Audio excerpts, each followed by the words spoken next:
Right.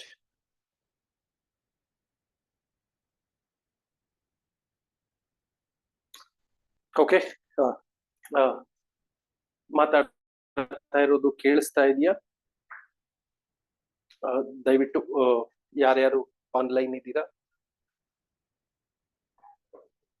S, reply ಕೇಳಿಸ್ತಾ ಇದೆ. Very good. Okay. So civil supplied programs ನ ವತಿಯಿಂದ ಇವತ್ತಿನಿಂದ ಕಡ್ಡಾಯ ಕನ್ನಡ ಪರೀಕ್ಷೆಗೆ ಉಚಿತವಾದ ತರಬೇತಿ ಕಾರ್ಯಕ್ರಮವನ್ನ ಪ್ರಾರಂಭ ಮಾಡಲಾಗ್ತಾ ಇದೆ. ನಿಮ್ಗೆಲ್ಲ ಗೊತ್ತೇ ಇರೋ ಹಾಗೆ 2021ರಲ್ಲಿ ಕರ್ನಾಟಕ ಸರ್ಕಾರ ಒಂದು ಹೊಸ ಕಾನೂನನ್ನ ಜಾರಿಗೆ ತಂತು.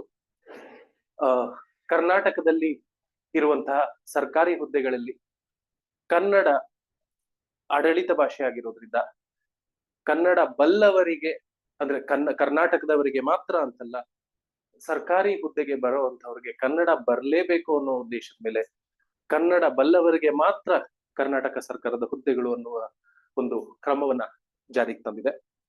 ಸೊ ಅದರಂತೆ ಎಲ್ಲಾ ಕರ್ನಾಟಕ ಸರ್ಕಾರದ ಪರೀಕ್ಷೆಗಳಲ್ಲಿ, ಕರ್ನಾಟಕ ಸರ್ಕಾರ ನಡೆಸುವಂತಹ ಪರೀಕ್ಷೆಗಳು ಅಥವಾ ಕರ್ನಾಟಕದಲ್ಲಿ ಸೇವೆಯನ್ನ ಒದಗಿಸಬೇಕಾಗಿರುವಂತಹ ಎಲ್ಲ ಅಧಿಕಾರಿ ಹಾಗೂ ನೌಕರರಿಗೆ ಕಡ್ಡಾಯ ಕನ್ನಡ ಪರೀಕ್ಷೆಯನ್ನ ನಡೆಸುತ್ತೆ. ಇನ್ಕ್ಲೂಡಿಂಗ್ IAS, IPS ಈ ರೀತಿಯ ಹುದ್ದೆಗಳಲ್ಲಿ ಕಾರ್ಯನಿರ್ವಹಿಸ್ತಾ ಇರುವಂತಹ ಅಧಿಕಾರಿಗಳು ಸಹ ಕನ್ನಡ ಕಲಿಯುವುದು ಕಡ್ಡಾಯ ಆಗಿದೆ. ಏಕೆಂತಂದ್ರೆ ಆಗ್ಲೇ ಹೇಳಿದಾಗೆ ಕರ್ನಾಟಕದಲ್ಲಿ ಕನ್ನಡವೇ ಆಡಳಿತ ಭಾಷೆ.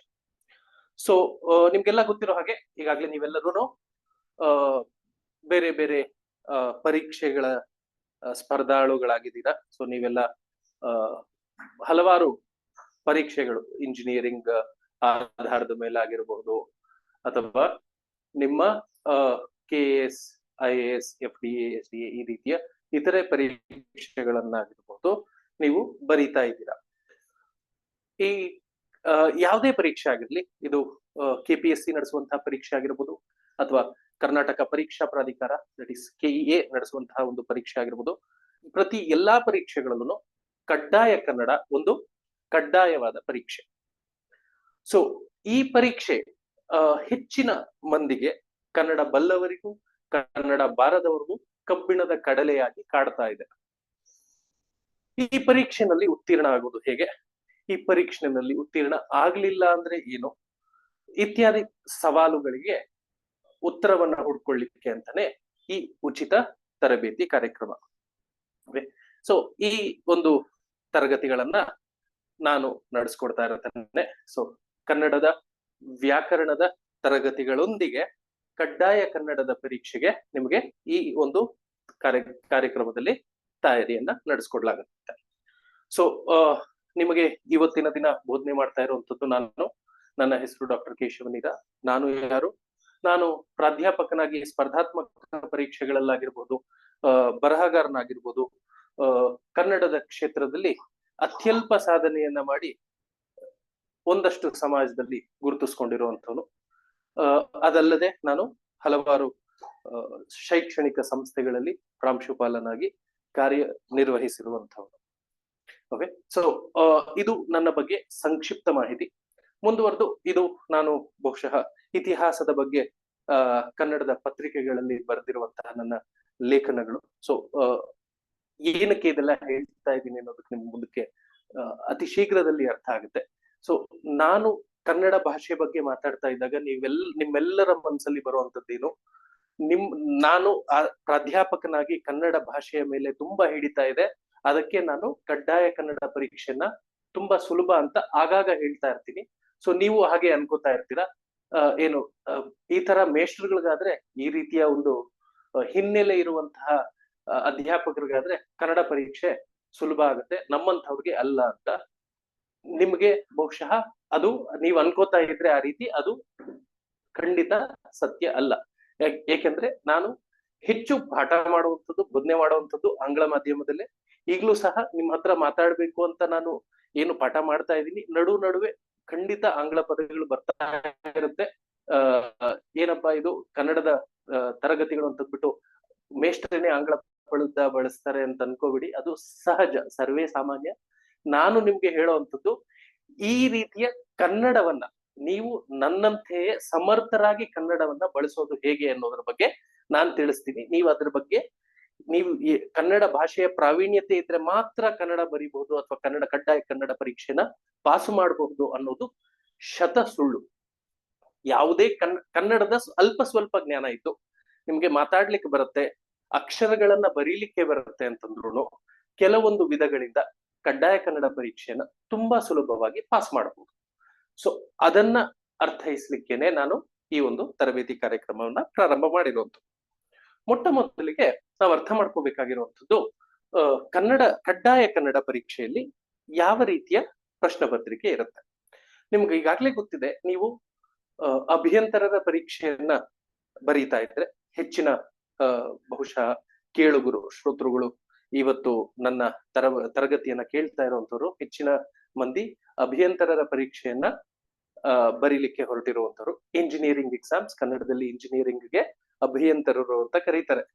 ಓಕೆ, ಸೊ ಈ ರೀತಿಯ ಇಂಜಿನಿಯರಿಂಗ್ ಎಕ್ಸಾಮ್ಸ್ ಅನ್ನ ಬರೀತಾ ಇರುವಂತವ್ರಿಗೆ ನಿಮ್ಮ ವಿಷಯಕ್ಕೆ ಸಂಬಂಧಪಟ್ಟಂತೆ ಏನು ಸಾಮಾನ್ಯ ಜ್ಞಾನ ಆಗಿರ್ಬೋದು ಅಥವಾ ನಿಮ್ಮ ವಿಶೇಷ ಜ್ಞಾನ, ಟೆಕ್ನಿಕಲ್ ಸಬ್ಜೆಕ್ಟ್ ಅಥವಾ ಜನರಲ್ ಸಬ್ಜೆಕ್ಟ್, ಜನರಲ್ ನಾಲೆಜ್ ಅಂತ ಏನ್ ಕರಿತೀವಿ, ಈ ರೀತಿಯ 2 ಪತ್ರಿಕೆಗಳನ್ನ ನೀವು ನಿಮ್ಮ ಪರೀಕ್ಷೆಯ ಸಲುವಾಗಿ ಬರೀತಾ ಇರ್ತೀರ. ಅರ್ಥ ಮಾಡ್ಕೊಳ್ಳಿ, ಆ ಒಂದು ಪರೀಕ್ಷೆಯ ಪ್ರಶ್ನೆ ಪತ್ರಿಕೆಗಳು ನೀವು ಕೊಟ್ಟಿರುವಂತ ಉತ್ತರ ಪತ್ರಿಕೆಗಳನ್ನ ಯಾವಾಗ ಮೌಲ್ಯಮಾಪನ ಮಾಡ್ತಾರೆ ಅಂದ್ರೆ ಕರೆಕ್ಷನ್ ಮಾಡ್ತಾರೆ ಅಂತಂದ್ರೆ ನೀವು ಕಡ್ಡಾಯ ಕನ್ನಡ ಪರೀಕ್ಷೆಯನ್ನ ಪಾಸು ಮಾಡಿದ್ದರೆ ಮಾತ್ರ. ಅಂದರೆ ಕಡ್ಡಾಯ ಕನ್ನಡ ಪರೀಕ್ಷೆಯಲ್ಲಿ ನೀವು ಅಗತ್ಯವಿರುವಂತಹ ಅಂಕಗಳು, ಪಡೆಯಬೇಕಾದ ಕನಿಷ್ಠ ಅಂಕಗಳು ಎಷ್ಟು? ಒಟ್ಟು 50 ಅಂಕಗಳನ್ನ ಕಡ್ಡಾಯವಾಗಿ ಪಡಿಬೇಕು.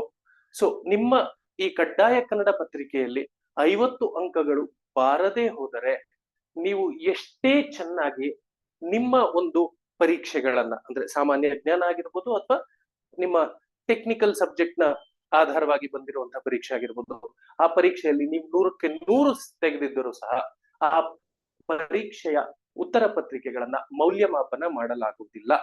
ಇನ್ other words, they are not even going to correct or evaluate your answer scripts. ಅರ್ಥ ಆಗ್ತಾ ಇದೆಯಲ್ಲ? ಸೊ ಆ ಕಾರಣಕ್ಕೆ ಇದು ಈ ಉತ್ತೀರ್ಣತೆಯ ಅನಿವಾರ್ಯತೆ ಅಂತ ನಾನು ಇಲ್ಲಿ ಬರ್ತಿದ್ದೀನಿ. ಏನು, ಈ ಒಂದು ಪರೀಕ್ಷೆಯನ್ನ ನೀವು ಉತ್ತೀರ್ಣರಾಗುವುದು ಅತ್ಯಂತ ಅನಿವಾರ್ಯವಾದಂತಹ ವಿಷಯ. ನೀವು ಇದನ್ನ ಪಾಸ್ ಮಾಡ್ಲಿಲ್ಲ ಅಂತಂದ್ರೆ ನೀವು ನಿಮ್ಮ ಕನಸಿನ ಪರೀಕ್ಷೆಗಳನ್ನ ಪಾಸು ಮಾಡೋದು ಸಾಧ್ಯವೇ ಇಲ್ಲ. ಯಾಕೆಂದ್ರೆ ಆಗ್ಲೇ ಹೇಳಿದಕ್ಕೆ ಉತ್ತರ ಪತ್ರಿಕೆಗಳ ಮೌಲ್ಯಮಾಪನನೇ ಆಗುವುದಿಲ್ಲ. ಸರಿ, ಹಾಗಿದ್ಮೇಲೆ ಈಗ ನೀವೇನ್ ಮಾಡ್ಬೇಕು? ನಿಮಗೆ ವಿಧಿ ಇಲ್ಲದೆ ಈ 50 ಅಂಕಗಳನ್ನ ಪಡೀಲೇಬೇಕು. ಸೊ ಈ 50 ಅಂಕಗಳನ್ನ ಪಡೀಲಿಕ್ಕೆ ಎಷ್ಟು ಪ್ರಶ್ನೆಗಳಿರುತ್ತೆ, ಎಷ್ಟು ಅಂಕಗಳಿರುತ್ತೆ ಅನ್ನೋದನ್ನ ನೀವು ಅರ್ಥ ಮಾಡ್ಕೋಬೇಕಾಗುತ್ತೆ. ಸೊ ಅದನ್ನ ಮಾತಾಡ್ತಾ ಹೋದ್ರೆ ಒಟ್ಟು ನಿಮಗೆ ಈ ಪತ್ರಿಕೆ 150 ಅಂಕಗಳಿಗೆ ಇರುವಂತಹ ಪತ್ರಿಕೆ. ಸೊ 150 ಅಂಕಗಳಲ್ಲಿ ನೀವೆಷ್ಟು ಗಳಿಸ್ಬೇಕು? 50 ಅಂಕಗಳನ್ನ ಗಳಿಸ್ಬೇಕು. ಸೊ ಮೇಲ್ನೋಟಕ್ಕೆ ಏನ್ ಅನ್ಸುತ್ತೆ, ಇದು ಈ 50 ಅಂಕಗಳನ್ನ ಪಡೆಯುವಂಥದ್ದು ತುಂಬಾ ಸುಲಭ ಅಂತ ಅನ್ಸುತ್ತೆ. ಆದ್ರೆ ನಿಮ್ಗೆ ಪ್ರಶ್ನೆ ಪತ್ರಿಕೆಯ ಒಂದು ಸ್ವರೂಪವನ್ನ ನೋಡೋಣ. Let us analyse the structure of the question paper. ಆ ಪ್ರಶ್ನೆ ಪತ್ರಿಕೆಯ ಸ್ವರೂಪವನ್ನ ನೋಡಿದಾಗ ನಿಮ್ಗೆ ಗೊತ್ತಾಗುತ್ತೆ ಅಂಕಗಳು ಪಡೆಯೋದು ಎಲ್ಲಿ ಕಷ್ಟ ಆಗುತ್ತೆ ಅಥವಾ ಅದನ್ನ ಪಡ್ಕೊಳ್ಳಿಕ್ಕೆ ಏನು ಮಾಡೋದ್ರಿಂದ ಸುಲಭ ಆಗುತ್ತೆ. ಅದನ್ನ ನಾವು ಇವತ್ತು ಗಮನಿಸ್ತೇವೆ. ಸೊ ಇವತ್ತಿನ ತರಗತಿ ನಾನು ಮುಖ್ಯವಾಗಿ ಅಂದ್ಕೊಂಡಿರುವಂತದ್ದು ನಿಮಗೆ ಈ ಕಡ್ಡಾಯ ಕನ್ನಡ ಪ್ರಶ್ನೆ ಪತ್ರಿಕೆಯನ್ನ ಅರ್ಥ ಮಾಡಿಸೋದೇನೆ ಮುಖ್ಯ ಉದ್ದೇಶ. ಸೊ ನಿಮಗೆ ಯಾವಾಗ ಈ ಪ್ರಶ್ನೆ ಪತ್ರಿಕೆಯ ಅಪೇಕ್ಷೆ ಏನು, ನಿಮ್ಮಲ್ಲಿ ಯಾವ ರೀತಿಯವರು ನಿಮ್ಮ ಕನ್ನಡದ ಜ್ಞಾನವನ್ನ ಸಾಮರ್ಥ್ಯವನ್ನ ಅಳಿತಾರೆ ಅನ್ನೋದನ್ನ ತಿಳ್ಕೊಳ್ಳುವಂಥದ್ದೇ ಇವತ್ತಿನ ತರಗತಿಯ ಉದ್ದೇಶ. ಸೊ ಇಲ್ಲಿ ನಾನು ಯಾವುದೇ ವ್ಯಾಕರಣದ ಬಗ್ಗೆ ಮಾತಾಡುವುದಿಲ್ಲ ಅಥವಾ ಈ ಪ್ರಶ್ನೆ ಪತ್ರಿಕೆಗೆ ಇರುವಂತಹ ಏನೇನು ವಿಷಯ ಸೂಚಿಗಳಿದೆಯೋ, ಟಾಪಿಕ್ಸ್ ಅಂತ ಏನ್ ಕರೀತೀರಾ, ವಿಷಯಗಳಿದೆಯೋ ಅದರ ಬಗ್ಗೆ ಹೆಚ್ಚಿನ ಚರ್ಚೆ ಇವತ್ತಿನ ತರಗತಿಯಲ್ಲಾಗಿಲ್ಲ. ಅದೇ ಮುಂದಿನ ತರಗತಿಗಳಲ್ಲಿ ನಾವು ಮಾಡಿಕೊಡುವಂಥದ್ದು. ಸೊ ಇವತ್ತಿನ ತರಗತಿಯಲ್ಲಿ ನಾವು ಪ್ರಶ್ನೆ ಪತ್ರಿಕೆಯ ಸ್ವರೂಪವನ್ನ ಅರ್ಥ ಮಾಡ್ಕೋತೀವಿ. ಓಕೆ, ಸೊ ಬಹುಶಃ ಕೇಳುಗರ ಎಲ್ಲರಿಗೂ ಕನ್ನಡ ಬರುತ್ತೆ ಅಂತ ಭಾವಿಸಿ ನಾನು ನನ್ನ ಪಾಠವನ್ನ ಅತಿ ಹೆಚ್ಚು ಕನ್ನಡದಲ್ಲೇ ಮಾತಾಡ್ತಾ ಇದ್ದೇನೆ. ಕನ್ನಡ ಬಾರದವರು ಯಾರಾದ್ರೂ ಇದ್ರೆ ದಯಮಾಡಿ ಟೆಕ್ಸ್ಟ್ ಬಾಕ್ಸ್ ಚಾಟ್ ಬಾಕ್ಸ್ ಅಲ್ಲಿ ತಮ್ಮ ಪ್ರತಿಕ್ರಿಯೆಯನ್ನ ನೀಡಬಹುದು. ಕನ್ನಡ ಬರ್ದೇ ಇರೋಂಥವ್ರು ಯಾರಾದ್ರೂ ಇದ್ರೆ ನಾನು ಆಂಗ್ಲ ಭಾಷೆಯಲ್ಲೂ ಕೆಲವೊಂದು ಪದಗಳನ್ನ ಬಳಸೋದ್ರ ಮೂಲಕ ನಾನು ಏನ್ ಮಾತಾಡ್ತಾ ಇದ್ದೀನಿ ಅದನ್ನ ತಿಳಿಸ್ತಾ ಹೋಗ್ತೇನೆ. ಸೊ ಉದ್ದೇಶ ಇರುವಂತದ್ದು ಕನ್ನಡ ಬಲ್ಲವರಿಗೆ ಈ ಪರೀಕ್ಷೆ ಹೆಚ್ಚು ಕಠಿಣ ಆಗೋದಿಲ್ಲ. ಕನ್ನಡ ಬಾರದವರಿಗೆ ಅಥವಾ ಕನ್ನಡ ಬಂದರೂ ಇಂತಹ ಪರೀಕ್ಷೆಗಳಲ್ಲಿ ಕನ್ನಡ ಬರೆಯುವ ಒಂದು ರೀತಿ ಹೇಳ್ಬೇಕು ಅಂದ್ರೆ ಸೋಂಬೇರಿತನ ಅಂತಾನೆ ಹೇಳ್ಬೋದು. ಸೋಂಬೇರಿತನ ಇದ್ದಂತವ್ರಿಗೆ ಅದರಲ್ಲೂ ಕನ್ನಡ ಬರೆಯುವಾಗ ಒತ್ತಕ್ಷರಗಳನ್ನ ಕೊಡ್ಬೇಕು ಅಂತ ತುಂಬಾ ಕಷ್ಟ ಆಗುತ್ತೆ ಅಲ್ವಾ. ಅಂತಹವರಿಗೆ ಅಂತಾನೆ ಈ ತರಗತಿ ಇರುವಂತದ್ದು. ಸೊ ಯಾವುದೇ ಸಂಕೋಚವಿಲ್ಲದೆ ನಿಮ್ಮದೇನೇ ಪ್ರಶ್ನೆಗಳಿದ್ರು ದಯಮಾಡಿ ಚಾಟ್ ಬಾಕ್ಸ್ ನ ಮೂಲಕ ಹೇಳಿ. ಸೊ ಎಲ್ಲರಿಗೂ ಕನ್ನಡ ಬರುತ್ತೆ ಅಂತ ಭಾವಿಸ್ತಾ ಇದ್ದೀನಿ. ಯಾರಿಗಾದ್ರೂ ಕನ್ನಡ ಬರದೆ ಹೋದ್ರೆ ದಯಮಾಡಿ ಹೇಳಿ. ಇಂಗ್ಲಿಷ್ ನಲ್ಲೂ ಈ ಒಂದು ಪ್ರಶ್ನೆ ಪತ್ರಿಕೆ ಈ ಒಂದು ಪರೀಕ್ಷೆಯ ಬಗ್ಗೆ ಮಾಹಿತಿ ಬೇಕು ಅನ್ನೋ ಹಾಗಿದ್ರೆ ಅದನ್ನ ನಮೂದಿಸಿ ನಾನು ಆ ಒಂದು ಭಾಗವನ್ನ ಇಂಗ್ಲಿಷ್ ನಲ್ಲೂ ಸಹ ಅರ್ಥ ಮಾಡಿಸ್ತಾ ಹೋಗ್ತೇನೆ.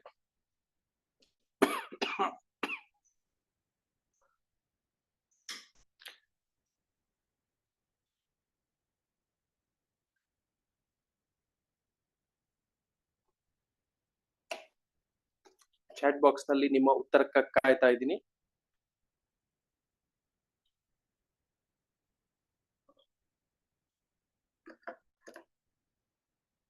ಕನ್ನಡ ಸಾಕು ಅನ್ನೋಂಥವ್ರು ಕನ್ನಡ ಓಕೆ ಅಂತ ಹಾಕಿ, ಇಲ್ಲ ಇಂಗ್ಲಿಷ್ ಬೇಕು ಅಂತವ್ರು ಇಂಗ್ಲಿಷ್ ಪ್ಲೀಸ್ ಅಂತ ಹಾಕಿ.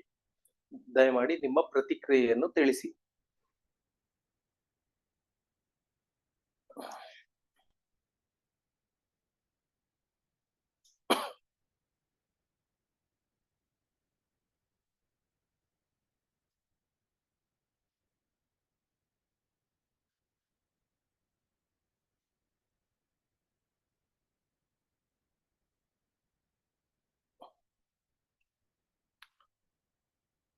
ಪ್ರತಿಕ್ರಿಯೆ ಬರದೆ ಹೋದ್ರೆ ನಾನು ಕನ್ನಡ ಬರ್ತಿಲ್ಲ ಅಂತ ಭಾವಿಸ್ಬೇಕಾಗತ್ತೆ. ಕೇವಲ ಬೆರಳೆಣಿಕೆ ಎಷ್ಟು ವಿದ್ಯಾರ್ಥಿಗಳು ನನಗೆ ಪ್ರತಿಕ್ರಿಯೆ ನೀಡ್ತಾ ಇದ್ದೀರಾ. ಉಳಿದವರು ನಿಮ್ಮ ಅಭಿಪ್ರಾಯವನ್ನ ತಿಳಿಸಿ. ಓಕೆ ಓಕೆ, ಸಂತೋಷ. ಎಲ್ಲರೂ ಕನ್ನಡ ಬಲ್ಲವರೇ ಇದ್ದೀರಿ. ಹಾಗಾದ್ರೆ ನಿಮಗೆ ಈ ಒಂದು ಪರೀಕ್ಷೆ ಬಗ್ಗೆ ಹೆಚ್ಚು ಚಿಂತೆ ಪಡುವ ಅವಶ್ಯಕತೆ ಇಲ್ಲ. ಅರ್ಥ ಮಾಡ್ಕೋತಾ ಹೋಗೋಣ ಈ ಪರೀಕ್ಷೆಯ ಬಗ್ಗೆ. ಸೊ ಕಡ್ಡಾಯ ಕನ್ನಡ ಪರೀಕ್ಷೆ ಒಟ್ಟು 150 ಅಂಕಗಳ ಪರೀಕ್ಷೆ ಆಗಿರುತ್ತೆ. ನೀವು ಇದರಲ್ಲಿ ಗಳಿಸಬೇಕಾಗಿರುವಂತದ್ದು ಕೇವಲ 50 ಅಂಕಗಳು. ಈ ಪರೀಕ್ಷೆಯನ್ನು ಆಗುವಂಥದ್ದು ಕಡ್ಡಾಯ, ಖಂಡಿತವಾಗಿ ನೀವು ಉತ್ತೀರ್ಣ ಆಗ್ಲೇಬೇಕು. ಸಾಧ್ಯತೆ ಖಂಡಿತ ಇದೆ, ಸವಾಲುಗಳು ಸಹ ಇದೆ. ಸೊ ಸವಾಲುಗಳು ಅಂತಂದಾಗ ನೀವೇನ್ ಅರ್ಥ ಮಾಡ್ಕೋಬೇಕು, ನಿಮ್ಮ ಈ ಒಂದು ಪ್ರಶ್ನೆ ಪತ್ರಿಕೆಯಲ್ಲಿ ಯಾವ ಯಾವ ರೀತಿಯ ಪ್ರಶ್ನೆಗಳು ಬರ್ತಾ ಇದೆ, ಆ ಪ್ರಶ್ನೆಗಳಲ್ಲಿ ಯಾವ ಒಂದು ವಿಭಾಗದಲ್ಲಿ ನಿಮಗೆ ಆ ಪ್ರಶ್ನೆಗಳು ಸುಲಭವಾಗಿದೆ ಅಥವಾ ನಿಮಗೆ ಪ್ರೌಢಿಮೆ ಇದೆ, ಅಥವಾ ಯಾವ ಒಂದು ವಿಭಾಗದಲ್ಲಿ ನಿಮ್ಮಲ್ಲಿ ಆ ಪ್ರಶ್ನೆಯನ್ನು ಎದುರಿಸುವ ಸಾಮರ್ಥ್ಯದ ಕೊರತೆ ಇದೆ. ಇದನ್ನ ನೀವು ಅರ್ಥ ಮಾಡ್ಕೋಬೇಕಾಗತ್ತೆ. ಎಲ್ಲಿ ನಿಮಗೆ ಸಾಮರ್ಥ್ಯದ ಕೊರತೆ ಇದೆಯೋ ಅದರ ಮೇಲೆ ನೀವು ಕೆಲಸ ಮಾಡ್ಬೇಕಾಗತ್ತೆ. ಸೊ ಆ ರೀತಿ ಸಾಧ್ಯತೆ ಖಂಡಿತ 100ಕ್ಕೆ 100ರಷ್ಟು ನೀವು ಈ ಪತ್ರಿಕೆಯನ್ನ ತುಂಬಾ ಸುಲಭವಾಗಿ ಯಾವುದೇ ಹೆಚ್ಚಿನ ಪರಿಶ್ರಮ ಇಲ್ಲದೆ ಅಥವಾ ಈ ತರಗತಿಗಳನ್ನ ಸಂಪೂರ್ಣವಾಗಿ ಕೇಳೋದ್ರ ಮೂಲಕ ನೀವು ಉತ್ತೀರ್ಣರಾಗಬಹುದು. ಸ್ವಲ್ಪ ಅಭ್ಯಾಸವನ್ನು ಮಾಡ್ಬೇಕಾಗತ್ತೆ. ಅಭ್ಯಾಸ ಏನ್ ಮಾಡ್ಬೇಕು ಅನ್ನೋದನ್ನ ನಾನು ಪ್ರತಿ ತರಗತಿಯಲ್ಲಿ ತಿಳಿಸ್ತಾ ಹೋಗ್ತೇನೆ.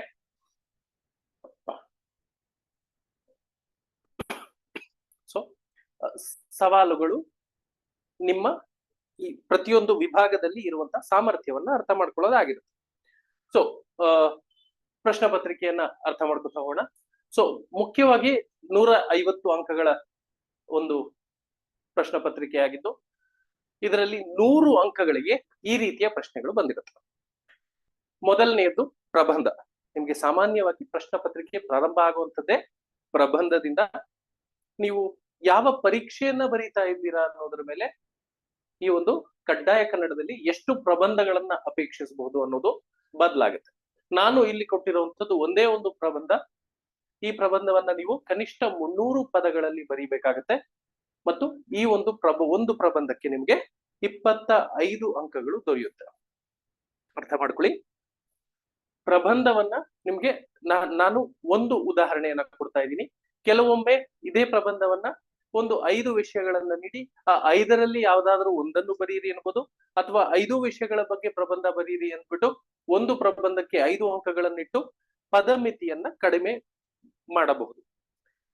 ಸಾಮಾನ್ಯವಾಗಿ ಇರುವಂತಹ ಒಂದು ಪದ್ಧತಿ ನಿಮಗೆ ಕೇಳುವಂಥದ್ದು ಒಂದು ಪ್ರಬಂಧ, ಆ ಪ್ರಬಂಧ 300 ಪದಗಳಿಂದ ಕೂಡಿರಬೇಕು. ತುಂಬಾ ಹೆಚ್ಚು ಬರೆಯೋದ್ರಿಂದನೂ ನೀವು ಸಮಯವನ್ನ ವ್ಯರ್ಥ ಮಾಡ್ತಾ ಇರ್ತೀರಾ. ನಿಮ್ಗೆ ಮತ್ತೊಂದು ಮಾಹಿತಿಯಲ್ಲಿ ಇರಬೇಕಾದಂಥದ್ದು, ಈ ಒಂದು ಪತ್ರಿಕೆಗೆ ಒಟ್ಟು ಬೇಕಾಗಿರುವಂತಹ ಸಮಯ ನಿಮಗೆ 2 ಗಂಟೆ, ಅಂದ್ರೆ 120 ನಿಮಿಷಗಳು. ನಿಮಗೆ ಈ ಒಂದು ಪತ್ರಿಕೆಗೆ ಸಿಗುವಂತಹ ಸಮಯ 120 ನಿಮಿಷಗಳು.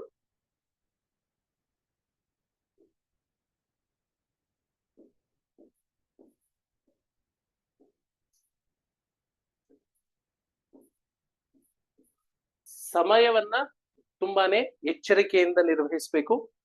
ಹೆಚ್ಚಿನ ಮಂದಿ ಎದುರಿಸುವಂತಹ ಒಂದು ಸಮಸ್ಯೆ ಅಂದ್ರೆ ಸಂಪೂರ್ಣ ಪ್ರಶ್ನೆ ಪತ್ರಿಕೆಯನ್ನ ಉತ್ತರಿಸಲಿಕ್ಕೆ ಸಾಧ್ಯವಾಗದೇ ಇರುವಂತದ್ದು. ಏನಕ್ಕೆ ಉತ್ತರಿಸಲಿಕ್ಕೆ ಸಾಧ್ಯ ಆಗೋದಿಲ್ಲ ಅಂದ್ರೆ ಸಮಯವನ್ನ ಅವರು ಪರಿಪಾಲನೆ ಮಾಡೋದಿಲ್ಲ. ಸೊ ನಿಮಗೆ ಒಟ್ಟು 120 ನಿಮಿಷಗಳಿರ್ತದೆ, 2 ಗಂಟೆಯ ಪರೀಕ್ಷೆ ಆಗಿರುತ್ತದೆ. ಸೊ ಈ 2 ಗಂಟೆಯ ಪರೀಕ್ಷೆಯಲ್ಲಿ ನಿಮಗೆ ಕೊಟ್ಟಿರುವಂತಹ ಅಷ್ಟು ಪ್ರಶ್ನೆಗಳನ್ನ ಉತ್ತರಿಸಬೇಕಾಗತ್ತೆ. ಸಾಮಾನ್ಯ ಅಲ್ಲಿ ನೀವು ಕಷ್ಟವನ್ನ ಎದುರಿಸ್ತೀರಾ. ಏನಕ್ಕೆ? ಈಗಾಗ್ಲೇ ಕನ್ನಡ ಬಲ್ಲಂಥವ್ರು ನೀವೆಲ್ಲಾನು ಈಗಾಗ್ಲೇ ಹೇಳ್ತಿದ್ರೆ ನಿಮ್ಗೆಲ್ಲ ಕನ್ನಡ ಬರುತ್ತೆ. ಸೊ ಕನ್ನಡ ಬರುತ್ತೆ ಅಂತಂದ ಮಾತ್ರಕ್ಕೆ ಕನ್ನಡದ ಬರವಣಿಗೆಯಲ್ಲಿ ನಿಮ್ಮ ವೇಗ ಎಷ್ಟಿದೆ ಅದು ಮುಖ್ಯ ಆಗತ್ತೆ. ಸೊ ಕೆಲವು ಸಾಲುಗಳನ್ನ ಬರೆಯಲಿಕ್ಕೆ 5ರಿಂದ 10 ನಿಮಿಷ ತೆಗೆದುಕೊಂಡಿರ್ತೀರ. ಸೊ ಈ 300 ಪದಗಳು ಅಂತಂದ್ರೆ ನಾನು ಅದನ್ನು ಅರ್ಥೈಸ್ತಾ ಹೋಗ್ತೀನಿ, ನಿಮ್ಗೆ ಅರ್ಥ ಮಾಡಿಸ್ತಾ ಹೋಗ್ತೇನೆ. ಒಂದು ಸಾಲಿನಲ್ಲಿ ಎಷ್ಟು ಪದ ಬರೀತೀರಾ? ಒಂದು ಲೈನ್, ಸಾಲು ಅಂತಂದ್ರೆ ಲೈನ್, ಒಂದು ಲೈನ್ ಅಲ್ಲಿ ನೀವು ಎಷ್ಟು ಪದಗಳನ್ನ ಬರೀತೀರಾ? ಆ ಒಂದು 300 ಪದಗಳನ್ನ ಬರಿಬೇಕು ಅಂದ್ರೆ ಎಷ್ಟು ಪುಟ ಬರಿಬೇಕಾಗತ್ತೆ? ಅಷ್ಟು ಪುಟ ಬರೀಲಿಕ್ಕೆ ನೀವು ಎಷ್ಟು ಸಮಯ ತಗೋತೀರಾ? ಈ ಒಂದು ಸಮಯದ ಏನು ಅಗತ್ಯ ಎಷ್ಟಿದೆ ಅದರ ಬಗ್ಗೆ ನಿಮ್ಗೆ ಸಂಪೂರ್ಣವಾದ ಮಾಹಿತಿ ಇರಬೇಕು. ಅದು ನಿಮ್ಗೆ ಗೊತ್ತಿರಬೇಕು. ನಿಮ್ಗೆ 2 ಗಂಟೆಯ ಪರೀಕ್ಷೆ ಆಗಿರೋದ್ರಿಂದ ನೀವು ಯಾವುದೋ ಒಂದು ಪ್ರಶ್ನೆ, ಉದಾಹರಣೆಗೆ ಪ್ರಬಂಧ ಪ್ರಶ್ನೆಯನ್ನ ನೀವು 15 ನಿಮಿಷದಲ್ಲಿ ಮುಗಿಸ್ತೀನಿ ಅಂತ ಗುರಿ ಇಟ್ಕೊಂಡ್ರೆ ಅದನ್ನ 15 ನಿಮಿಷದಲ್ಲೇ ಮುಗಿಸ್ಬೇಕು. ನೀವು 15 ನಿಮಿಷಗಳಲ್ಲಿ ಅದಕ್ಕೆ ಅಪೇಕ್ಷಿಸಿರುವಷ್ಟು ಬರೀಲಿಕ್ಕೆ ಸಾಧ್ಯ ಆಗಿಲ್ಲ ಅಂದ್ರೆ ನೀವು ಮುಂದೆ ಹೋಗ್ಲೇಬೇಕು. ನೀವು ಮುಂದೆ ಹೋಗ್ಲಿಲ್ಲ, ಅದೇ ಪ್ರಶ್ನೆಯಲ್ಲಿ ನಿಂತರಿ, ನೀವು ಸಂಪೂರ್ಣ ಪ್ರಶ್ನೆ ಪತ್ರಿಕೆಯನ್ನು ಉತ್ತರಿಸಲಿಕ್ಕೆ ಸಾಧ್ಯ ಆಗಲ್ಲ. ಆಗ ನಿಮ್ಗೆ ಅಪೇಕ್ಷಿತವಾದ ಅಂಕಗಳು ಬರೋದಿಲ್ಲ. ಸೊ ಅನ್ಕೋತಿರ್ಬೋದು 300 ಪದಗಳು ಅಂತಂದ್ರೆ ಹತ್ರ 3 ಪುಟ ಬರೀತೀರಾ. ಹೇಗೆ ಅನ್ನೋದನ್ನ ನಾನು ಪ್ರಶ್ನೆ ಪತ್ರಿಕೆಯೊಂದಿಗೆನೆ ಚರ್ಚೆ ಮಾಡ್ತೇನೆ. ಸೊ 3 ಪುಟ ಬರೀಲಿಕ್ಕೆ ನಿಮಗೆ ಈಗ ನೀವು 3 ಪುಟ ಬರಿಬೇಕು ಅಂತಂದ್ರೆ ನಿಮಗೆ ಅದಕ್ಕೆ ಬೇಕಾಗಿರುವಂತಹ ಸಮಯ ಎಷ್ಟು ಅನ್ನೋದನ್ನ ದಯವಿಟ್ಟು ಪರೀಕ್ಷಿಸ್ಕೊಳ್ಳಿ. ಸೊ ಈಗ ನಾವು ಅರ್ಥ ಮಾಡ್ಕೋಬೇಕಾಗಿರುವಂತದ್ದು 3 ಪುಟ ಬರೀಲಿಕ್ಕೆ ನೀವು ತೆಗೆದುಕೊಳ್ತಾ ಇರುವಂತಹ ಸಮಯ. ಕೆಲವರು 10 ನಿಮಿಷದಲ್ಲಿ ಬರೀಬಹುದು, ಕೆಲವರು ಅರ್ಧ ಗಂಟೆ ತಗೋಬಹುದು ಅಲ್ವಾ? ಸೊ ಬರವಣಿಗೆಯ ಸಮಯ ಅಷ್ಟೇ ನಾವು ಇಲ್ಲಿ ತಿಳ್ಕೊಳ್ಳಿಕ್ ಪ್ರಯತ್ನ ಮಾಡ್ತಾ ಇದೀವಿ. ಇದೆಷ್ಟೇ ಮುಖ್ಯ ಅಲ್ಲ, ನಿಮ್ಗೆ ಈ ಒಂದು ನಿಗದಿತ ಸಮಯದಲ್ಲಿ ಬರೀಬೇಕು ಅಂದ್ರೆ ನಿಮ್ಗೆ ಅಲ್ಲಿ ಪರೀಕ್ಷೆಯಲ್ಲಿ ಯಾವ ವಿಷಯವನ್ನ ಕೊಡ್ತಾರೋ ಅದು ಗೊತ್ತಿರಲ್ಲ. ಆ ವಿಷಯದ ಬಗ್ಗೆ ನೀವೇನ್ ಬರೀಬೇಕು ಅಂತ ಅನ್ಕೊಂಡಿರ್ತೀರೋ ಆ ಅಂಶಗಳನ್ನ ಪಟ್ಟಿ ಮಾಡ್ಕೊಂಡು ಅದನ್ನ ಒಂದು ಒಳ್ಳೆಯ ಸ್ವರೂಪದಲ್ಲಿ ನೀವು ಅದನ್ನ ಪ್ರಸ್ತುತಪಡಿಸ್ಬೇಕಾಗತ್ತೆ. ಸೊ ಸ್ಟ್ರಕ್ಚರ್ಡ್ ಪ್ರೆಸೆಂಟೇಶನ್ ಅಂತ ಹೇಳ್ತೀವಿ, ಅದನ್ನ ಮಾಡ್ಬೇಕಾಗತ್ತೆ. ಅದಕ್ಕೆ ಮತ್ತಷ್ಟು ಸಮಯ ತಗೋತೀರಾ. ಸೊ ಆ ಒಂದು ಬೇಡಿಕೆಯನ್ನು ಗಮನವಿಟ್ಟು ನೀವು ಈ ಒಂದು ವಿಭಾಗವನ್ನ ಹೇಗೆ ಪ್ರಯತ್ನಿಸ್ತೀರಾ ಅನ್ನೋದನ್ನ ನಿರ್ಧರಿಸ್ಕೋಬೇಕಾಗತ್ತೆ. ನಂತರ 2ನೇ ವಿಭಾಗ ಬಂದು ಕಥಾ ಭಾಗ. ಇಲ್ಲಿ ಪ್ರಶ್ನೆ ಪತ್ರಿಕೆಯಲ್ಲಿ ಈ ರೀತಿಯ ವಿಭಾಗ ಇರಬಹುದು, ಇಲ್ಲದೆ ಇರಬಹುದು. ಸೆಕ್ಷನ್ ಎ, ಸೆಕ್ಷನ್ ಬಿ ಅಂತ ವಿಭಾಗ ಮಾಡಿರ್ತಾರೆ. ಕೆಲವೊಮ್ಮೆ ನೇರವಾಗಿ ಪ್ರಶ್ನೆ ಸಂಖ್ಯೆ ಕೊಟ್ಟು ಅದನ್ನ ಈ ರೀತಿಯ ಈ ಒಂದು ರೀತಿನಲ್ಲೇ ಪ್ರಶ್ನೆಗಳನ್ನ ಕೇಳ್ತಾ ಹೋಗ್ತಾರೆ. ಇದೇ ಸರಣಿಯಲ್ಲಿ, ಇದೇ ಆರ್ಡರ್ ಅಲ್ಲಿ ಪ್ರಶ್ನೆಗಳನ್ನ ಕೇಳ್ತಾ ಹೋಗ್ತಾರೆ. ಸೊ ಕಥಾಭಾಗ ಅಂತಂದ್ರೆ ನಿಮ್ಗೆ ಒಂದು ಕಥೆಯನ್ನ ಕೊಟ್ಟಿರ್ತಾರೆ ಅಥವಾ ಒಂದು ಏನು ಗದ್ಯ ಪಠ್ಯವನ್ನ ಕೊಟ್ಟಿರ್ತಾರೆ, ಟೆಕ್ಸ್ಟ್ ಅನ್ನ ಕೊಟ್ಟಿರ್ತಾರೆ. ಆ ಟೆಕ್ಸ್ಟ್ ಅನ್ನ ಸಂಪೂರ್ಣವಾಗಿ ಓದಿ ಅದನ್ನ ಅರ್ಥ ಮಾಡ್ಕೊಂಡು ಆ ಒಂದು ಪಠ್ಯಕ್ಕೆ ಸಂಬಂಧಿಸಿದಂತ ಪ್ರಶ್ನೆಗಳನ್ನ ನೀವು ಉತ್ತರಿಸಬೇಕಾಗತ್ತೆ. ಸೊ ಸಾಮಾನ್ಯ ಇಂತಹ ಒಂದು ಗದ್ಯ ತುಂಬಾ ಉನ್ನತವಾದ ಕನ್ನಡ ಭಾಷೆಯಲ್ಲಿರುತ್ತೆ. ಅಂದ್ರೆ ನಾವು ಆಡು ಭಾಷೆಯಲ್ಲಿ ಏನು ಕನ್ನಡ ಬಳಸ್ತೀವಿ ಆ ಭಾಷೆಯಲ್ಲಿ ಇರೋದಿಲ್ಲ. ಕೆಲವೊಂದು ಪದಗಳ ಅರ್ಥ ನಿಮಗೆ ತಿಳಿದಿರಲ್ಲ.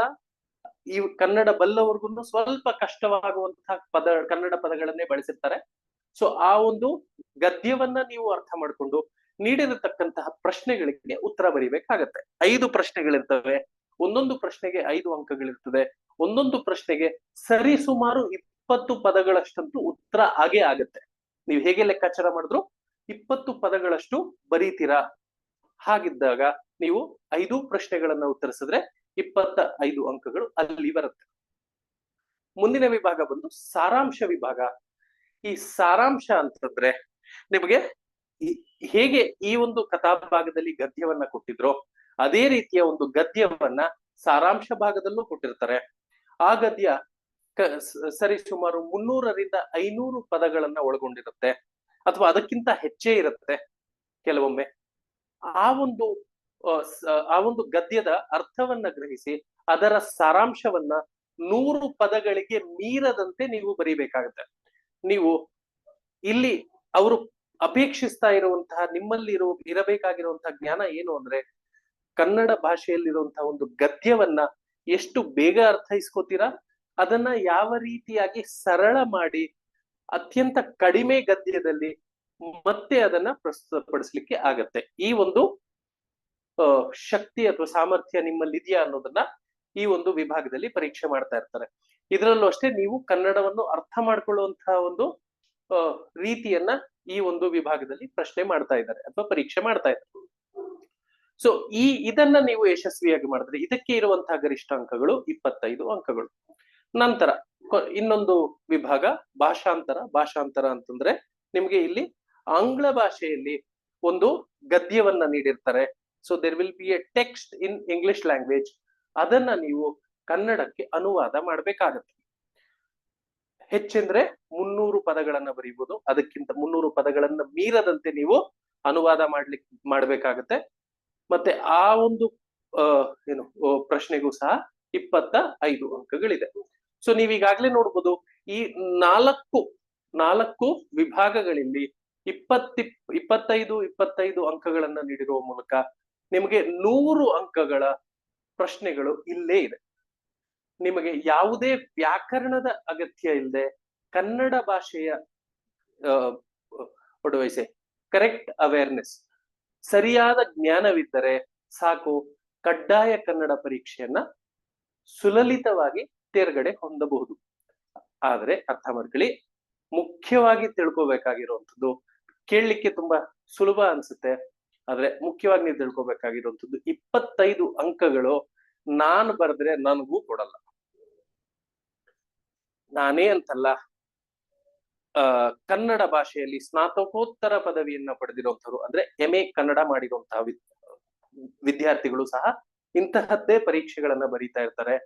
ಅವ್ರಿಗೂ ಸಹ 25 ಅಂಕಗಳಿಗೆ 25 ಅಂಕಗಳು ಬರೋದಿಲ್ಲ. ಹಾಗಾದ್ರೆ ಏನು ಇಲ್ಲಿರುವಂತಹ ಒಂದು ರಹಸ್ಯ ಅಂದ್ರೆ ನಿಮ್ಗೆ ತುಂಬಾ ಚೆನ್ನಾಗಿ ಕನ್ನಡ ಬಂದು ತುಂಬಾ ಮುದ್ದಾಗಿ ಗುಂಡಾಗಿ ಸೂಕ್ತ ಪದಗಳನ್ನ ಬಳಸಿ ಈ ಪ್ರಶ್ನೆಗಳಿಗೆ ಉತ್ತರಿಸಿದ್ರೆ ಹೆಚ್ಚೆಂದರೆ 20 ಅಂಕಗಳು, ಸಾಮಾನ್ಯ ಎಂದರೆ 6ರಿಂದ 8 ಅಂಕಗಳನ್ನ ಕೊಡ್ತಾರೆ. ನೀವು ಆ ಪ್ರಶ್ನೆಯಲ್ಲಿ ಅಪೇಕ್ಷಿಸಿರುವಂತಹ ಎಲ್ಲಾ ವಿಷಯಗಳನ್ನು ಚೆನ್ನಾಗಿ ನಿರ್ವಹಿಸಿದ್ದೀರಾ, ಕನ್ನಡದಲ್ಲಿ ಗುಂಡಾಗಿ ಅರ್ಥಗರ್ಭಿತವಾಗಿ ಬರ್ದಿದ್ದೀರಾ ಅಂತಂದ್ರೆ 15 ಅಂಕಗಳವರೆಗೂ ಪಡ್ಕೋಬಹುದು. 15ರಿಂದ 20 ತುಂಬಾ ಒಳ್ಳೆ ಕನ್ನಡ ಭಾಷೆಯ ಪ್ರೌಢಿಮೆ ಇದ್ದಂಥವ್ರಿಗೆ ಬರ್ತದೆ. ಆಡು ಭಾಷೆನಲ್ಲಿ ಹೇಗೆ ಮಾತಾಡ್ತೀವೋ ಆ ರೀತಿ ಬರ್ದಿದ್ರೆ, ಅಥವಾ ಆ ಒಂದು ಪ್ರಶ್ನೆಗೆ ಬೇಕಾಗಿರುವಂತಹ ಎಲ್ಲ ವಿಷಯಗಳನ್ನ ನೀವು ಸಮರ್ಥವಾಗಿ ಪ್ರಸ್ತುತಪಡಿಸ್ಲಿಕ್ಕೆ ಸಾಧ್ಯ ಆಗದೆ ಹೋದ್ರೆ ನೀವು ಅಲ್ಲಿ ಅಂಕಗಳನ್ನ ಕಳ್ಕೊತಾ ಹೋಗ್ತೀರಾ. ನಿಮ್ಗೆ 5 ಅಂಕ ಕೊಟ್ರು ಅಂತ ಇಟ್ಕೊಳ್ಳೋಣ. ನಾನು ಹೇಳೋದು ಹೆಚ್ಚು ಅಂಕಗಳಿರುವಂತಹ ಪ್ರಶ್ನೆಗಳು ತುಂಬಾ ಭಯಪಡಿಸುವಂತ ಪ್ರಶ್ನೆಗಳಾಗಿರುತ್ತೆ, ಡೇಂಜರಸ್ ಕ್ವೆಶ್ಚನ್ಸ್ ಅಂತ ನಾನು ಇವನ್ನ ಹೇಳ್ತೇನೆ. ಏನಕ್ಕೆ ಅಂತಂದ್ರೆ 25 ಅಂಕಗಳಿಗೆ ನಿಮ್ಗೆ 5 ಕೊಟ್ರು ಅಂದ್ರೆ ನಿಮ್ಗೆ ಎಷ್ಟು ಬಂತು? ಕೇವಲ 20 ಅಂಕಗಳು ಬರ್ತದೆ. 20 ಅಂಕಗಳು ಬಂದ್ಬಿಟ್ರೆ ನೀವು ಇನ್ನು ಉಳಿದ 50 ಅಂಕಗಳ ಪ್ರಶ್ನೆಗಳಲ್ಲೇ 30 ಅಂಕಗಳನ್ನ ಪಡಿಬೇಕು. 100 ಅಂಕದಲ್ಲೇ 25 ಬಂದಿದೆ ಅಂದ್ರೆ ಆ 50 ಅಂಕಗಳ ಪ್ರಶ್ನೆಗಳಲ್ಲಿ ಹೇಗೆ 30 ಪಡೆದುಕೊಳ್ಬಹುದು? ಅದ್ರಲ್ಲೂ ಸುಲಭ ಇದೆ. ಅದನ್ನು ಸಹ ನಾವು ಚರ್ಚೆ ಮಾಡ್ತಾ ಹೇಳ್ತಾ ಹೋಗ್ತೀನಿ. ಸೊ ಇದಿಷ್ಟು ಅರ್ಥ ಆಗಿದೆ ಅಂತ ಅನ್ಕೋತೀನಿ. ನಿಮಗೆ 100 ಅಂಕಗಳಿಗೆ 4 ಪ್ರಮುಖ ಪ್ರಶ್ನೆಗಳು ಬರ್ತದೆ: ಪ್ರಬಂಧ, ಕಥಾಭಾಗ, ಸಾರಾಂಶ, ಭಾಷಾಂತರ. ನಿಮಗೆ ಇಲ್ಲಿ ಈ 4 ಪ್ರಶ್ನೆಗಳನ್ನ ನೀವು ತುಂಬಾ ಮನಸ್ಸಿಗೆ ತೆಗೆದುಕೊಂಡು ಅದನ್ನ ಎಲ್ಲಾ ಪ್ರಶ್ನೆಗಳನ್ನ ಯಶಸ್ವಿಯಾಗಿ ಉತ್ತರಿಸಲಿಕ್ಕೆ ಹೋದ್ರೆ 2 ಗಂಟೆಯ ಮಿತಿಯನ್ನ ನೀವು ಮೀರಿ ಬಿಡ್ತೀರ. ಒಂದೊಂದಕ್ಕೂ ಕನಿಷ್ಠ ಅರ್ಧ ಗಂಟೆ ಬೇಕು ಅನ್ನೋ ರೀತಿಯೇ ಪ್ರಶ್ನೆಗಳು ತಯಾರಾಗಿರ್ತವೆ. ಸೊ ನೀವು 2 ಗಂಟೆ ಸಮಯದಲ್ಲಿ ಕೇವಲ ಈ 4 ಭಾಗಗಳನ್ನ ಮಾಡಿದ್ರೆ ನಿಮಗೆ 100 ಅಂಕಗಳಿಗೆ ಪ್ರಶ್ನೆ 150 ಅಂಕಗಳ ಒಂದು ಪ್ರಶ್ನೆ ಪತ್ರಿಕೆಯಲ್ಲಿ ಕೇವಲ 100 ಅಂಕಗಳಿಗೆ ನೀವು ಉತ್ತರಿಸಿರ್ತೀರಾ. ಇನ್ನ 50 ಅಂಕಗಳಿಗೆ ಉತ್ತರನೇ ಬರ್ದಿರೋದಿಲ್ಲ. ಸೊ ಅಲ್ಲಿ ನಿಮ್ಗೆ 100 ಅಂಕದಲ್ಲಿ 50 ಬರ್ಲೇಬೇಕು. ಬರ್ಲಿಲ್ಲ ಅಂದ್ರೆ ಉತ್ತೀರ್ಣರಾಗೋದಿಲ್ಲ. 100ರಲ್ಲಿ 50 ತಗೊಳ್ಳೋದನ್ನು ಅಷ್ಟೇ ಕಷ್ಟ ಮಾಡಿದ್ದಾರೆ. ಅರ್ಥ ಆಗ್ತಾ ಇದೆ ಅಂತ ಅನ್ಕೋತೀನಿ. ಮುಂದೆ ಹೋಗೋಣ.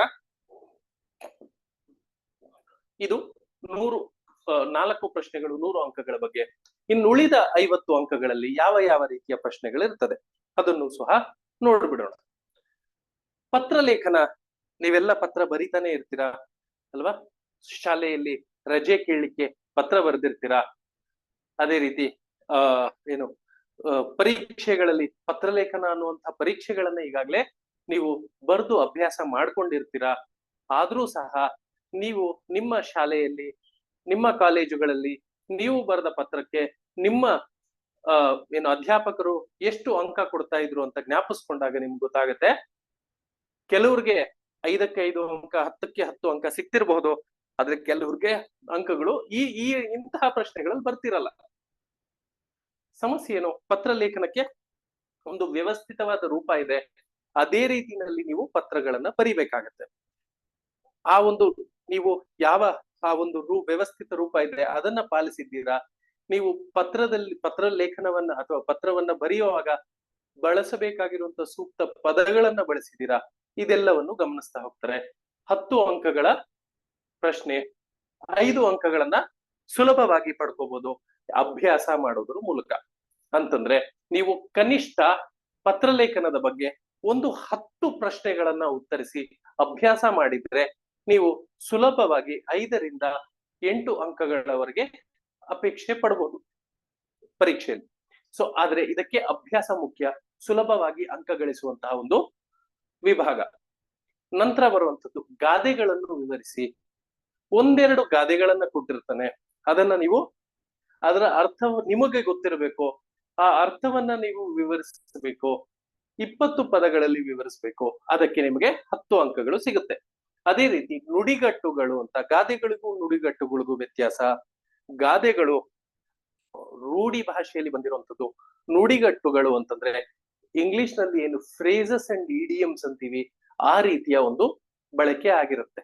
ಅದು ಒಂದು ಪದ ಸಮುಚ್ಚಯ. ಆ ಪದದ ನೇರವಾದ ಅರ್ಥ ಏನಿರುತ್ತೋ ಅದರ ಗೂಢಾರ್ಥ ಅದೇ ರೀತಿ ಬೇರೆಯಾಗಿರುತ್ತೆ. ರೈಟ್? ಫಾರ್ ಎಕ್ಸಾಂಪಲ್, ಇಂಗ್ಲಿಷ್ ಅಲ್ಲಿ ನಿಮ್ಗೆ ಉದಾಹರಣೆಗಳು ಕೊಡ್ತೀನಿ. ಕನ್ನಡದಲ್ಲಿ ಹೇಗಿದ್ರು ಪ್ರಶ್ನೆ ಪತ್ರಿಕೆಯ ಮೂಲಕನೇ ನಿಮ್ಗೆ ಉದಾಹರಣೆಗಳು ಸಿಗುತ್ತೆ. ಇಂಗ್ಲಿಷ್ ಅಲ್ಲಿ ಹಿ ಕಿಕ್ಡ್ ದ ಬಕೆಟ್ ಅಂತೀವಿ. What does it mean? ಅವನು ಬಕೆಟ್ ಅನ್ನು ಒದ್ದ ಅಂತ ಬರೆದ್ರೆ ಅದು ತಪ್ಪಾಗುತ್ತೆ. ಹಿ ಕಿಕ್ಡ್ ದ ಬಕೆಟ್ ಅಂದ್ರೆ ಅವನು ತೀರಿ ಹೋದ, ಅವನು ಸತ್ತು ಹೋದ ಅಂತ ಅರ್ಥ. ಸೊ ಆ ಪದ ಸಮುಚ್ಚಯದ ಅರ್ಥ ಏನಿದೆ ಅದು ಬೇರೆ ಇರುತ್ತೆ, ಆದ್ರೆ ಅದಕ್ಕೆ ಇರುವಂತಹ ಗೂಢಾರ್ಥನೇ ಬೇರೆ ಇರುತ್ತೆ. ಆ ರೀತಿಯ ನುಡಿಗಟ್ಟುಗಳನ್ನ ನೀಡಿರ್ತಾನೆ. ಆ ನುಡಿಗಟ್ಟುಗಳ ನೇರ ಅರ್ಥವನ್ನ ನೀವು ಬರೆದ್ರೆ ಅಂಕಗಳನ್ನ ಕಳ್ಕೋತೀರಾ. ಅದ್ರ ಬಗ್ಗೆ ತಿಳ್ಕೊಂಡು ಬರೆದ್ರೆ ನಿಮ್ಗೆ ಅಲ್ಲಿ ಅಂಕಗಳು ಬರ್ತದೆ. 20 ಪದಗಳು ನೀವು ಅರ್ಥ ಬರಿಬೇಕು ಅಂತಂದ್ರೆ ಕನಿಷ್ಠ 20 ಪದಗಳು ಬೇಕೇ ಬೇಕು. ಸೊ ಅಲ್ಲಿ 2 ಪ್ರಶ್ನೆ ಕೊಟ್ಟಿರ್ತಾನೆ. ಒಂದು ಪ್ರಶ್ನೆಗೆ 3 ಅಂಕಗಳು, ಒಟ್ಟು ನಿಮ್ಗೆ 6 ಅಂಕಗಳು ಸಿಗ್ತವೆ. ನೆಕ್ಸ್ಟ್, ಒಂದು ವಾಕ್ಯದ ಪ್ರಶ್ನೆಗಳು ಸುಮಾರು 4 ಪ್ರಶ್ನೆಗಳಿರ್ತದೆ. ಆ ಒಂದು ಪ್ರಶ್ನೆಗಳನ್ನ ಒಂದು ವಾಕ್ಯದಲ್ಲಿ ಬರೀತೀರಾ. ಒಂದು ವಾಕ್ಯ ಅಂದ್ರೆ ಕನಿಷ್ಠ 10 ರಿಂದ 15 ಪದ ಬಂದೇ ಬಿಡುತ್ತೆ. ಸೊ ಆ ಒಂದು ಪ್ರಶ್ನೆಗೆ 4 ಅಂಕಗಳಿರ್ತದೆ, 4 ಪ್ರಶ್ನೆಗಳಿರ್ತವೆ. ಅದೇ ರೀತಿ ತತ್ಸಮ ತದ್ಭವ. ತತ್ಸಮ ತದ್ಭವ ಅಂತಂದ್ರೆ ನಿಮ್ಗೆ ಗೊತ್ತೇ ಇದೆ. ಆ ಒಂದು ಯಾವುದೇ ಒಂದು ಪದದ ಮೂಲ ರೂಪ ಏನಿದೆ, ಅದರ ಏನು ಬಳಕೆಯಲ್ಲಿರುವಂತಹ ರೂಪ ಏನಿದೆ, ಆ ಒಂದು ವ್ಯತ್ಯಾಸವನ್ನ ಅದನ್ನ ತೋರ್ಪಡಿಸುವಂತದ್ದೇ ತತ್ಸಮ ತದ್ಭವ. ಆ ತತ್ಸಮ ತದ್ಭವ ಪದಗಳ ಬಗ್ಗೆ 5 ಪ್ರಶ್ನೆಗಳಿರ್ತದೆ. ಒಂದೊಂದು ಪ್ರಶ್ನೆಗೆ ಒಂದೊಂದು ಅಂಕಿ ಇರ್ತದೆ. ಒಟ್ಟು 5 ಅಂಕಗಳನ್ನ ನೀವು ಆ ಒಂದು ವಿಭಾಗವನ್ನ ಅಭ್ಯಾಸ ಮಾಡ್ಕೊಂಡಿದ್ರೆ ಪಡ್ಕೋಬಹುದು. ಇದಕ್ಕೆ ಎಷ್ಟು ಓದ್ಬೇಕು, ಹೇಗೆ ಓದ್ಬೇಕು, ಎಲ್ಲಿ ಓದ್ಬೇಕು ಅದನ್ನೆಲ್ಲ ನಾನು ಚರ್ಚೆ ಮಾಡ್ತಾ ಹೋಗ್ತೇನೆ. ಅದೇ ರೀತಿ ಬಿಡಿಸಿ ಬರೆಯಿರಿ. ಯಾವುದೋ ಒಂದು ಏನು ಪದವನ್ನ ನೀಡಿರ್ತಾನೆ, ಅದು ಸಂಧಿ ಪದ ಆಗಿರ್ಬೋದು ಅಥವಾ ಸಮಾಸ ಪದ ಆಗಿರ್ಬೋದು. ನಿಮಗೆ ಸಂಧಿಗಳನ್ನ ಮಾಡಿದಾಗ ತಿಳಿಸ್ತೀನಿ ಯಾವ ರೀತಿ ಸಂಧಿ ಪದವನ್ನ ವಿಭಜಿಸಬೇಕು ಅಂತ. ಅದೇ ರೀತಿ ಸಮಾಸ ಪದವನ್ನ ಯಾವ ರೀತಿ ವಿಭಜಿಸಬೇಕು. ಒಂದು ಪದದಲ್ಲಿ ಈಗ ಉದಾಹರಣೆಗೆ ದೇವಾಲಯ ಅನ್ನುವಂತ ಒಂದು ಪದವನ್ನ ತಗೊಳ್ಳೋಣ. ದೇವ ಮತ್ತು ಆಲಯ ಈ 2 ಪದಗಳು ಕೂಡಿ ದೇವಾಲಯ ಅನ್ನುವಂತ ಒಂದು ಪದ ರಚನೆಗೊಂಡಿರುತ್ತೆ. ದೇವ ಅಂದ್ರೆ ದೇವರು, ಆಲಯ ಅಂದ್ರೆ ಮನೆ, ದೇವಾಲಯ ಅಂದ್ರೆ ದೇವರ ಮನೆ ಅಲ್ವೇ, ದೇವಸ್ಥಾನ. ಈ ರೀತಿಯ ಏನು ಪದ ಸಮುಚ್ಚಯಗಳನ್ನ ನೀಡಿರ್ತಾರೆ, ಅದನ್ನ ನೀವು ಬಿಡಿಸಿ ಬರಿಬೇಕು. ಇದನ್ನ ಬಿಡಿಸ್ಲಿಕ್ಕೆ ಕೆಲವೊಂದು ನಿಯಮಗಳಿರ್ತದೆ. ಅದಕ್ಕೆ ನಿಮಗೆ ಸಂಧಿಗಳ ಜ್ಞಾನ ಇರಬೇಕು, ಸಮಾಸದ ಜ್ಞಾನ ಇರಬೇಕು. ಇಲ್ಲವಾದರೆ ಅದನ್ನ ಯಥಾವತ್ತಾಗಿ ಬಿಡಿಸುವುದಕ್ಕೆ ಸಾಧ್ಯ ಇಲ್ಲ, ಅದರಲ್ಲಿ ನಿಮ್ಗೆ ಅಂಕ ಬರೋದಿಲ್ಲ. ಅದೇ ರೀತಿ ಅರ್ಥ ಬರೆಯಿರಿ. ಕನ್ನಡದ 1-5 ಪದಗಳನ್ನ ಕೊಟ್ಟಿರ್ತಾನೆ, ಅದರ ಅರ್ಥವನ್ನ ನೀವು ಬರೀಬೇಕಾಗತ್ತೆ. ಸಮಾನಾರ್ಥಕ ಪದಗಳನ್ನಾದ್ರೂ ಬರೀಬಹುದು ನಿಮಗೆ ಅದರ ಅರ್ಥ ಗೊತ್ತಿದ್ರೆ. ಇಲ್ಲವಾದ್ರೆ ಆ ಅರ್ಥವನ್ನ 1 ಸಾಲಿನಲ್ಲೋ ಅಥವಾ 2 ಸಾಲಿನಲ್ಲೋ ನೀವು ವಿವರಿಸಬಹುದು. ನೀವು ಸರಿಯಾದ ಅರ್ಥವಾದ ವಿವರಣೆ ನೀಡಿದರೆ ಅದಕ್ಕೆ 5 ಅಂಕಗಳು, ಅಂದ್ರೆ 5 ಪದಗಳಿರ್ತದೆ. ಒಂದೊಂದು ಪ್ರಶ್ನೆಗೆ 1 ಅಂಕ, 5 ಅಂಕಗಳನ್ನ ನೀಡ್ತಾರೆ. ಅದೇ ರೀತಿ ವಿರುದ್ಧಾರ್ಥಕ ಪದಗಳನ್ನ ಬರೀಬೇಕು. ಅವರು ನೀಡಿರುವಂತಹ ಪದದ ವಿರುದ್ಧ ಅರ್ಥದ ಪದವನ್ನ ಬಳಿಬೇಕು. ಇಲ್ಲಿ ವಾಕ್ಯವನ್ನ ಬರೆಯೋ ಹಾಗಿಲ್ಲ. ನಿಮ್ಗೆ ನೋಡಿ, ಇಲ್ಲಿ ಅರ್ಥ ಬರೆಯಿರಿ ಅಂತ ಕೇಳಿದಾನೆ. ಇಲ್ಲಿ ನೀವು ಅರ್ಥವನ್ನ ಬರೀಬಹುದು. ಅದಕ್ಕೆ ಸಮಾನಾರ್ಥಕ ಪದವಿದ್ರೆ ಆ ಸಮಾನಾರ್ಥಕ ಪದವನ್ನಾದ್ರೂ ಬರೀಬಹುದು, ಅಥವಾ ಆ ಪದದ ಅರ್ಥವನ್ನ ಒಂದು ವಾಕ್ಯದಲ್ಲಿ ವಿವರಿಸಾದ್ರೂ ಬರೀಬಹುದು. ಆದ್ರೆ ವಿರುದ್ಧಾರ್ಥಕ ಪದ ಅಂತ ಕೇಳಿದಾಗ ಅದಕ್ಕೆ ಒಂದೇ ಪದದಲ್ಲಿ ನೀವು ಉತ್ತರಿಸ್ಬೇಕಾಗತ್ತೆ. ಕೆಲವೊಮ್ಮೆ ಆ ಪದವನ್ನೇ ವಿರುದ್ಧಾರ್ಥಕ ಪದವನ್ನಾಗಿ ಪರಿವರ್ತಿಸಿ ಬರೆಯುವಂತಹ ಒಂದು ಅವಕಾಶಗಳಿರುತ್ತದೆ. ಅದನ್ನ ಮಾಡೋದ್ರ ಮೂಲಕ ನೀವು ಈ 5 ಅಂಕಗಳನ್ನು ಪಡೆದುಕೊಳ್ಬಹುದು ಬಹುಶಃ. ಸೊ ಇದು ಈ ರೀತಿಯ 50 ಅಂಕಗಳ ಇನ್ನುಳಿದ ಪ್ರಶ್ನೆಗಳಿರುತ್ತದೆ. ಸೊ 100 ಅಂಕಗಳಿಗೆ ನಿಮ್ಗೆ 25 ಅಂಕಗಳ 4 ಪ್ರಶ್ನೆ ಇರ್ತದೆ. ಇನ್ನ 50 ಅಂಕಗಳಿಗೆ 1 ಅಂಕೆ, 10 ಅಂಕೆ, 2 ಅಂಕೆ, ಈ ರೀತಿಯ ಕಡಿಮೆ ಅಂಕಗಳ ಹೆಚ್ಚು ಪ್ರಶ್ನೆಗಳು ಇಲ್ಲಿರ್ತದೆ. ಸೊ ನಾನೀಗಾಗ್ಲೇ ಹೇಳಿದ್ದೀನಿ, ನೀವು 100 ಅಂಕಗಳ ಪ್ರಶ್ನೆಯಲ್ಲಿ ಎಷ್ಟು ತೆಗೆದುಕೊಂಡಿರ್ತೀರೋ ಅದರಲ್ಲಿ ಬಾಕಿ ಅಂಕಗಳನ್ನ ನೀವು ಈ ವಿಭಾಗದಲ್ಲಿ ಪಡೆದುಕೊಳ್ಳುವ ಒಂದು ಪ್ರಯತ್ನವನ್ನ ಮಾಡಬೇಕು. ಅತಿ ಹೆಚ್ಚು ಅಂಕಗಳನ್ನ ನೀವು ಆ 25 ಅಂಕದ ಪ್ರಶ್ನೆಗಳಲ್ಲಿ ತೆಗೆದುಕೊಳ್ಳುವಂತಹ ಒಂದು ಪ್ರಯತ್ನ ಮಾಡಿದ್ರೆ, ಇಲ್ಲಿ ಹಲವಾರು ವಿಭಾಗಗಳಲ್ಲಿ ನಿಮಗೆ ಅರಿವಿಲ್ಲದೆಯೋ ಅರಿವಿದ್ದು ತಪ್ಪುಗಳನ್ನ ಮಾಡಿ ಅಂಕಗಳನ್ನ ಕಳ್ಕೋತೀರಾ. ಆ ಒಂದು ಅಂಕಗಳನ್ನ ಗಳಿಸ್ಕೊಳ್ಳಿಕ್ಕೆ ನಿಮಗೆ ಈ ಮೊದಲನೇ ಭಾಗ ಏನಿದೆ, 25 ಅಂಕಗಳ 4 ಪ್ರಶ್ನೆಗಳು, ಅಲ್ಲೇ ನಿಮಗೆ ಅವಕಾಶ ಇರುವಂತದ್ದು. ಸೊ ನಾನು ಹೆಚ್ಚಾಗಿ ಏನ್ ಹೇಳ್ಬಯಸ್ತೀನಿ ಅಂತಂದ್ರೆ, ಈ ಒಂದು ಕಡ್ಡಾಯ ಕನ್ನಡ ಪ್ರಶ್ನೆ ಪತ್ರಿಕೆ ತುಂಬಾ ಕಷ್ಟವಾದದ್ದು ಅಲ್ಲ, ತುಂಬಾ ಸುಲಭವಾದದ್ದು ಅಲ್ಲ. ಹೆಚ್ಚಿನ ಮಂದಿ ಇದನ್ನ ತಾತ್ಸಾರವಾಗಿ ತಗೊಂಡು ಈ ಪತ್ರಿಕೆಯಲ್ಲಿ ಅನುತ್ತೀರ್ಣರಾಗುವುದುಂಟು. ಅದೇ ರೀತಿ ಯಾವುದೇ ವಿಶೇಷ ಪ್ರಯತ್ನವನ್ನು ಮಾಡದೆ ಈ ಪ್ರಶ್ನೆ ಪತ್ರಿಕೆಯ ಅಗತ್ಯ ಏನಿದೆ, ಬೇಡಿಕೆ ಏನಿದೆ ಅದನ್ನ ಅರ್ಥ ಮಾಡಿಕೊಂಡು ಯಾವುದೇ ವಿಶೇಷ ಪ್ರಯತ್ನವಿಲ್ಲದೆ ಇಂತಹ ಪತ್ರಿಕೆಗಳನ್ನ ಪಾಸು ಮಾಡಿರುವುದು ಉಂಟು. ಅರ್ಥ ಆಯ್ತಾ? ಸೊ ಆ ಒಂದು ಕಾರಣಕ್ಕೆ ನಾನು ಬಹುಶಃ 1/4 ಗಂಟೆ ನಿಮ್ಗೆ ಪ್ರಶ್ನೆ ಪತ್ರಿಕೆಯನ್ನ ಅರ್ಥ ಮಾಡಿಸ್ಲಿಕ್ಕೇನೆ ಸಮಯವನ್ನ ನೀಡಿದ್ದೇನೆ. ತುಂಬಾ ಮುಖ್ಯವಾದದ್ದು ಪ್ರಶ್ನೆ ಪತ್ರಿಕೆಯನ್ನ ಅರ್ಥ ಮಾಡ್ಕೊಳ್ಳುವಂಥದ್ದು. ಸೊ ನಾವು ನೇರವಾಗಿ ಪ್ರಶ್ನೆ ಪತ್ರಿಕೆಯನ್ನ ನೋಡ್ತೇವೆ. ಸೊ ಈಗಾಗಲೇ ಹೇಳಿದಂಗೆ ನಾವು ಸಿವಿಲ್ ಸಪ್ಲೈಡ್ ಪ್ರೋಗ್ರಾಮ್ಸ್ ಅನ್ನುವಂತಹ ಒಂದು ಸಂಸ್ಥೆಯಿಂದ ನಿಮಗೆ ಈ ಉಚಿತ ಕನ್ನಡದ ತರಬೇತಿಯನ್ನ ನೀಡ್ತಾ ಇದ್ದೇವೆ. ಕಡ್ಡಾಯ ಕನ್ನಡ ಪರೀಕ್ಷೆಯಲ್ಲಿ ಎಲ್ಲರೂ ಉತ್ತೀರ್ಣರಾಗಬೇಕು. ಯಾರು ಈ ಪರೀಕ್ಷೆಯಲ್ಲಿ ಅನುತ್ತೀರ್ಣರಾಗಿ ತಮ್ಮ ಅವಕಾಶದಿಂದ ವಂಚಿತರಾಗಬಾರದು ಅನ್ನೋ ಉದ್ದೇಶದಿಂದ ಈ ಕಡ್ಡಾಯ ಕನ್ನಡ ಪರೀಕ್ಷೆಗೆ ಉಚಿತವಾಗಿ ತರಗತಿಗಳನ್ನ ನಡೆಸ್ಕೊಡ್ತಾ ಇದ್ದೇವೆ. ಇವತ್ತಿನಿಂದಲೇ ಪ್ರಾರಂಭ ಆಗಿದೆ. ಬಹುಶಃ ನಿಮಗೆ ಕೋರ್ಸ್ ಲಿಂಕ್ ಸಿಕ್ಕಿರುತ್ತೆ. ನೀವು ಈ ಒಂದು ಸ್ಕ್ಯಾನ್ ಮೀ ಅನ್ನೋ ಆಪ್ಷನ್ ಮೂಲಕ ನೀವು ಸ್ಕ್ಯಾನ್ ಮಾಡಿ ನಿಮ್ಗೆ ಬಹುಶಃ ಈ ರೀತಿಯ ಒಂದು ಏನು ಜಾಹೀರಾತು ಪ್ರತಿ ಸಿಕ್ಕಿರುತ್ತೆ, ಅಡ್ವರ್ಟೈಸ್ಮೆಂಟ್ ಕಾಪಿ ಸಿಕ್ಕಿರುತ್ತೆ. ಸೊ ಇದರಲ್ಲಿ ನಿಮ್ಗೆ ಸ್ಕ್ಯಾನ್ ಮೀ ಅನ್ನುವಂತ ಒಂದು QR ಕೋಡ್ ಅನ್ನ ನೀಡಿರ್ತೇವೆ. ಸೊ ಇದನ್ನ ಸ್ಕ್ಯಾನ್ ಮಾಡೋದ್ರ ಮೂಲಕ ನೀವು ನಮ್ಮಲ್ಲಿ ಸಿಗುವಂತಹ ಎಲ್ಲಾ ಕೋರ್ಸ್ಗಳ ಬಗ್ಗೆ ಮಾಹಿತಿಯನ್ನ ಪಡ್ಕೋಬಹುದು.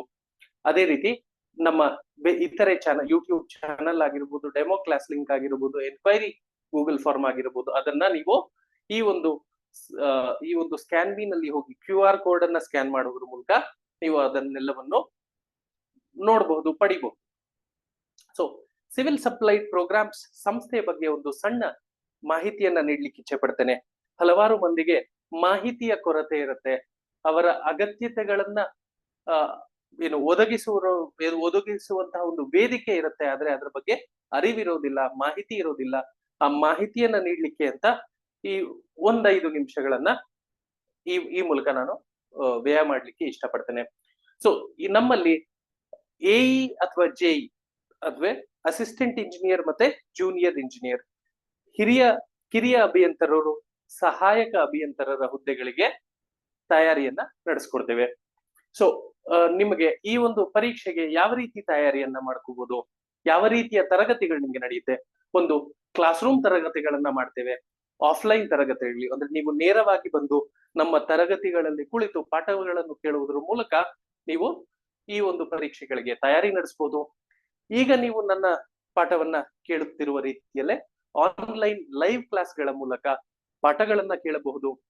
ಸೊ ನೀವು ಈ ರೀತಿಯ ಲೈವ್ ಕ್ಲಾಸಸ್ ನ ಅಟೆಂಡ್ ಮಾಡೋದ್ರ ಮೂಲಕ ಹೇಗೆ ನೀವು ನನ್ನ ಜೊತೆ ಚಾಟ್ ಬಾಕ್ಸ್ ನ ಮೂಲಕ ಸಂಪರ್ಕ ಮಾಡ್ಲಿಕ್ಕೆ ಸಾಧ್ಯವೋ, ಯಾವ ರೀತಿ ನಿಮ್ಮ ಪ್ರಶ್ನೆಗಳಿಗೆ ಉತ್ತರಗಳನ್ನ ಹುಡುಕಿಕೊಳ್ಳುವುದಕ್ಕೆ ಸಾಧ್ಯವೋ, ಅದೆಲ್ಲವನ್ನು ನಾವು ಈ ಒಂದು ಆನ್ಲೈನ್ ವೇದಿಕೆಯಲ್ಲಿ ಮಾಡ್ಕೊಡ್ತೇವೆ. ಅದೇ ರೀತಿ ನೀವು ಈ ಒಂದು ತರಗತಿಯನ್ನ ಭಾಗವಹಿಸ್ಲಿಕ್ಕೆ ಸಾಧ್ಯ ಆಗ್ಲಿಲ್ಲ, ಅಟೆಂಡ್ ಮಾಡ್ಲಿಕ್ಕೆ ಸಾಧ್ಯ ಆಗ್ಲಿಲ್ಲ ಆದ್ರೂ ಚಿಂತೆ ಪಡೋ ಅವಶ್ಯಕತೆ ಇಲ್ಲ. ಇಂತಹ ತರಗತಿಗಳ ರೆಕಾರ್ಡಿಂಗ್ಗಳು ಸಹ ನಿಮ್ಗೆ ಲಭ್ಯ ಇರ್ತದೆ. ಸೊ ಆನ್ಲೈನ್ ರೆಕಾರ್ಡೆಡ್ ಕ್ಲಾಸ್ ಅನ್ನ ಕೇಳಬಹುದು, ಆನ್ಲೈನ್ ಲೈವ್ ಕ್ಲಾಸ್ ಅನ್ನ ಕೇಳಬಹುದು. ಅದೇ ರೀತಿ ಹೈಬ್ರಿಡ್ ಕ್ಲಾಸಸ್ ಅಂತಂದ್ರೆ ಆಫ್ಲೈನು ಸಹ ಕೇಳಬಹುದು, ಆನ್ಲೈನು ಕೇಳಬಹುದು. ನೀವು ಯಾರು ಆಫ್ಲೈನ್ ತರಗತಿಗಳನ್ನ ಆಯ್ಕೆ ಮಾಡ್ಕೊಂಡಿರ್ತಾರೋ ಅಂತಹ ವಿದ್ಯಾರ್ಥಿಗಳು ನೇರವಾಗಿ ಬಂದು ನಮ್ಮ ತರಗತಿಗಳಲ್ಲಿ ಕುಳಿತು ಪಾಠ ಕೇಳಬಹುದು. ಅಷ್ಟೇ ಅಲ್ಲದೆ ಅವರು ಅದೇ ತರಗತಿಯನ್ನ ಆನ್ಲೈನ್ ಮೂಲಕ ಲೈವ್ ಆಗಿ ಕೇಳಬಹುದು. ಬೆಂಗಳೂರಲ್ಲಿ ಹೆಚ್ಚು ಮಳೆ ಬರ್ತಾ ಇರುತ್ತೆ, ಯಾವತ್ತೂ ಒಂದಿನ ತರಗತಿಗೆ ಬರ್ಲಿಕ್ಕೆ ಸಾಧ್ಯ ಇಲ್ಲ ಅಂದ್ರೆ ಅವರಿಗೆ ಆನ್ಲೈನ್ ಪ್ಯಾಕೇಜ್ ಆಟೋಮ್ಯಾಟಿಕ್ ಆಗಿ ಅಂದ್ರೆ ಸ್ವಯಂಚಾಲಿತವಾಗಿ ದೊರೆಯುತ್ತೆ. ಅದೇ ರೀತಿ ಟಾಪಿಕ್ ವೈಸ್ ಟೆಸ್ಟ್ ಸೀರೀಸ್ ಮತ್ತು ಸ್ಟಡಿ ಮಟೀರಿಯಲ್ಸ್ ನಿಮಗೆ ವಿಷಯಕ್ಕೆ ಅನುಸಾರವಾಗಿ ಅತಿ ಹೆಚ್ಚು ಪ್ರಶ್ನೆಗಳ ಮೂಲಕ ಒಂದು ಪರೀಕ್ಷೆಯ ಸರಣಿಯನ್ನ ನೀಡ್ತೇವೆ. ಟೆಸ್ಟ್ ಸೀರೀಸ್ ನಡೆಯುತ್ತೆ.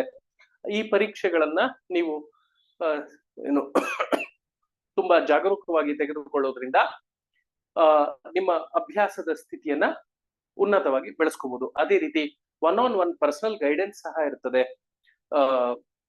ನಿಮ್ಮ ಮೆಂಟರ್ಶಿಪ್ ಪ್ರೋಗ್ರಾಮ್ ಅಂತ ಏನು ಹಲವಾರು ಸಂಸ್ಥೆಗಳು ಹೆಸರು ನೀಡಿದೆಯೋ ಅದೇ ರೀತಿಯ ಒಂದು ವಿಶೇಷವಾದ ಸೌಲಭ್ಯ ಸಹ ಇರ್ತದೆ. ಯಾವುದೋ ಒಂದು ವಿಷಯದ ಬಗ್ಗೆ ನಿಮಗೆ ಪರಿಣಿತಿ ಇರುವಂತಹ ಅಧ್ಯಾಪಕರಿಂದ ಅವರೊಡನೆ ನೇರವಾಗಿ ಸಂಭಾಷಣೆ ಮಾಡುವುದರ ಮೂಲಕ, ಆನ್ಲೈನ್ ಆಗಿರ್ಬೋದು, ನೇರವಾಗಿ ಸಂಭಾಷಣೆ ಮಾಡೋದ್ರ ಮೂಲಕ ಆಗಿರ್ಬೋದು, ನಿಮ್ಮ ಅನುಮಾನಗಳನ್ನ ಪರಿಹರಿಸಿಕೊಳ್ಳುವಂತಹ ಒಂದು ಸೌಲಭ್ಯ ಸಹ ಇರುತ್ತೆ. ಸೊ ಈ ರೀತಿಯ ಬೇರೆ ಬೇರೆ ರೀತಿಯಲ್ಲಿ ನೀವು ನಮ್ಮ ತರಗತಿಗಳನ್ನ ಹಾಜರಾಗಬಹುದು. ಯಾವ ಪರೀಕ್ಷೆಗಳಿಗೆ ನಾವು ಸಿದ್ಧತೆಯನ್ನ ಮಾಡ್ಕೊಡ್ತೀವಿ ಅಂದ್ರೆ, ಒಂದು civil engineering, mechanical engineering, electrical engineering ಓದಿರುವಂತಹ 3 ವಿಭಾಗದಿಂದ ಬಂದಿರುವಂತಹ ವಿದ್ಯಾರ್ಥಿಗಳಿಗೆ ಇಲ್ಲಿ ಹಲವು ಪರೀಕ್ಷೆಗಳಿಗೆ ತಯಾರಿ ಆಗುತ್ತೆ. ಇಂಜಿನಿಯರಿಂಗ್ ಆಧಾರದ ಮೇಲೆ ಬರುವಂತಹ ಎಲ್ಲಾ ರೀತಿಯ ಪರೀಕ್ಷೆಗಳು ಅಂದ್ರೆ ನಮ್ಮ ರಾಜ್ಯ ಸರ್ಕಾರದ ಸ್ವಾಯತ್ತ ಸಂಸ್ಥೆಗಳು, ರಾಜ್ಯ ಸರ್ಕಾರದ ಅಡಿಯಲ್ಲಿ ಬರುವಂತಹ ಹಲವು ಸಂಸ್ಥೆಗಳು, ಪಬ್ಲಿಕ್ ವರ್ಕ್ಸ್ ಡಿಪಾರ್ಟ್ಮೆಂಟ್ ಆಗಿರ್ಬೋದು, ವಾಟರ್ ರಿಸೋರ್ಸ್ ಡಿಪಾರ್ಟ್ಮೆಂಟ್ ಆಗಿರ್ಬೋದು, ರೂರಲ್ ಡೆವಲಪ್ಮೆಂಟ್ ಡಿಪಾರ್ಟ್ಮೆಂಟ್ ಆಗಿರ್ಬೋದು, ಬಿಬಿಎಂಪಿ ಆಗಿರ್ಬೋದು, BWSSB ಆಗಿರ್ಬೋದು, assistant director for land revenue ಆಗಿರ್ಬೋದು, ರೂರಲ್ ವಾಟರ್ ಅಂಡ್ ಸ್ಯಾನಿಟೇಷನ್ ವಿಭಾಗ ಆಗಿರ್ಬೋದು, ಈ ರೀತಿ ಹಲವಾರು ಸಂಸ್ಥೆಗಳು ತಾಂತ್ರಿಕ ವಿಷಯದಲ್ಲಿ ಪರಿಣಿತಿ ಹೊಂದಿರುವಂತಹ ಅಭಿಯಂತರರನ್ನು ನೇಮಕ ಮಾಡಿಕೊಳ್ಳುತ್ತೆ. ಆ ನೇಮಕಾತಿ ಅವರು ಆ ನೇಮಕಾತಿಗಾಗಿ 2 ಪರೀಕ್ಷಾ ಸಂಸ್ಥೆಗಳು ಪರೀಕ್ಷೆಗಳನ್ನ ನಡೆಸಿ ಆಯ್ಕೆ ಪಟ್ಟಿಯನ್ನ ಸರ್ಕಾರಕ್ಕೆ ಒದಗಿಸ್ಕೊಡುತ್ತೆ. ಅದರಲ್ಲಿ ಪ್ರಮುಖವಾದ 2 ಸಂಸ್ಥೆಗಳು ಅಂದ್ರೆ KPSC ಮತ್ತು KEA, ಕರ್ನಾಟಕ ಲೋಕಸೇವಾ ಆಯೋಗ ಮತ್ತು ಕರ್ನಾಟಕ ಪರೀಕ್ಷಾ ಮಂಡಳಿ. ಸೊ ಈ 2 ಸಂಸ್ಥೆಗಳು ನಡೆಸಬಹುದಾದಂತಹ ಈ ಎಲ್ಲಾ ಇಲಾಖೆಗಳಿಗೆ ಸಂಬಂಧಿಸಿರುವಂತಹ ಅಥವಾ ಈ ಎಲ್ಲಾ ಸಂಸ್ಥೆಗಳಿಗೆ ಸಂಬಂಧಿಸಿರುವಂತಹ ಪರೀಕ್ಷೆಗಳಿಗೆ ನಮ್ಮಲ್ಲಿ ತಯಾರಿಯನ್ನ ಮಾಡಿಸ್ತೇವೆ. ಅದೇ ರೀತಿ ಕೇಂದ್ರ ಸರ್ಕಾರದ ಹಲವು ಸ್ವಾಯತ್ತ ಸಂಸ್ಥೆಗಳಾಗಿರ್ಬೋದು, Staff Selection Commission, Railway Recruitment Board, DRDO, ISRO, Central Public Works Department, BHEL, Bharat Electronics Limited, ಈ ರೀತಿ ಹಲವಾರು ಕೇಂದ್ರ ಸರ್ಕಾರದ ಅಡಿಯಲ್ಲಿ ಬರುವಂತಹ ಸ್ವಾಯತ್ತ ಸಂಸ್ಥೆಗಳಿಗೂ ಸಹ ಅವರು ನಡೆಸುವಂತಹ ಪರೀಕ್ಷೆಗಳಿಗೆ ನಾವು ತಯಾರಿಯನ್ನ ಮಾಡ್ಕೊಡ್ತೇವೆ. ಸೊ ಈ ತಯಾರಿ ಕೇವಲ GK ಪೇಪರ್ ಅಲ್ಲ, ಕೇವಲ ಟೆಕ್ನಿಕಲ್ ಪೇಪರ್ ಅಲ್ಲ, ಎರಡನ್ನೂ ಒಳಗೊಂಡಿರುವಂತದ್ದಾಗಿರುತ್ತೆ. ನಿಮಗೆ ಕೆಲವೊಂದು ಕಾರ್ಯಕ್ರಮಗಳಲ್ಲಿ ಕೇವಲ ಟೆಕ್ನಿಕಲ್ ಅನ್ನ ಆಯ್ಕೆ ಮಾಡ್ಕೊಳ್ಳುವಂತ ಅವಕಾಶನೂ ಇರ್ತದೆ. ಆದ್ರೆ ಹಲವು ನಮ್ಮ ಹೆಚ್ಚಿನ ಕೋರ್ಸ್ಗಳಲ್ಲಿ ನೀವು ಸಾಮಾನ್ಯ ಜ್ಞಾನದ ಜೊತೆಗೆ ನಿಮ್ಮ ಟೆಕ್ನಿಕಲ್ ಸಬ್ಜೆಕ್ಟಿನ ಒಂದು ಜ್ಞಾನವನ್ನು ಪಡ್ಕೊಳ್ಳುವಂತಹ ಅವಕಾಶವನ್ನು ಇರ್ತದೆ. ಅದಷ್ಟೇ ಅಲ್ಲದೆ ನಮ್ಮಲ್ಲಿ ಮುಖ್ಯವಾಗಿ ನಿಮಗೆ ಸಿಗುವಂತಹ ವಿಶೇಷತೆಗಳೇನು ಅಂದ್ರೆ, ನುರಿತ ಅಧ್ಯಾಪಕರಿದ್ದಾರೆ. ಪ್ರತಿಯೊಂದು ಅಧ್ಯಾಪಕರು ತಮ್ಮ ತಮ್ಮ ಕ್ಷೇತ್ರದಲ್ಲಿ ಹಲವಾರು ವರ್ಷಗಳಿಂದ ಪ್ರಾಧ್ಯಾಪಕರಾಗಿ ಸೇವೆ ಸಲ್ಲಿಸ್ತಾ ಇರೋದ್ರಿಂದ ನಿಮಗೆ ಉನ್ನತ ಗುಣಮಟ್ಟದ ತರಗತಿಗಳು ದೊರೆಯುತ್ತೆ. ಅದೇ ರೀತಿ ಸಂಪೂರ್ಣವಾಗಿ ನಿಮ್ಮ ಪರೀಕ್ಷೆಗಿರುವಂತಹ ಪಠ್ಯಕ್ರಮವನ್ನ ಸಂಪೂರ್ಣವಾಗಿ ಪಾಠ ಮಾಡಲಾಗತ್ತೆ. So complete coverage of the syllabus, ನಿಮಗೆ ಅಧ್ಯಯನಕ್ಕೆ ಸ್ಟಡಿ ಮಟೀರಿಯಲ್ ಸಹ ಒದಗಿಸ್ಕೊಡ್ಲಾಗತ್ತೆ. ನೀವು ನಮ್ಮ ತರಗತಿಗಳನ್ನ ನೇರವಾಗಿ ಹಾಜರಾಗ್ತಾ ಇದ್ರೆ ಆ ಒಂದು ತರಗತಿಯ ವಾತಾವರಣ ಉತ್ತಮ ಗುಣಮಟ್ಟದ್ದಾಗಿರುತ್ತೆ. ಸೊ ಈ ಎಲ್ಲಾ ಕಾರಣಗಳಿಂದ ನಿಮಗೆ ಅತ್ಯುನ್ನತ ಸೇವೆಯನ್ನ ಒದಗಿಸುವುದೇ ಸಿವಿಲ್ ಅಪ್ಲೈಡ್ ಪ್ರೋಗ್ರಾಮ್ಸ್ ಆದ ನಮ್ಮ ಸಂಸ್ಥೆಯ ಮುಖ್ಯ ಗುರಿ ಆಗಿರುತ್ತೆ. ಈ ಒಂದು ನಿಮ್ಮ ಸರ್ಕಾರಿ ಉದ್ಯೋಗದ ಕನಸನ್ನ ಈಡೇರಿಸಲು ಈ ಕೆಲವೊಂದು ಪರೀಕ್ಷೆಗಳಿಗೆ ತರಬೇತಿ ನಡೆಸುವುದಲ್ಲದೆ, ನೀವು ಖಾಸಗಿ ಸಂಸ್ಥೆಯಲ್ಲಿ ಯಾವ್ದಾದ್ರು ಉದ್ಯೋಗವನ್ನ ಅಪೇಕ್ಷೆ ಪಡ್ತಿದ್ರೆ ಅದಕ್ಕೆ ನಿಮ್ಮ ವಿಷಯಕ್ಕೆ ಸಂಬಂಧಿಸಿದಂತೆ ಯಾವ್ದಾದ್ರು ಸಾಫ್ಟ್ವೇರ್ ಕೋರ್ಸ್ಗಳಾಗಿರಬಹುದು, AutoCAD, Revit, 3ds Max, STAAD Pro, ಈ ರೀತಿಯ ಹಲವಾರು ತಂತ್ರಾಂಶಗಳನ್ನ ನೀವು ಕಲಿಬೇಕು ಅಂತಿದ್ರೆ, ಸಾಫ್ಟ್ವೇರ್ ಗಳನ್ನ ಕಲಿಬೇಕು ಅಂತಿದ್ರೆ ಅದಕ್ಕೂ ಸಹ ನಮ್ಮಲ್ಲಿ ವಿಶೇಷ ತಂತ್ರಾಂಶಕ್ಕೆ ಸಂಬಂಧಿಸಿದಂತಹ ಕೋರ್ಸ್ಗಳಿದೆ. ಹಾಗೆಯೇ ನೀವು ನಮ್ಮ ಕೋರ್ಸ್ಗಳಲ್ಲಿ ನಿಮ್ಮ ಸರ್ಕಾರಿ ಪರೀಕ್ಷೆಗೆ ಅಂತ ಏನ್ ತಯಾರಿ ನಡೆಸ್ತೀರಾ, ಆ ಒಂದು ಪರೀಕ್ಷೆಗಳಲ್ಲಿ ನೀವೇನ್ ಕಲಿತೀರಾ ಅದು ಕೇವಲ ನಿಮ್ಮ ನಿರ್ದಿಷ್ಟ ಪರೀಕ್ಷೆಗೆ ಅಷ್ಟೇ ಸಹಾಯ ಮಾಡೋದಿಲ್ಲ. ಅದಲ್ಲದೆ ಇನ್ನಿತರೆ ಪರೀಕ್ಷೆಗಳು, ಆಗ್ಲೇ ಹೇಳಿದಂತೆ FDA, SDA, group C, group B exams ಆಗಿರಬಹುದು. ಸೊ ಯಾವುದೇ ಒಂದು ಪರೀಕ್ಷೆ ಸ್ನಾತಕ ಪದವಿ ಅಥವಾ ತಮ್ಮ ಡಿಗ್ರಿ ಎಕ್ಸಾಮ್ ಅನ್ನ ಆಧಾರವಾಗಿಟ್ಟು ನಡೆಸುವಂತ ಟೆಕ್ನಿಕಲ್, ನಾನ್ ಟೆಕ್ನಿಕಲ್ ಪರೀಕ್ಷೆಗಳ ನಲ್ಲಿ ಅಪೇಕ್ಷಿಸುವಂತಹ ಎಲ್ಲ ಜ್ಞಾನವನ್ನು ನಾವು ನಮ್ಮ ಕೋರ್ಸ್ಗಳಲ್ಲಿ ನೀಡಿರ್ತೇವೆ. ಸೊ ಆ ಕಾರಣಕ್ಕೆ ನಿಮಗೆ ಇತರೆ ಪರೀಕ್ಷೆಗಳಿಗೂ ಸಹ PSI, FDA, SDA, KAS, SSC, RRB ಈ ರೀತಿ ಪರೀಕ್ಷೆಗಳಿಗೂ ಸಹ ನೀವು ನಮ್ಮ ತರಗತಿಗಳಿಂದ ಅನುಕೂಲವನ್ನ ಪಡಿತೀರ. ಸೊ ನಮ್ಮಲ್ಲಿರುವಂತಹ ಕೋರ್ಸ್ಗಳ ಬಗ್ಗೆ ಸಂಕ್ಷಿಪ್ತವಾಗಿ ಹೇಳ್ತಾ ಹೋಗ್ತೇನೆ. ಸಹಾಯಕ ಅಭಿಯಂತರರು, ಅಸಿಸ್ಟೆಂಟ್ ಇಂಜಿನಿಯರ್, ಸಿವಿಲ್ ಇಂಜಿನಿಯರಿಂಗ್ ಈ ಒಂದು ಹುದ್ದೆಗೆ ಯಾರ್ಯಾರು ಪರೀಕ್ಷೆಗಳನ್ನು ಈಗಾಗಲೇ ಕರೆದಿದ್ದಾರೆ ಅಂದ್ರೆ, BBMP ವತಿಯಿಂದ ವಾಟರ್ ರಿಸೋರ್ಸಸ್ ಡಿಪಾರ್ಟ್ಮೆಂಟ್ ಅಥವಾ ಜಲಸಂಪನ್ಮೂಲ ಇಲಾಖೆಯಿಂದ ಈ ಪರೀಕ್ಷೆಗಳಿಗೆ ಈಗಾಗಲೇ ಅರ್ಜಿ ಆಹ್ವಾನಿಸಲಾಗಿದೆ. ಹಲವಾರು ಮಂದಿ ಅರ್ಜಿ ಸಲ್ಲಿಸಿದ್ದೀರಾ. ಸೊ ಅದಕ್ಕೆ ಸೂಕ್ತವಾದಂತಹ ಒಂದು ವಿಶೇಷ ಕಾರ್ಯಕ್ರಮವನ್ನ ನಾವು ಅತಿ ಶೀಘ್ರದಲ್ಲಿ ಮತ್ತೊಂದು ಕಾರ್ಯಕ್ರಮವನ್ನ ಪ್ರಾರಂಭ ಮಾಡ್ಲಿಕ್ಕಿದ್ದೇವೆ.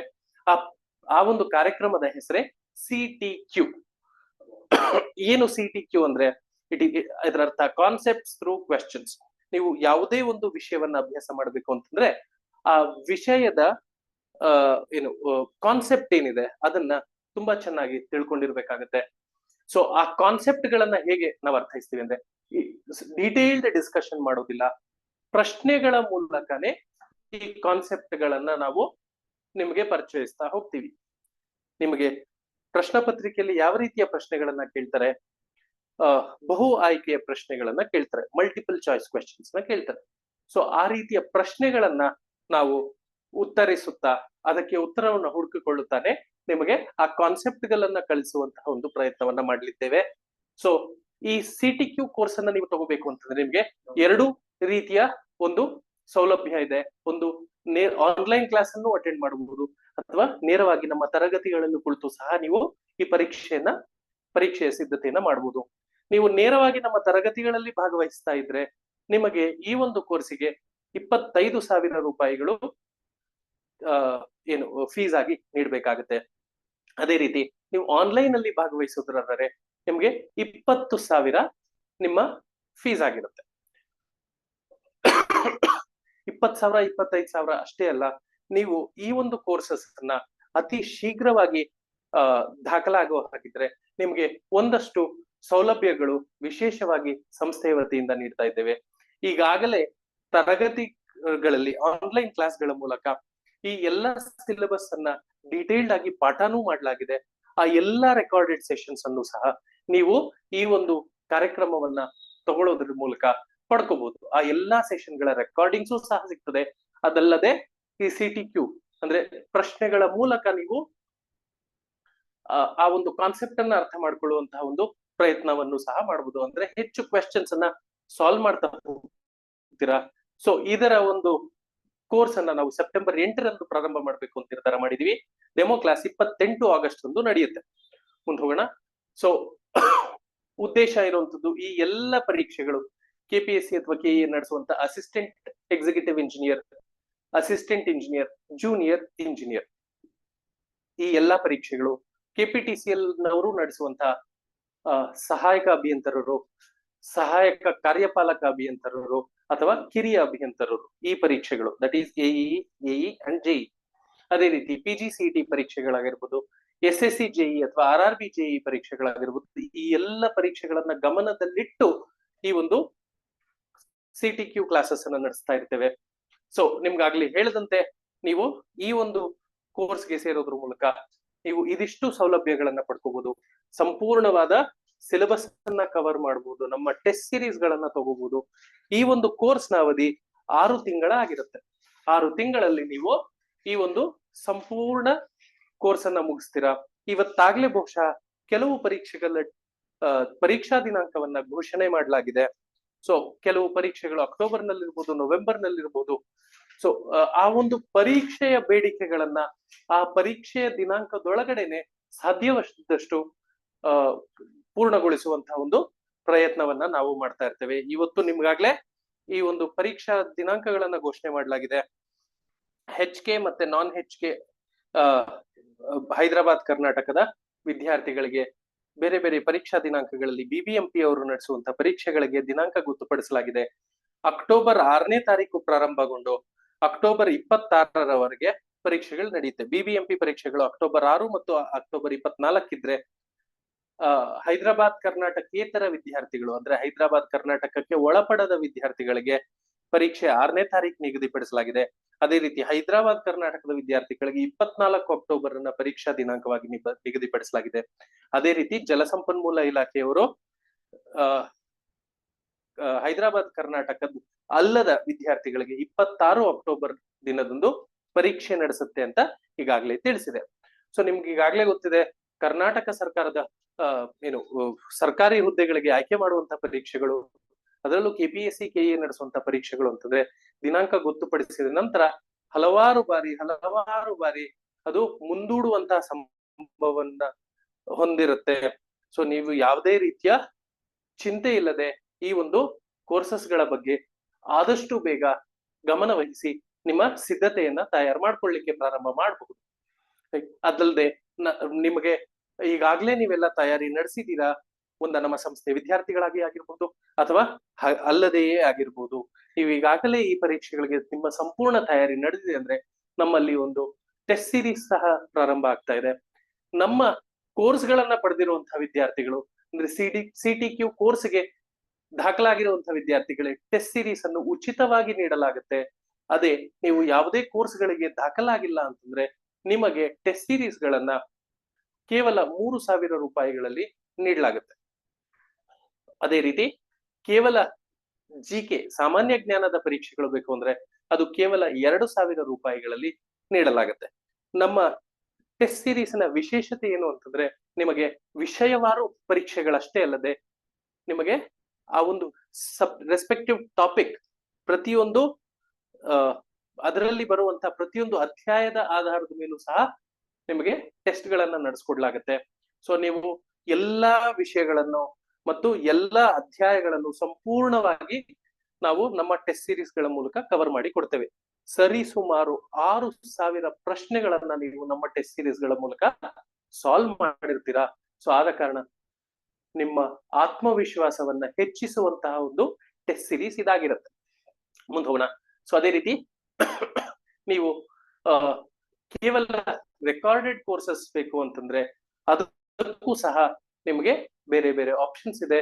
ಸೊ ಅಂದ್ರೆ ನೀವು ನಮ್ಮ ಇಲ್ಲಿವರೆಗೂ ಆಗಿರುವಂತಹ BBMP WRD ಇತರೆ ಪರೀಕ್ಷೆಗಳಿಗೆ ನಾವೇನು ತರಗತಿಗಳನ್ನ ಮಾಡಿದ್ದೇವೆ ಅದರ ರೆಕಾರ್ಡಿಂಗ್ಸ್ ಅನ್ನ ಪಡ್ಕೋತೀರಾ ಅಂತಂದ್ರೆ ಅದಕ್ಕೆ ಕೇವಲ GK ಬೇಕೆಂದ್ರೆ 6,500 ಅಥವಾ GK ಮತ್ತು ಟೆಕ್ನಿಕಲ್ ರೆಕಾರ್ಡೆಡ್ ಕ್ಲಾಸಸ್ಗೆ ನಿಮಗೆ 16,000 ಏನು ನಮಗೆ ನೀಡೋದ್ರ ಮೂಲಕ ನೀವು ಈ ಎಲ್ಲ ರೆಕಾರ್ಡಿಂಗ್ ಗಳನ್ನ ನೀವು ಪಡ್ಕೋಬಹುದು. ಈ ಒಂದು ರೆಕಾರ್ಡಿಂಗ್ ಗಳು ನಿಮ್ಗೆ ಸರಿಸುಮಾರು 1 ವರ್ಷದವರೆಗೂ ಲಭ್ಯ ಇರುತ್ತೆ. ಸೊ ನೀವು ಅದರ ಮೂಲಕ ನಮ್ಮ ರೆಕಾರ್ಡೆಡ್ ಕ್ಲಾಸಸ್ ಅನ್ನ ನೋಡ್ಬೋದು. ಅದಷ್ಟೇ ಅಲ್ಲದೆ ಲ್ಯಾಂಡ್ ಸರ್ವೇಯರ್ಸ್ ಭೂ ಸರ್ವೇಕ್ಷಣಾ ಇಲಾಖೆ ಅವರ ಒಂದು ಆಯ್ಕೆ ಪ್ರಕ್ರಿಯೆ ಅತಿ ಶೀಘ್ರದಲ್ಲಿ ಅದರ ಪರೀಕ್ಷೆಯನ್ನು ಅಪೇಕ್ಷಿಸಬಹುದು. ಅದಕ್ಕೂ ಸಹ ಒಂದು ವಿಶೇಷ ಕಾರ್ಯಕ್ರಮವನ್ನ ಪ್ರಾರಂಭ ಮಾಡುವ ಇಚ್ಛೆಯಲ್ಲಿ ನಾವಿದ್ದೇವೆ. ಮುಂದೆ ಹೋಗೋಣ. ಸೊ ಇದು ನಮ್ಮಲ್ಲಿ ಇರುವಂತಹ ಹಲವಾರು ಕೋರ್ಸ್ ಗಳ ಬಗ್ಗೆ ಮಾಹಿತಿಯಾಗಿದ್ದು, ನೀವು ಮತ್ತಷ್ಟು ತಿಳ್ಕೊಬೇಕಾಗಿರುವಂತದ್ದು ಅಂತಂದ್ರೆ ನೀವು ಏನು ನಮ್ಮ ವಿದ್ಯಾರ್ಥಿಗಳಾಗಿದ್ರೆ ನಿಮಗೆ ವಿಶೇಷ ಸೌಲಭ್ಯಗಳು ಈಗಾಗಲೇ ನಮ್ಮ ವಿದ್ಯಾರ್ಥಿಗಳಾಗಿ ನೀವು ಈ ಒಂದು ಕಾರ್ಯಕ್ರಮವನ್ನ ಪಡ್ಕೋಬೇಕು. CTQ ಆಗಿರ್ಬೋದು ಅಥವಾ ರೆಕಾರ್ಡೆಡ್ ಕ್ಲಾಸಸ್ ನ ಎಕ್ಸ್ಟೆನ್ಷನ್ ಆಗ್ಬೇಕು ಅನ್ನೋ ತರ ಇದ್ರೆ ಸಂಸ್ಥೆಯ ದೂರವಾಣಿ ಸಂಖ್ಯೆಗಳಿಗೆ ಕರೆ ಮಾಡಿ ನಿಮಗೆ ವಿಶೇಷ ಈಗಾಗಲೇ ವಿದ್ಯಾರ್ಥಿಗಳಾಗಿದ್ದು ಈಗಾಗಲೇ ನಮ್ಮಲ್ಲಿ ಕಲ್ತಿರುವಂತಹ ವಿದ್ಯಾರ್ಥಿಗಳಿಗೆ ಅದರಲ್ಲೂ ವಿಶೇಷ ರಿಯಾಯಿತಿಗಳಿರ್ತವೆ. ಅದನ್ನ ನೀವು ನಮ್ಮ ಸಂಸ್ಥೆಯ ದೂರವಾಣಿ ಸಂಖ್ಯೆಗೆ ಕರೆ ಮಾಡೋದ್ರ ಮೂಲಕ ತಿಳ್ಕೋಬಹುದು. ಇತರ ವಿದ್ಯಾರ್ಥಿಗಳಿಗೆ ಹೊಸ ವಿದ್ಯಾರ್ಥಿಗಳಿಗೆ ಈ ಒಂದು ಫೀ ಸ್ಟ್ರಕ್ಚರ್ ಏನಿದೆ ಅದು ಅನ್ವಯಿಸುತ್ತೆ. ಸೊ ಇಲ್ಲಿವರೆಗೂ ನಾವು ಕಡ್ಡಾಯ ಕನ್ನಡದ ಬಗ್ಗೆ ಆ ಪ್ರಶ್ನೆ ಪತ್ರಿಕೆಯ ರೀತಿಯನ್ನ ನಾವು ಅರ್ಥ ಮಾಡ್ಕೊಂಡಿದೀವಿ. ಪ್ರಶ್ನೆ ಪತ್ರಿಕೆ ಹೇಗಿರುತ್ತೆ ಅನ್ನೋದನ್ನ ನಾವು ತಿಳ್ಕೊಂಡ್ವಿ. ಸೊ ಬನ್ನಿ ನೇರವಾಗಿ KPSC ವೆಬ್ಸೈಟ್ಗೆ ಹೋಗಿ ಆ ಪ್ರಶ್ನೆ ಪತ್ರಿಕೆಯ ಒಂದು ಪ್ರಶ್ನೆ ಪತ್ರಿಕೆಯನ್ನ ಕಣ್ಣಾಡಿಸೋಣ.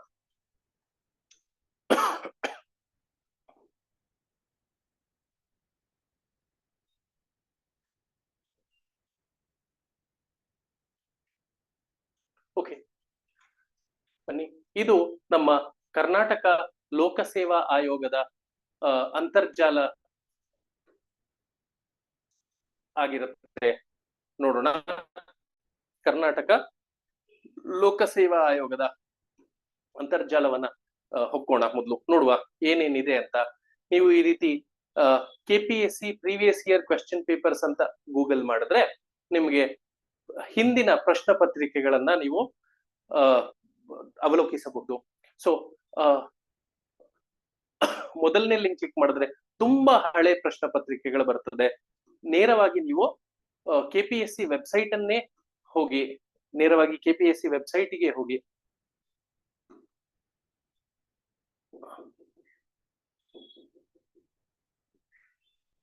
ಓಕೆ ಇದು kpsc.nic.in.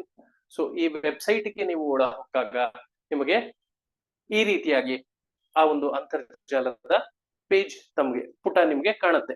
ಸೊ ಈ ಪುಟದಲ್ಲಿ ಪ್ರಶ್ನೆ ಪತ್ರಿಕೆಗಳು ಅಂತ ಒಂದು ಲಿಂಕ್ ಇದೆ. ಈ ಪ್ರಶ್ನೆ ಪತ್ರಿಕೆಗಳು ನೀವು ಕನ್ನಡದಲ್ಲಾದ್ರೂ ನೋಡ್ಬೋದು, ಇಂಗ್ಲಿಷ್ ಅಲ್ಲಾದ್ರೂ ಆ ವೆಬ್ಸೈಟ್ ಅನ್ನು ನೋಡ್ಬೋದು.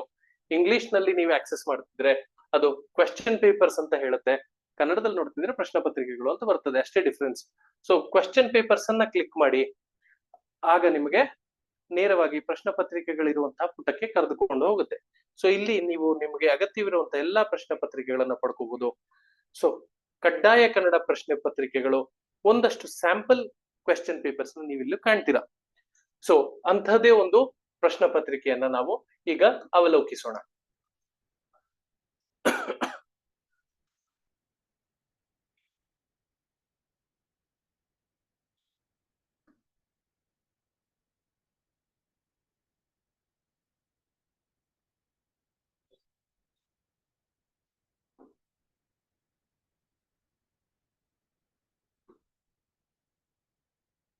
ಪ್ರಶ್ನೆ ಪತ್ರಿಕೆ ಓಪನ್ ಆಗ್ತಾ ಇದೆ.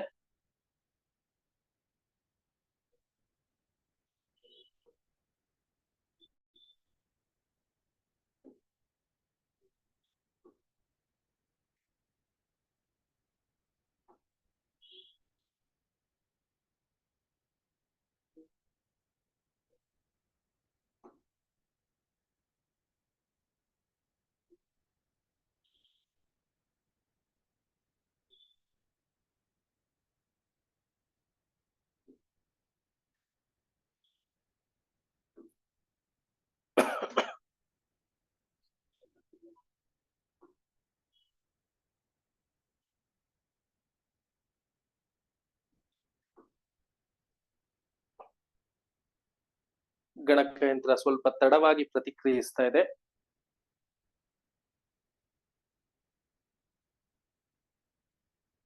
ದಯಮಾಡಿ ಕಾಯಬೇಕಾಗು.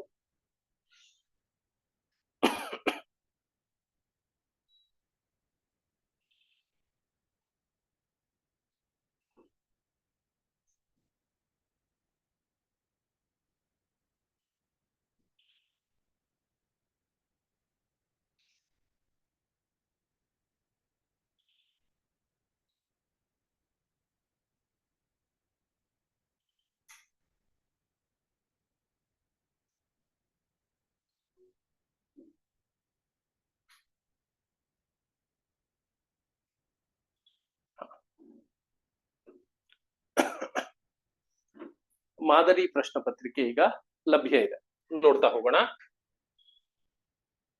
ಬಹುಶಃ ನಿಮ್ಗೆಲ್ರಿಗೂ ಕಾಣ್ತಾ ಇದೆ ಅಂತ ಅನ್ಸುತ್ತೆ. ಸೊ ಈಗಾಗ್ಲೇ ನಾನು ಹೇಳಿದಂತೆ ಈ ಪ್ರಶ್ನೆ ಪತ್ರಿಕೆಯನ್ನ ಕೆಲವು ಪ್ರಶ್ನೆ ಪತ್ರಿಕೆಗಳಲ್ಲಿ ಈ ಎ ವಿಭಾಗ, ಬಿ ವಿಭಾಗ ಅಂತ ವಿಭಜನೆಗೊಳಿಸಿರ್ತಾರೆ. ಕೆಲವೊಂದು ಪ್ರಶ್ನೆ ಪತ್ರಿಕೆಗಳಲ್ಲಿ ಆ ರೀತಿ ಯಾವುದೇ ವಿಭಜನೆ ನಿಮಗೆ ಕಾಣದೇ ಇರಬಹುದು. ಪ್ರಶ್ನೆಗಳಿಗೆ ಉತ್ತರಿಸುವ ಮುನ್ನ ಕೆಲವೊಂದು ಸೂಚನೆಗಳನ್ನ ನೋಡ್ಕೊಳ್ಳಿ ಅಂತ ಪ್ರತಿಯೊಂದು ಪ್ರಶ್ನೆ ಪತ್ರಿಕೆಯಲ್ಲೂ ಮುದ್ರಿತ ಆಗಿರುತ್ತೆ. ಒಟ್ಟು 12 ಪ್ರಶ್ನೆಗಳಿರ್ತವೆ. ಅಂದ್ರೆ ಎಷ್ಟೇ ಪ್ರಶ್ನೆಗಳಿದ್ರು ಅಷ್ಟೂ ಪ್ರಶ್ನೆಗಳು ಕಡ್ಡಾಯವಾಗಿರ್ತವೆ. ಎಲ್ಲಾ ಪ್ರಶ್ನೆಗಳಿಗೂ ನೀವು ಉತ್ತರಿಸಬೇಕಾಗಿರುತ್ತೆ. ನೀವು ಯಾವುದೇ ಒಂದು ಪ್ರಶ್ನೆಯನ್ನು ಬಿಡೋದ್ರ ಮೂಲಕ ನಿಮ್ಗೆ ಬರಬಹುದಾದ ಗರಿಷ್ಠ ಅಂಕಗಳಿಗೆ ನಿರ್ಬಂಧ ಆಗ್ತಾ ಹೋಗುತ್ತೆ ಅಥವಾ ಕಡಿಮೆ ಆಗ್ತಾ ಹೋಗುತ್ತೆ. ಪ್ರತಿ ಪ್ರಶ್ನೆಯನ್ನು ಅದಕ್ಕೆ ಇರುವಂತಹ ಅಂಕಗಳನ್ನ ನಿಮ್ಗೆ ಆವರಣದಲ್ಲಿ, ಆವರಣ ಅಂತಂದ್ರೆ ಕನ್ನಡದಲ್ಲಿ ಬ್ರಾಕೆಟ್ಸ್ ಅಂತ, ಬ್ರಾಕೆಟ್ ನಲ್ಲಿ ಕೊಟ್ಟಿರ್ತಾರೆ, ನೀವು ನೋಡ್ಕೋಬೇಕು. ಈಗಾಗ್ಲೇ ನಿಮ್ಗೆ ಪ್ರಶ್ನೆ ಪತ್ರಿಕೆಯ ಮಾದರಿಯನ್ನ ತಿಳಿಸಿದ್ದೇನೆ.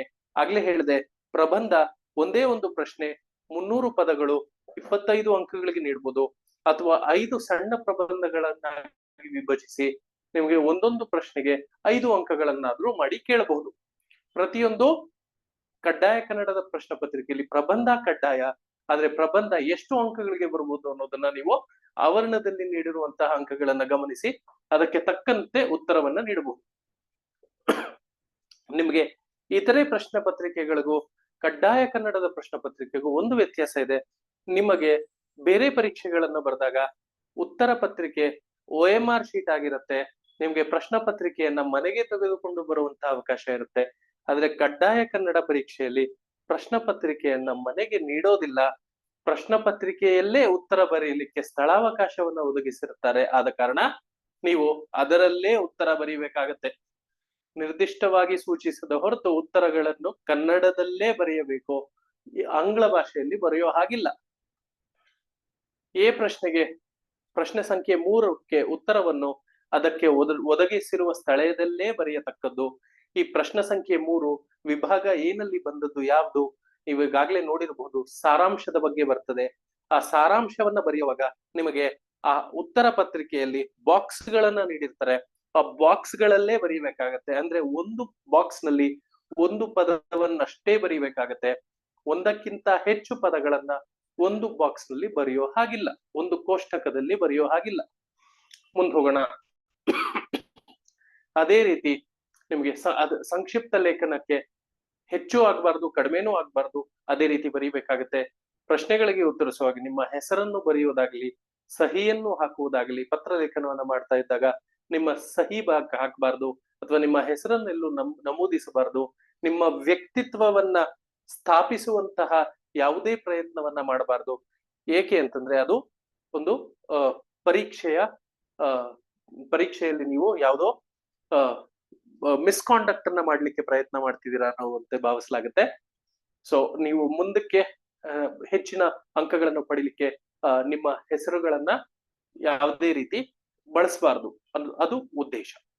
ನೋಡಿ, ಇದು ಮೊದಲನೇ ವಿಭಾಗ. ನಾನು ನಿಮ್ಗಾಗ್ಲೇ ಹೇಳಿದಂತೆ 25 ಅಂಕಗಳಿಗೆ ಪ್ರಬಂಧವನ್ನ ಅಪೇಕ್ಷಿಸ್ತಾರೆ. ಸೊ 300 ಶಬ್ದಗಳನ್ನ ಮೀರದಂತೆ ನೀವು ಪ್ರಬಂಧವನ್ನ ಬರೀಬೇಕು. ನಿಮ್ಗೆ ಪ್ರಬಂಧ ಇಲ್ಲಿವರೆಗೂ ಸಾಕಷ್ಟು ಪ್ರಬಂಧಗಳನ್ನ ಬರೆದಿರ್ತೀರಾ, ಆದ್ರೆ ಶಾಲೆಯ ಮಟ್ಟದಲ್ಲಿ ಬರೆದಿರುವಂತಹ ಪ್ರಬಂಧಗಳು ತುಂಬಾ ಸುಲಭ. ಅದಕ್ಕೆ ತಯಾರಿ ನಡೆಸಲಿಕ್ಕೂ ಸಾಕಷ್ಟು ಮೂಲಗಳು ಲಭ್ಯವಿರುತ್ತೆ. ಉದಾಹರಣೆಗೆ ನೀವು ಬರೆದಿರುವಂತದ್ದು, ಇಲ್ಲಿವರೆಗೂ ಬರೆದಿರುವಂತಹ ಪ್ರಬಂಧಗಳು ಪರಿಸರ ಮಾಲಿನ್ಯ, ಜನಸಂಖ್ಯಾ ಸ್ಫೋಟ ಇತ್ಯಾದಿ ಇತ್ಯಾದಿ. ತುಂಬಾ ಸುಲಭ, ತುಂಬಾ ಸಾಧಾರಣವಾದಂತಹ ವಿಷಯಗಳು. ಆದ್ರೆ ನಿಮಗೆ ಇಲ್ಲಿ ಕೊಟ್ಟಿರುವಂತಹ ವಿಷಯಗಳನ್ನ ನೋಡಿ. ನಗರಾಭಿವೃದ್ಧಿಯ ಹೆಸರಿನಲ್ಲಿ ನಡೆಯುವ ಪರಿಸರ ನಾಶ ಮತ್ತು ಅದರ ಪರಿಣಾಮಗಳು. ಬಹುಶಃ ಇದನ್ನ ನೀವು ಪರಿಸರ ಮಾಲಿನ್ಯಕ್ಕೆ ಹೋಲಿಸಿಕೊಂಡು ಒಂದಷ್ಟು ಕಥೆಯನ್ನ, ಪುಟಗಳನ್ನ ತುಂಬಿಸುವ ಮೂಲಕ ಸ್ವಲ್ಪ ಅಂಕಗಳನ್ನ ಬರೀಬಹುದು. ಆದ್ರೆ ನಿಮ್ಗಾಗ್ಲಿ ನಾನು ಹೇಳಿದ್ದೇನೆ, ಇಲ್ಲಿ ಪರೀಕ್ಷೆಯಲ್ಲಿ ಅಪೇಕ್ಷಿಸ್ತಾ ಇರುವಂತದ್ದು ನಿಮ್ಮ ಕನ್ನಡದ ಸಾಮರ್ಥ್ಯವನ್ನ ತಿಳಿದುಕೊಳ್ಳುವಂಥದ್ದು. 25ಕ್ಕೆ 25 ಅಂಕಗಳನ್ನು ಸುಲಭವಾಗಿ ನೀಡುವುದು ಅವರ ಉದ್ದೇಶವಲ್ಲ, ಹೇಗೆ ಅದನ್ನ ಕಡಿಮೆಗೊಳಿಸಬಹುದು ಅನ್ನುವುದೇ ಮೌಲ್ಯಮಾಪಕರ ಉದ್ದೇಶ ಆಗಿರುತ್ತೆ. ಕೊಟ್ಟಿರುವಂತಹ ಕೆಲವೊಂದು ವಿಷಯಗಳನ್ನ ನೋಡ್ತಾ ಹೋಗೋಣ. ನಗರಾಭಿವೃದ್ಧಿಯ ಹೆಸರಿನಲ್ಲಿ ನಡೆಯುವ ಪರಿಸರ ನಾಶ ಮತ್ತು ಅದರ ಪರಿಣಾಮಗಳು. ಖಾಸಗಿ ನೆಟ್ವರ್ಕ್ ನವರು ಉಚಿತವಾಗಿ ನೀಡುವ ಅಂತರ್ಜಾಲ ಸಂಪರ್ಕ ಸೇವೆಗಳಿಂದಾಗುವ ಅನುಕೂಲ ಮತ್ತು ಅನಾನುಕೂಲಗಳು. ಇದು ಈ ಪ್ರಶ್ನೆ ಪತ್ರಿಕೆ ಬಹುಶಃ 4-5 ವರ್ಷಗಳ ಹಿಂದೆ ಬಂದಿರಬಹುದು. ಆ ಸಮಯದಲ್ಲಿ ಜಿಯೋ ನಿಮ್ಗೆಲ್ಲ ಗೊತ್ತಿದೆ, ಉಚಿತವಾಗಿ ಅಂತರ್ಜಾಲ ಸಂಪರ್ಕವನ್ನ ನೀಡ್ತಾ ಇತ್ತು. ಸೊ ಅದರಿಂದ ಆಗುವ ಅನಾನುಕೂಲಗಳು ಮತ್ತು ಅನುಕೂಲಗಳ ಬಗ್ಗೆ ಪ್ರಬಂಧದ ಮೂಲಕ ಪ್ರಸ್ತುತಪಡಿಸಿ ಎಂದು ಕೇಳಿದ್ರು. ಅದೇ ರೀತಿ ಭಾರತದಂತಹ ಪ್ರಜಾಪ್ರಭುತ್ವ ರಾಷ್ಟ್ರದಲ್ಲಿ ಮಾಂಸಕ್ಕಾಗಿ ಗೋಹತ್ಯೆ ನಿಷೇಧ ಕಾಯ್ದೆಯನ್ನ ಜಾರಿ ಮತ್ತು ಅದರ ಪರಿಣಾಮಗಳು.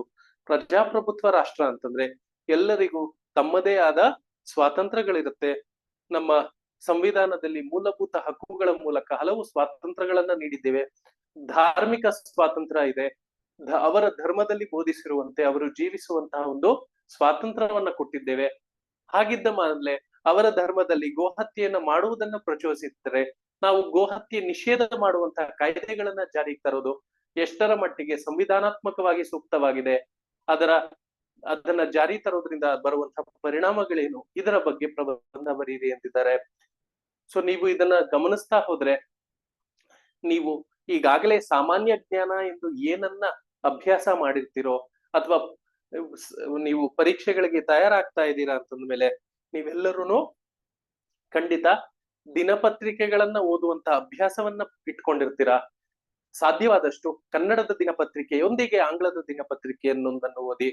ಕನ್ನಡದ ದಿನಪತ್ರಿಕೆಯಿಂದ ನಿಮಗೆ ಒಂದು ಕರ್ನಾಟಕಕ್ಕೆ ಸಂಬಂಧಿಸಿರುವಂತಹ ಪ್ರಚಲಿತ ಘಟನೆಗಳ ಬಗ್ಗೆ ಮಾಹಿತಿ ಸಿಗುತ್ತೆ. ಅಷ್ಟೇ ಅಲ್ಲದೆ ನಿಮ್ಮ ಕನ್ನಡ ಭಾಷೆ ಅಭಿವೃದ್ಧಿ ಆಗುತ್ತೆ. ಇಂತಹ ಪತ್ರಿಕೆಗಳನ್ನ ಸುಲಭವಾಗಿ ನೀವು ಉತ್ತರಿಸಿ ಉತ್ತೀರ್ಣಗೊಳ್ಳಬಹುದು. ಮತ್ತೊಂದು ವಿಷಯ, ಮೂಢನಂಬಿಕೆಗಳಿಂದ ಮುಗ್ಧ ಜನರ ಸುಲಿಗೆ ಮತ್ತು ಕಾಯ್ದೆ ಮೂಲಕ ನಿಯಂತ್ರಿಸುವ ಬಗೆ. ಮೂಢನಂಬಿಕೆಗಳು ನಿಮ್ಗಾಗ್ಲೇ ಗೊತ್ತೇ ಇದೆ. ಸೊ ಆ ಮೂಢನಂಬಿಕೆಗಳಿಂದ ಯಾವ ರೀತಿ ಜನರನ್ನ ಅನ್ಯಾಯಕ್ಕೆ ತುತ್ತುಪಡಿಸ್ತಾರೆ. ಆ ಅನ್ಯಾಯದಿಂದ ಪಾರು ಮಾಡುವುದಕ್ಕೆ ಸರ್ಕಾರ ಕೈಗೊಂಡಿರುವಂತಹ ಕ್ರಮಗಳು. ಸೊ ಈ ರೀತಿ ಸ್ವಲ್ಪ ಏನು ತುಂಬಾ ಸುಲಭದ ವಿಷಯಗಳೇ ಆಗಿಲ್ದೆ ಇರಬಹುದು. ಕೆಲವರಿಗೆ ಇದು ಸುಲಭ ಅನ್ನಿಸ್ಬೋದು, ಸುಲಭ ಅನ್ನಿಸ್ತಿದ್ರೆ ಸಂತೋಷ, ಕಷ್ಟ ಅನ್ನಿಸ್ತಿದ್ರೆ ಇದನ್ನ ಕಷ್ಟ ಎಂದು ಭಾವಿಸಿ ಅದಕ್ಕೆ ಹೆದರುವ ಅವಶ್ಯಕತೆ ಇಲ್ಲ. ನೀವು ಇದನ್ನ ಹೇಗೆ ಉತ್ತರಿಸಬೇಕು ಅನ್ನೋದನ್ನ ನಾನು ಪ್ರಬಂಧದ ಬಗ್ಗೆ ಚರ್ಚೆ ಮಾಡುವಾಗ ತಿಳಿಸ್ತೇನೆ. ಸಂಕ್ಷಿಪ್ತವಾಗಿ ಈಗ ಹೇಳ್ತೇನೆ. ಮೊದಲು ಯಾವುದೋ ಒಂದು ವಿಷಯವನ್ನ ಆಯ್ಕೆ ಮಾಡ್ತೀರಾ, ಆ ವಿಷಯವನ್ನ ಬರೀರಿ, ಪ್ರಬಂಧದ ವಿಷಯ. ಯಾಕೆಂದ್ರೆ 4 ವಿಷಯಗಳನ್ನ ಕೊಟ್ಟಿದ್ದೇನೆ. ನೀವು ಪ್ರಶ್ನೆ 4 ಪ್ರಬಂಧದ ವಿಷಯ ಎಂದು ಬರೆದು ಪ್ರಶ್ನೆ 1ಕ್ಕೆ ಉತ್ತರವನ್ನ ಬರೆದ್ರೆ ನಿಮ್ಮ ಪ್ರಶ್ನೆಯ ಮೌಲ್ಯಮಾಪನ ಆಗೋದಿಲ್ಲ, ಅಥವಾ ಅದು ತಪ್ಪು ಎಂದು ಪರಿಗಣಿಸಿ ಬರಬೇಕಾಗಿರುವ 25 ಅಂಕಗಳನ್ನ ನೀವು ಕಳ್ಕೊತೀರಾ, ನೀವು ಎಷ್ಟೇ ಚೆನ್ನಾಗಿ ಪ್ರಬಂಧ ಬರೆದಿದ್ರು. ಅದಕ್ಕೆ ಪ್ರಬಂಧದ ವಿಷಯವನ್ನ ಸೂಕ್ತವಾಗಿ ನಮೂದಿಸಿ, ನೀವು ಆಯ್ಕೆ ಮಾಡ್ಕೊಂಡಿರುವಂತಹ ವಿಷಯವನ್ನ ತಿಳಿಸಿ, ಅದರ ಬಗ್ಗೆ ಸುದೀರ್ಘವಾದ ಪ್ರಬಂಧವನ್ನ ಬರೆಯಿರಿ. ನೀವು ಪ್ರಬಂಧ ಬರೆಯಲಿಕ್ಕೂ ಮೊದಲು ನೀವು ಏನನ್ನ ಯಾವ ರೀತಿ ಮಂಡಿಸ್ತೀರಾ ಅನ್ನೋದರ ಬಗ್ಗೆ ಗಮನ ವಹಿಸಿ. ನಿಮಗೆ ಈ ಒಂದು ಉತ್ತರ ಪತ್ರಿಕೆಯಲ್ಲಿ ಕೊನೆಯಲ್ಲಿ ನೀವು ಪಾಯಿಂಟ್ಸ್ ಅನ್ನ ಬರ್ಕೊಳ್ಳಿಕ್ಕೆ ಅಥವಾ ನಿಮ್ಮ ಒಂದು ಸಿದ್ಧತೆಯನ್ನ ಮಾಡ್ಕೊಳ್ಳಿಕ್ಕೆ ಒಂದಷ್ಟು ಸ್ಥಳಾವಕಾಶವನ್ನು ನೀಡಿರ್ತಾರೆ. ಅಲ್ಲಿ ನೀವು ಈ ಪ್ರಬಂಧವನ್ನ ಯಾವ ರೀತಿ ನಿರೂಪಿಸ್ತೀರಾ ಅದಕ್ಕೊಂದು ವಿನ್ಯಾಸವನ್ನ ಸಿದ್ಧಪಡಿಸಿ ನಂತರ ಪ್ರಬಂಧ ಬರೀಲಿಕ್ಕೆ ಪ್ರಾರಂಭ ಮಾಡಿ. ನಿಮಗೆ ಸರಿ ಸುಮಾರು 5 ಪುಟಗಳನ್ನ ನೀಡಿರ್ತಾರೆ. ಈ ಒಂದು ಪ್ರಶ್ನೆ ಪತ್ರಿಕೆ ಕೇವಲ ಮಾದರಿ ಪ್ರಶ್ನೆ ಪತ್ರಿಕೆ ಆಗಿದ್ದು ನಿಮ್ಗೆ ಪ್ರಶ್ನೆಯನ್ನಷ್ಟೇ ನೀಡಿದ್ದಾನೆ. ಈ ರೀತಿ ಸಾಲುಗಳುಳ್ಳಂತ 5 ಪುಟಗಳನ್ನ ನೀವು ನಿಮ್ಮ ಉತ್ತರ ಪತ್ರಿಕೆಯಲ್ಲೂ ಕಾಣ್ತೀರಾ. 5 ಪುಟಕ್ಕೂ ಮೀರಿ ಬರೀಬೇಕು ಅಂತಿದ್ರೆ ಸ್ಥಳಾವಕಾಶವೂ ಇಲ್ಲ, ಸಮಯಾವಕಾಶ ಅಂತೂ ಖಂಡಿತ ಇಲ್ಲ. ಆದ ಕಾರಣ ನಿಮ್ಗೆ ನೀಡಿರುವಂತಹ ಪುಟದಲ್ಲೇ ಸಾಧ್ಯವಾದಷ್ಟು ಬರೆಯುವ ಪ್ರಯತ್ನವಿರ್ಲಿ. ಕನ್ನಡವನ್ನ ತುಂಬಾ ವೇಗವಾಗಿ ಬರೆಯುವಂತಹ ಅಭ್ಯಾಸ ಇರುವಂತವ್ರು 5 ಪುಟಗಳನ್ನ ತುಂಬಿಸೋದ್ರಲ್ಲಿ ಯಾವುದೇ ಆಕ್ಷೇಪ ಇಲ್ಲ. ಆದ್ರೆ ನಿಮ್ಮ ಬರವಣಿಗೆಯ ವೇಗ ಕಡಿಮೆ ಇದ್ದು ನೀವು 5 ಪುಟಗಳನ್ನ ತುಂಬಿಸ್ಕೊಳ್ತಾ ಕೂತ್ರೆ 1 ಗಂಟೆ ಪ್ರಬಂಧಕ್ಕೆ ಮೀಸಲಿಟ್ಟಿರ್ತೀರ. ಕನ್ನಡ ಬರೆಯುವಂಥದ್ದು ಸುಲಭ ಅಲ್ಲ, ತಪ್ಪುಗಳನ್ನ ಮಾಡಬಾರದು. ಮತ್ತೆ ನಿಮ್ಮ ಏನು ಯೋಚನಾ ಕ್ರಮ ಇದೆ, ನೀವು ಪ್ರಬಂಧವನ್ನ ಯಾವ ರೀತಿ ಪ್ರಸ್ತುತಪಡಿಸ್ತೀರಾ ಆ ಎಲ್ಲವನ್ನು ಗಮನಿಸಿ ಅಂಕಗಳನ್ನ ನೀಡ್ತಾರೆ. ನಾನು ಈಗಾಗ್ಲೇ ಹೇಳಾಗಿದೆ, ಕನ್ನಡದ ಪ್ರಾಧ್ಯಾಪಕರೇ ಬರೆದ್ರು 25 ಅಂಕಗಳನ್ನ ಸಿಗೋದಿಲ್ಲ. ನಿಮ್ಮ ಉದ್ದೇಶ ಇಲ್ಲಿ ಕೇವಲ 50 ಅಂಕಗಳ ಮೂಲಕ ಈ ಒಂದು ಪತ್ರಿಕೆಯನ್ನ ಉತ್ತೀರ್ಣಗೊಳ್ಳೋದಷ್ಟೇ ನಿಮ್ಮ ಗುರಿ ಇರಬೇಕು. ಇದರಲ್ಲಿ ನಿಮಗೆ ಯಾವುದೇ ಚಿನ್ನದ ಪದಕ ಸಿಗೋದಿಲ್ಲ. ಮುಂದೆ ಹೋಗೋಣ. ನಾನು ನಿಮ್ಗಾಗ್ಲೇ ಹೇಳಿದೆ, ಕನ್ನಡದ ಒಂದು ಗದ್ಯ ಭಾಗವನ್ನ ನೀಡಿರ್ತಾರೆ, ಗದ್ಯದ ಪ್ರಶ್ನೆ, ಅದನ್ನ ಓದಿ ನೀವು ಮುಂದೆ ನೀಡಿರುವಂತಹ ಒಂದು ಪ್ರಶ್ನೆಗಳಿಗೆ ಉತ್ತರವನ್ನ ನೀಡಬೇಕಾಗತ್ತೆ. ನೋಡಿ, ನಿಮ್ಗೆ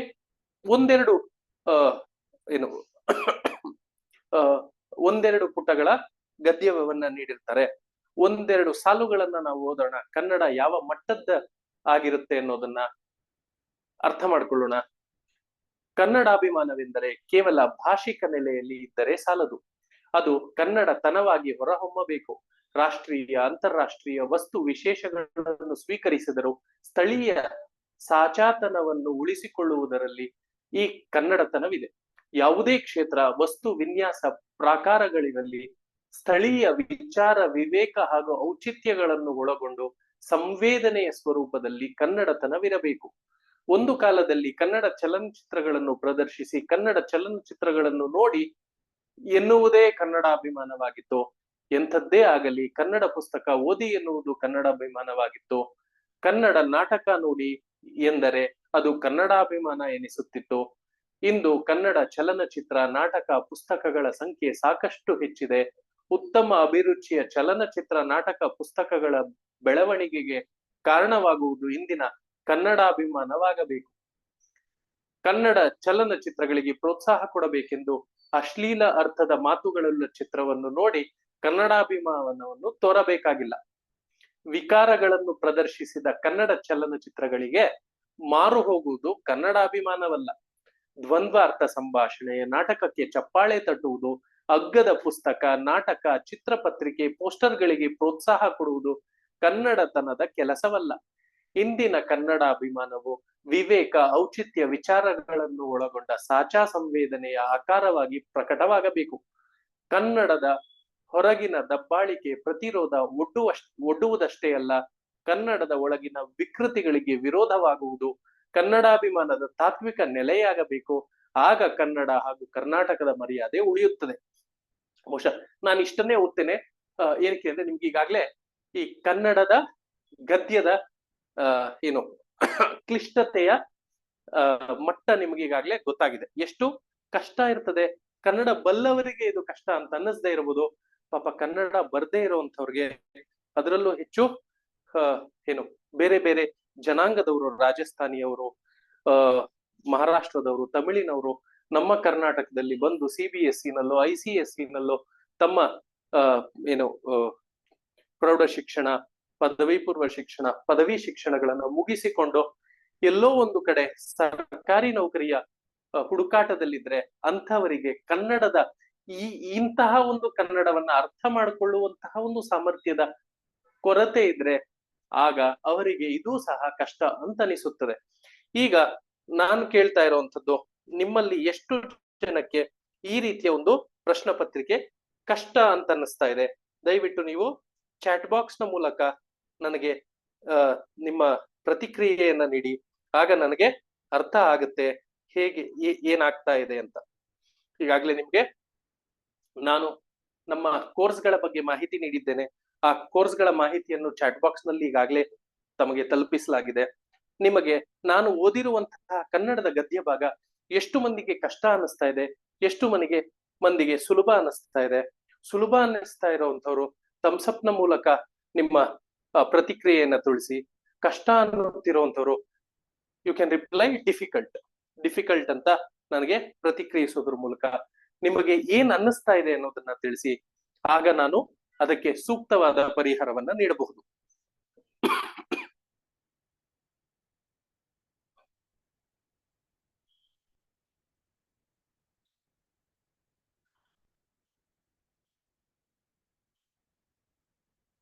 ಓಕೆ, ಸೊ ನಿಮ್ಗೆ ಯಾರ್ಯಾರಿಗೆ ಈ ಕನ್ನಡದ ಗದ್ಯ ಸುಲಭ ಅನ್ನಿಸ್ತಾ ಇದೆಯೋ ನೀವು ಕಡ್ಡಾಯ ಕನ್ನಡದ ಬಗ್ಗೆ ಹೆಚ್ಚು ತಲೆ ಕೆಡಿಸಿಕೊಳ್ಳುವ ಅವಶ್ಯಕತೆ ಇಲ್ಲ. ಸೊ ನಿಮಗೆ ಈ ಒಂದು ಗದ್ಯವನ್ನ ಅರ್ಥ ಮಾಡಿಕೊಂಡರೆ ನೀವು ಇದಕ್ಕೆ ಉತ್ತರವನ್ನ ಸುಲಭವಾಗಿ ಬರೀಬಹುದು. 2 ಪುಟಗಳಷ್ಟಿದೆ. ನಾನು ತುಂಬಾನೇ ಸ್ವಲ್ಪ ವೇಗವಾಗಿದೆ ಆ ಒಂದು ಪಠ್ಯವನ್ನ ಓದ್ಲಿಕ್ಕೆ ಪ್ರಯತ್ನ ಮಾಡಿದೆ. ನೀವು ಪರೀಕ್ಷೆಯ ಸಮಯದಲ್ಲಿ ಇದನ್ನ ಓದಿ ಅರ್ಥ ಮಾಡ್ಕೊಳ್ಳಿಕ್ಕೆ ಸಾಮಾನ್ಯ ಎಷ್ಟು ಸಮಯ ತೆಗೆದುಕೊಳ್ಳುತ್ತದೆ ಅನ್ನೋದನ್ನ ನೀವು ಪರೀಕ್ಷೆ ಮಾಡ್ಕೋಬೇಕು. ನಾನು ಈಗಾಗ್ಲೇ ಹೇಳಿದ್ದೇನೆ, ಕಡ್ಡಾಯ ಕನ್ನಡ ಪರೀಕ್ಷೆಯಲ್ಲಿ ಕನ್ನಡ ಬರವಣಿಗೆಯ ರೂಢಿ ಇಲ್ಲದವರಿಗೆ ಸಮಯ ಸಾಕಾಗುವುದಿಲ್ಲ. ರೂಢಿ ಇರುವಂತವರಿಗೂ ಕೆಲವೊಮ್ಮೆ ಅರ್ಥ ಮಾಡಿಕೊಂಡು ತಮ್ಮ ಯೋಚನೆಗಳನ್ನ ಲೇಖನದ ಮೂಲಕ ಆ ಒಂದು ಉತ್ತರ ಪತ್ರಿಕೆ ಇಳಿಸುವಷ್ಟರಲ್ಲಿ ಸಮಯ ಹಾರಿ ಹೋಗಿರುತ್ತೆ. ಆ ಕಾರಣಕ್ಕೆ ನೀವು ಅರ್ಥ ಮಾಡ್ಕೊಳ್ಳಿಕ್ಕೆ ಎಷ್ಟು ಸಮಯ ತಗೋತಾ ಇದ್ದೀರಾ, ಈ ಒಂದು ವಿಭಾಗದ ಪ್ರಶ್ನೆಯನ್ನ ಉತ್ತರಿಸಲಿಕ್ಕೆ ಎಷ್ಟು ಸಮಯ ತಗೋತಾ ಇದ್ದೀರಾ ಪರೀಕ್ಷಿಸಿಕೊಳ್ಳಿ. ನಾನು ಈಗಾಗಲೇ ಹೇಳಿದ್ದೀನಿ, ಈ ಪ್ರಶ್ನೆಗಳಿಗೆ 5 ಅಂಕಗಳಿರ್ತದೆ. 5 ಪ್ರಶ್ನೆಗಳು ಇರ್ತವೆ. ಇಂಥದ್ದು ಒಟ್ಟು 25 ಅಂಕಗಳು. ಈ 5 ಅಂಕೆ ಪ್ರಶ್ನೆಗೆ ಅವನು ಸರಿಸುಮಾರು 1 ಪುಟದಷ್ಟು ಸ್ಥಳಾವಕಾಶವನ್ನ ನೀಡಿರ್ತಾನೆ. ನೀವು 1 ಪುಟವನ್ನು ಬರೀಬೇಕು ಅನ್ನುವ ಅಪೇಕ್ಷೆ ಇಲ್ಲ. ನೀವು ಪ್ರಶ್ನೆಗೆ ಬೇಕಾಗಿರುವಂತಹ ಮಾಹಿತಿಯನ್ನ ಎಷ್ಟು ಸಂಕ್ಷಿಪ್ತವಾಗಿ, ಎಷ್ಟು ಸಂಪೂರ್ಣವಾಗಿ ನೀಡಲು ಸಾಧ್ಯವೋ ಅದನ್ನ ಅಪೇಕ್ಷಿಸ್ತಾರೆ. So your answer must be complete and comprehensive. It should not be too lengthy as well. ತುಂಬಾ ದೀರ್ಘವಾದಂತಹ ಉತ್ತರ ಆಗಿರಬಾರದು, ಸಂಕ್ಷಿಪ್ತವಾಗಿರ್ಬೇಕು, ಆದ್ರೆ ಸಂಪೂರ್ಣವಾಗಿರಬೇಕು. ಪ್ರಶ್ನೆ ನೋಡೋಣ. ಯಾವುದರಲ್ಲಿ ಕನ್ನಡತನವಿರಬೇಕೆಂದು ಲೇಖಕರು ಆಶಿಸುತ್ತಾರೆ? ನಾನು ನೋಡಿರುವಂತಹ ಹಲವಾರು ವಿದ್ಯಾರ್ಥಿಗಳು ಮಾಡುವಂತಹ ಮುಖ್ಯವಾದ ತಪ್ಪು, ಈ ಒಂದು ಪ್ರಶ್ನೆಯನ್ನ ಅರ್ಥ ಮಾಡ್ಕೊಂಡಿರ್ತಾರೆ, ವಾಪಸ್ ಹೋಗ್ತಾರೆ. ಕನ್ನಡತನದ ಬಗ್ಗೆ ಎಲ್ಲಿ ಪ್ರಸ್ತಾಪ ಇದೆ? ನಾನು ಈಗಾಗ್ಲೇ ಓದಿದಿರುವಂತಹ ಗದ್ಯ ಭಾಗದಲ್ಲಿ ಇದರ ಪ್ರಸ್ತಾಪವಿದೆ. ಅಚ್ಚಿಳಿಸಿದಂತೆ ಈ ಒಂದು ಗದ್ಯ ಭಾಗವನ್ನ ಅಲ್ಲಿ ತಂದು ಅಂಟಿಸಿ ಬಿಡ್ತಾರೆ. ಅದಕ್ಕೆ ಯಾವುದೇ ಅಂಕವನ್ನ ನೀಡುವುದಿಲ್ಲ. ನೀವಿಲ್ಲಿ ಏನು ಅರ್ಥ ಮಾಡ್ಕೊಂಡಿರ್ತೀರಾ ಅದನ್ನ ನಿಮ್ಮ ಸ್ವಂತ ವಾಕ್ಯಗಳಲ್ಲಿ ಅಲ್ಲಲ್ಲಿ ಅಗತ್ಯವಿದ್ದಂತಹ ಕೆಲವೊಂದು ಪದಗಳನ್ನ ಆಯ್ಕೆ ಮಾಡಿಕೊಂಡು ನೀವು ಉತ್ತರದಲ್ಲಿ ಬಳಸಬಹುದು. ಆದ್ರೆ ಯಥಾವತ್ತಾಗಿ ಅದನ್ನ ಮರು ಮುದ್ರಿಸುವುದರಿಂದ ಅಂಕಗಳು ಬರುವುದಿಲ್ಲ. ಅರ್ಥ ಆಗಿದೆ ಅಂತ ಅನ್ಕೋತೀನಿ. ಸೊ ನೀವು ಈ ಪ್ರಶ್ನೆಯನ್ನ ಅರ್ಥ ಮಾಡ್ಕೊಂಡು, ಪ್ರಶ್ನೆಯ ಬೇಡಿಕೆಯನ್ನ ಅರ್ಥ ಮಾಡ್ಕೊಂಡು, ಗದ್ಯದಲ್ಲಿ ನೀಡಿರುವ ಮಾಹಿತಿಯನ್ನ ಬಳಸಿ ಸ್ವಂತ ವಾಕ್ಯಗಳಲ್ಲಿ ಬರೆಯಬೇಕು. 5 ಪ್ರಶ್ನೆಗಳನ್ನ ಗದ್ಯ ಓದಿ 5 ಪ್ರಶ್ನೆಗಳನ್ನ ಉತ್ತರಿಸ್ಲಿಕ್ಕೆ ನೀವೀಗ ಎಷ್ಟು ಸಮಯ ತಗೋತಿದ್ದೀರಾ ಅಂತ ಪರೀಕ್ಷಿಸಿಕೊಳ್ಳಿ. ಮುಂದೆ ಹೋಗೋಣ. 5 ಪ್ರಶ್ನೆಗಳಿದೆ. ಒಂದೊಂದು ಪ್ರಶ್ನೆಗೂ ನಾನು ಆಗ್ಲೇ ಹೇಳಿದಂತೆ ಒಂದೊಂದು ಪುಟದಷ್ಟು ಅವಕಾಶ ಇರ್ತದೆ. ಅಷ್ಟು ಬರಿಬೇಕು ಅನ್ನೋ ಅವಶ್ಯಕತೆ ಇಲ್ಲ. ನೋಡಿ, ಸಂಕ್ಷಿಪ್ತ ಲೇಖನ, ಪ್ರೆಸ್ಸಿ ರೈಟಿಂಗ್ ಅಂತ ಏನು ಆಂಗ್ಲ ಭಾಷೆಯಲ್ಲಿ ಕರಿತೀವಿ, ಅದನ್ನ ಸಂಕ್ಷಿಪ್ತ ಲೇಖನ ಅಂತೀವಿ. ಸಂಕ್ಷಿಪ್ತ ಲೇಖನದಲ್ಲಿ ನಾವೇನ್ ಬರಿತೀವಿ? ಸಂಕ್ಷಿಪ್ತ ಲೇಖನದಲ್ಲಿ ನಿಮ್ಗೆ ಒಂದು ಇದೇ ರೀತಿಯ ಒಂದು ಗದ್ಯ ಭಾಗವನ್ನ ಕೊಟ್ಟಿರ್ತಾನೆ. ಈ ಗದ್ಯ ಭಾಗ ನಿಮಗೆ 300ರಿಂದ 500 ಪದಗಳಷ್ಟು ಇರ್ತದೆ. ಇಲ್ಲೂ ನೋಡಿ, ಅದು ಸಹ 2 ಪುಟಗಳಷ್ಟು ಇದೆ. 2 ಪುಟಗಳಷ್ಟು ಕನ್ನಡದ ಗದ್ಯವನ್ನ ಓದಿ ಅರ್ಥ ಮಾಡಿಕೊಂಡು ಅದನ್ನ ನೀವು 120 ಶಬ್ದಗಳಿಗೆ ಮೀರದಂತೆ ಅಥವಾ 100 ಶಬ್ದಗಳನ್ನು ಮೀರದಂತೆ ಅದರ ಸಂಪೂರ್ಣ ಸಾರಾಂಶವನ್ನ ನೀವು ಬರೀಬೇಕಾಗತ್ತೆ. ಆಗ್ಲೇ ಹೇಳಿದ್ದೀನಿ ನಿಮ್ಗೆ, ಇದನ್ನ ಬರೀಲಿಕ್ಕೆ ವಿಶೇಷವಾದಂತಹ ಉತ್ತರ ಪತ್ರಿಕೆ ಇದೆ. ನೀವು ಆ ಸಂಪೂರ್ಣ ಗದ್ಯವನ್ನ ಅರ್ಥ ಮಾಡಿಕೊಂಡು ಅದಕ್ಕೂ ಸೂಕ್ತವಾದ ಶೀರ್ಷಿಕೆಯನ್ನ ನೀಡಬೇಕಾಗತ್ತೆ, ಟೈಟಲ್ ಅನ್ನ ಕೊಡ್ಬೇಕಾಗತ್ತೆ. ನಂತರ ನಿಮ್ಮ ಸಂಪೂರ್ಣ ಸಾರಾಂಶವನ್ನ ಈ ರೀತಿಯ ಕೋಷ್ಟಕದಲ್ಲಿ, ಟೇಬಲ್ ನ ಮಾದರಿಯಲ್ಲಿ ಬರೀಬೇಕಾಗುತ್ತೆ. ಸೊ ಇದನ್ನ ನೀವು ಸಂಕ್ಷಿಪ್ತವಾಗಿ ಬರೆದಾಗ ಒಂದೊಂದು ಪದವನ್ನ ಮಾತ್ರ ಒಂದು ಬಾಕ್ಸ್ ಅಲ್ಲಿ ಬರೀಬೇಕಾಗತ್ತೆ. ಒಂದಕ್ಕಿಂತ ಹೆಚ್ಚು ಪದ ಬಾಕ್ಸ್ ಅಲ್ಲಿ ಬರೆಯುವ ಹಾಗಿಲ್ಲ. ಸೊ ನಿಮ್ಗೆ ನೋಡಿರೋ ಹಾಗೆ 1, 2, 3, 4, 5 ಒಂದು ಪುಟದಲ್ಲಿ 10ರಿಂದ 18 ಸಾಲುಗಳಿರ್ತದೆ ಅಂತಂದ್ರೆ ನೀವು ಎಷ್ಟು ಪದಗಳನ್ನ ಬಳಸಿದೀರಾ ಅನ್ನೋದನ್ನ ಮೌಲ್ಯಮಾಪಕರು ಸುಲಭವಾಗಿ ಪರೀಕ್ಷಿಸಿ ಇಲ್ಲಿ ಬರ್ಕೋಬಿಡ್ತಾರೆ. ನೀವು 120 ಪದಗಳ ಪದಮಿತಿಯನ್ನ ದಾಟಿದ್ದೀರಾ ಅಂದ್ರೆ ಅಲ್ಲಿ ಅಂಕಗಳನ್ನ ಕಟ್ ಮಾಡ್ತಾ ಹೋಗ್ತಾರೆ, ಕಡಿಮೆ ಮಾಡ್ತಾ ಹೋಗ್ತಾರೆ. ಸೊ ಆ ಒಂದು ಕಾರಣಕ್ಕೆ ನೀವು ನೀಡಿರುವಂತಹ ಒಂದು, ಇಲ್ಲಿ ನಿಮ್ಗೆ 120 ಪದಗಳಿಗಿಂತ ಹೆಚ್ಚು ಬರೀಲಿಕ್ಕೆ ಸ್ಥಳಾವಕಾಶನೂ ಕೊಟ್ಟಿರಲ್ಲ. ಅಕಸ್ಮಾತ್ ಕೊಟ್ಟಿದ್ದರೂ ಸಹ ನೀವು ಅದನ್ನ ಉಲ್ಲಂಘಿಸುವ ಹಾಗಿಲ್ಲ. ಆ 120 ಪದಗಳಲ್ಲೇನೆ ನೀವು ಆ ಸಂಪೂರ್ಣ ಗದ್ಯ ಭಾಗದ ಸಾರಾಂಶವನ್ನ ಸ್ವಂತ ವಾಕ್ಯಗಳಲ್ಲಿ ಬರೀಬೇಕಾಗತ್ತೆ. ಅದನ್ನ ಹೇಗ್ ಮಾಡೋದು ಅದನ್ನ ನಾವು ಮುಂದಿನ ನಮ್ಮ ತರಗತಿಗಳಲ್ಲಿ ಚರ್ಚೆ ಮಾಡ್ತಾ ಹೋಗ್ತೀನಿ. ಅದೇ ರೀತಿ ನಿಮಗೆ ಗದ್ಯ ಭಾಗವನ್ನ ಸುಲಭವಾಗಿ ಓದೋದು ಹೇಗೆ, ಅದನ್ನ ಅರ್ಥ ಮಾಡ್ಕೊಳ್ಳೋದು ಹೇಗೆ, ಆ ಪ್ರಶ್ನೆಗಳನ್ನ ಹೇಗೆ ಸುಲಭವಾಗಿ ಉತ್ತರಿಸ್ಬೇಕು, ಅದಕ್ಕಿರುವಂತಹ ಕೆಲವೊಂದು ಸ್ಟ್ರಾಟಜೀಸ್ನು ಸಹ ತಮಗೆ ನಾನು ತಿಳಿಸ್ಕೊಡ್ತೇನೆ. ಮುಂದಿನ ಭಾಗ ಭಾಷಾಂತರ. ಆಂಗ್ಲ ಭಾಷೆಯಲ್ಲಿ ನಿಮಗೆ ಒಂದಷ್ಟು ಗದ್ಯ ಭಾಗವನ್ನ ನೀಡಿರ್ತಾರೆ, ಅದನ್ನ ನೀವು ಕನ್ನಡಕ್ಕೆ ತರ್ಜುಮೆ ಮಾಡಬೇಕಾಗತ್ತೆ. ಭಾರತ್ನ Abul Fakir Jainulabdeen Abdul Kalam, generally known as doctor APJ Abdul Kalam, was the 11th president of India. Bharat Ratna ಪಡೆದಂತಹ ಅಬ್ದುಲ್ ಫಕೀರ್ ಜೈನುಲಾಬುದ್ದೀನ್ ಅಬ್ದುಲ್ ಕಲಾಂ ನವರು, ಇದನ್ನ ನೀವು ಕನ್ನಡದಲ್ಲಿ ಬರೀಬೇಕು. ಅಲ್ಲಿ ಒತ್ತಕ್ಷರಗಳು ಮತ್ತೊಂದು ಎಷ್ಟು ತಪ್ಪು ಮಾಡ್ತಿರೋ ಅಷ್ಟು ನಿಮ್ಮ ಮೌಲ್ಯಮಾಪಕರಿಗೆ ಆನಂದ ಆಗ್ತಾ ಇರುತ್ತೆ. ಯಾಕಂದ್ರೆ ಅಂಕಗಳನ್ನು ಕಡಿಮೆ ಮಾಡುವಂತಹ ಅವಕಾಶಗಳನ್ನ ನೀವು ಅವರಿಗೆ ತೋರಿಸ್ಕೊಡ್ತಾ ಇರ್ತೀರಾ. ಅದಕ್ಕೆ ತುಂಬಾ ಗಮನ ವಹಿಸಿ ನೀವು ಕನ್ನಡದಲ್ಲಿ ಬರೀಬೇಕಾಗುತ್ತೆ. ಭಾರತ ರತ್ನವನ್ನು ಪಡೆದಿರುವಂತಹ ಅಬ್ದುಲ್ ಕಲಾಂ ಎಂದು, ಡಾಕ್ಟರ್ APJ ಅಬ್ದುಲ್ ಕಲಾಂ ಎಂದು ಖ್ಯಾತಿ ಪಡೆದಿರುವಂತಹ ನಮ್ಮ 11ನೇ ಭಾರತದ ರಾಷ್ಟ್ರಪತಿಗಳಾಗಿದ್ದರು. ಈ ರೀತಿ ನೀವು ತರ್ಜುಮೆ ಮಾಡಬೇಕಾಗುತ್ತೆ. ತರ್ಜುಮೆ ಮಾಡುವಾಗ ಅಥವಾ ಭಾಷಾಂತರವನ್ನು ಮಾಡುವಾಗ ನೀವು ಪ್ರಮುಖ ಪದಗಳ, ಆಂಗ್ಲ ಪದಗಳ ಕನ್ನಡ ಪದಗಳು ಗೊತ್ತಿರಬೇಕು. ವೃತ್ತಿಯಲ್ಲಿ ಅವರು ವಿಜ್ಞಾನಿಗಳಾಗಿದ್ದರು ಹಾಗೂ ಆಡಳಿತಗಾರರಾಗಿದ್ದರು. ನಾನು ಓದ್ತಾನೆ ಕನ್ನಡದಲ್ಲಿ ಭಾಷಾಂತರ ಮಾಡ್ತೇನೆ ಅಂದ್ರೆ ನಾನು ಸಾಕಷ್ಟು ಅಭ್ಯಾಸ ಮಾಡಿದ್ದೇನೆ. ನೀವು ಇದನ್ನ ಮಾಡಬಹುದು ಯಾವಾಗ ಅಭ್ಯಾಸ ಮಾಡಿದಾಗ. ಅವರು ಇಸ್ರೋ ಸಂಸ್ಥೆಯಲ್ಲಿ ಹಾಗೂ DRDO ಸಂಸ್ಥೆಯಲ್ಲಿ ವೈಮಾನಿಕ ಅಭಿಯಂತರರಾಗಿ ರಾಷ್ಟ್ರಪತಿಗಳಾಗುವ ಮುನ್ನ ಕಾರ್ಯನಿರ್ವಹಿಸಿದ್ದಾರೆ. ನನಗೆ ಇದು ಸುಲಭ, ನಿಮಗೆ ಕಷ್ಟ, ಖಂಡಿತ ಕಷ್ಟ. ಏರೋಸ್ಪೇಸ್ ಅಂತಂದ ತಕ್ಷಣ ಅಲ್ಲಿ ಕನ್ನಡ ಹಾರಿ ಹೋಗಿರುತ್ತೆ. ಕನ್ನಡ ಅಭಿಮಾನಿಗಳೇ ಯಾರ್ಯಾರು ಥಮ್ಸ್ ಅಪ್ ಮಾಡಿದ್ರಿ, ಇನ್ನುಳಿದ ಪ್ಯಾಸೇಜ್ ಅನ್ನ ನೀವು ಅನುವಾದ ಮಾಡಿ ನಿಮ್ಮ ಕನ್ನಡದ ಜ್ಞಾನ ಎಷ್ಟಿದೆ ಅಂತ ನೀವೇ ಪರೀಕ್ಷಿಸಿಕೊಳ್ಳಿ. Okay, missile man of India ಅಂದ ತಕ್ಷಣ ಕನ್ನಡ ಹೌಹಾರಿರುತ್ತೆ. ಇಂಡಿಯನ್ ಇನ್ಸ್ಟಿಟ್ಯೂಟ್ ಆಫ್ ಮ್ಯಾನೇಜ್ಮೆಂಟ್ ಅಂದ ತಕ್ಷಣ ಕನ್ನಡ ಎಲ್ಲಿಲ್ಲದಂತೆ ದೂರ ಹೋಗ್ತಾ ಇರುತ್ತೆ. ಸೊ ತುಂಬಾ ಪದಗಳು ಅಲ್ಲೇ ನಿಮ್ಮನ್ನ ಹಿಡಿದು ಬಿಸಾಕ್ತಾರೆ. ಕನ್ನಡ ಬರುತ್ತೆ ಅಂದ ಮಾತ್ರಕ್ಕೆ ಈ ರೀತಿಯ ಒಂದು ವಿಷಯಗಳನ್ನ ಅನುವಾದ ಮಾಡೋದು ಸುಲಭ ಇರೋದಿಲ್ಲ. ಹಾಗಾದ್ರೆ ಏನ್ ಮಾಡ್ಬೇಕಪ್ಪ ಅಂತಂದ್ರೆ, ನೀವು ಈ ರೀತಿಯ ಹಲವಾರು ಗದ್ಯಗಳನ್ನ ತೆಗೆದುಕೊಂಡು ಕನ್ನಡಕ್ಕೆ ತರ್ಜುಮೆ ಮಾಡುವಂತ ಅಭ್ಯಾಸವನ್ನ ಬೆಳೆಸ್ಕೋಬೇಕಾಗತ್ತೆ. ಎಷ್ಟು ಅಭ್ಯಾಸ ಮಾಡ್ತೀರಾ ಇಂಥ ಪ್ರಶ್ನೆಗಳಲ್ಲಿ ಅತಿ ಹೆಚ್ಚು ಅಂಕಗಳನ್ನ ಪಡ್ಕೊಳ್ಳೋದು ಸುಲಭ ಆಗುತ್ತೆ. ಓಕೆ, ಅಷ್ಟೇ ಅಲ್ಲದೆ ನಾನು ನಿಮ್ಗೆ ಕೊನೆಯಲ್ಲಿ ಹೇಳ್ತೀನಿ, ನಾನು ಈಗ ನಿಮ್ಮ ಹತ್ರ ಏನು ಕನ್ನಡವನ್ನ ಮಾತಾಡ್ತಾ ಇದ್ದೀನಿ, ನಿಮ್ಗೆಲ್ಲ ನೀವು ನಾನಾಗ್ಲೇ ಹೇಳಿದೀನಿ, ಗಮನಿಸ್ತಾ ಇದ್ದೀರಾ ಅಂತ ಅನ್ಕೋತೀನಿ. ನಾನು ಸಹ ಹಲವಾರು ಬಾರಿ ಆಂಗ್ಲ ಪದಗಳನ್ನ ಅನಿವಾರ್ಯವಾಗಿ ಬಳಸ್ತಾ ಇದ್ದೀನಿ. ಯಾಕಂದ್ರೆ ಆ ಒಂದು ಕ್ಷಣದಲ್ಲಿ ನನಗೆ ಸೂಕ್ತ ಕನ್ನಡ ಪದ ಜ್ಞಾಪಕ ಬರೋದಿಲ್ಲ ಅಲ್ವಾ. It is very easy for all of us to communicate in English because we are all born brought up with English. Somebody who feels Kannada is very eloquent to be spoken, then you are real Kannadiga. Don't worry about this exam at all. So ನನ್ನಂಥವನು, ನನಗೆ ಕನ್ನಡ ಬರೋದಿಲ್ಲ, ನಾನು ಈ ರೀತಿಯ ಕಡ್ಡಾಯ ಕನ್ನಡದ ಪರೀಕ್ಷೆಗಳನ್ನ ಹವ್ಯಾಸವಾಗಿ ತೆಗೆದುಕೊಂಡು ಹಲವಾರು ಬಾರಿ ಪಾಸು ಮಾಡಿದ್ದೇನೆ. ಅದನ್ನು ಮಾಡೋದಕ್ಕೂ ಮೊದಲು ನನಗೂ ಸಹ ಇದು ನಿದ್ರೆ ಬರಿಸದೊಂದು ಒಂದು ಪರೀಕ್ಷೆ ಆಗಿತ್ತು. ಇಟ್ ವಾಸ್ ಅ ನೈಟ್ ಮೇರ್ ಫಾರ್ ಮೀ. ಎನಿವೇಸ್, ಮುಂದೆ ಹೋಗೋಣ. ಓಕೆ, ಸೊ ಮುಂದೆ ಪತ್ರ, ಇಲ್ಲಿಗೆ ನಿಮ್ಮ ಮೊದಲನೇ ಭಾಗ ಸೆಕ್ಷನ್ ಎ ಪೂರ್ಣಗೊಳ್ಳುತ್ತೆ. 100 ಅಂಕಗಳಿಗೆ ನೀವು ಈಗಾಗಲೇ ಉತ್ತರಿಸಿರ್ತೀರಾ. ಇಷ್ಟೊತ್ತಿಗಾಗ್ಲೇ ನಿಮ್ಮ 2 ಗಂಟೆಯ ಸಮಯ ಮುಗಿದು ಹೋಗಿರುತ್ತೆ.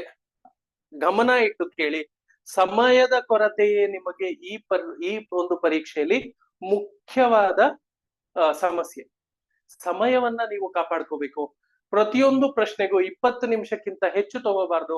20 ನಿಮಿಷ ಅಂತಂದ್ರೆ ಎಷ್ಟಾಯ್ತು? 2 ಪ್ರಶ್ನೆಗೆ 40 ನಿಮಿಷ. 4 ಭಾಗ ಮುಗಿಸೋ ಅಷ್ಟೊತ್ತಿಗೆ ಎಷ್ಟಾಗತ್ತೆ? 80 ನಿಮಿಷ. ಅಂದ್ರೆ 1 ಗಂಟೆ 20 ನಿಮಿಷ ಆಗು ಹೋಗಿದೆ. 20 ನಿಮಿಷ ನಿಮ್ಗೆ ಬೇಕೇ ಬೇಕು. ಅರ್ಥ ಮಾಡ್ಕೊಳ್ಳಿ. ನಾನು ಈ ಪರೀಕ್ಷೆಯನ್ನ ನಿಮ್ಗೆ ಅದನ್ನೇ ಅನುಭವದ ಮೂಲಕ ಹೇಳ್ತಾ ಇದ್ದೀನಿ. ಈ ಪರೀಕ್ಷೆಯನ್ನ ಬರೆದು ಉತ್ತೀರ್ಣಗೊಂಡಿದ್ದೀನಿ. ನನಗೂ ಸಹ 2 ಗಂಟೆಯೊಳಗೆ ಪರೀಕ್ಷೆ ಮುಗಿಸೋದು ಪರೀಕ್ಷಾ ವಾತಾವರಣದಲ್ಲಿ ಕಷ್ಟ ಆಗುತ್ತೆ. ಯಾಕೆಂದ್ರೆ ಮಧ್ಯದಲ್ಲಿ ನಿಮ್ಮ ಮೇಲ್ವಿಚಾರಕರು, ಮೇಲ್ವಿಚಾರಕರು ಬರ್ತಾರೆ, ಇನ್ನೇನೋ ಕೇಳ್ತಾರೆ, ಬರೀರಿ, ನಿಮ್ಮ ಹಾಜರಾತಿಯನ್ನ ಬರೀರಿ, ಮತ್ತೊಂದು ಮಾಡಿ. ಅದೆಲ್ಲದರ ನಡುವೆ ನಿಮ್ಮ ಚಿಂತನೆಗಳನ್ನ ಕಾಪಾಡಿಕೊಂಡು ಅರ್ಥ ಮಾಡಿಕೊಂಡು ಪುಟ ತುಂಬಿಸುವುದು ಅಂತಹ ಸುಲಭದ ಕೆಲಸವಲ್ಲ. ಮುಂದೆ ಹೋಗೋಣ. ವಿಭಾಗ 2. ಈ ವಿಭಾಗದಲ್ಲಿ ಆಗ್ಲೇ ಹೇಳಿದಂತೆ ಒಂದು ಪತ್ರಲೇಖನ.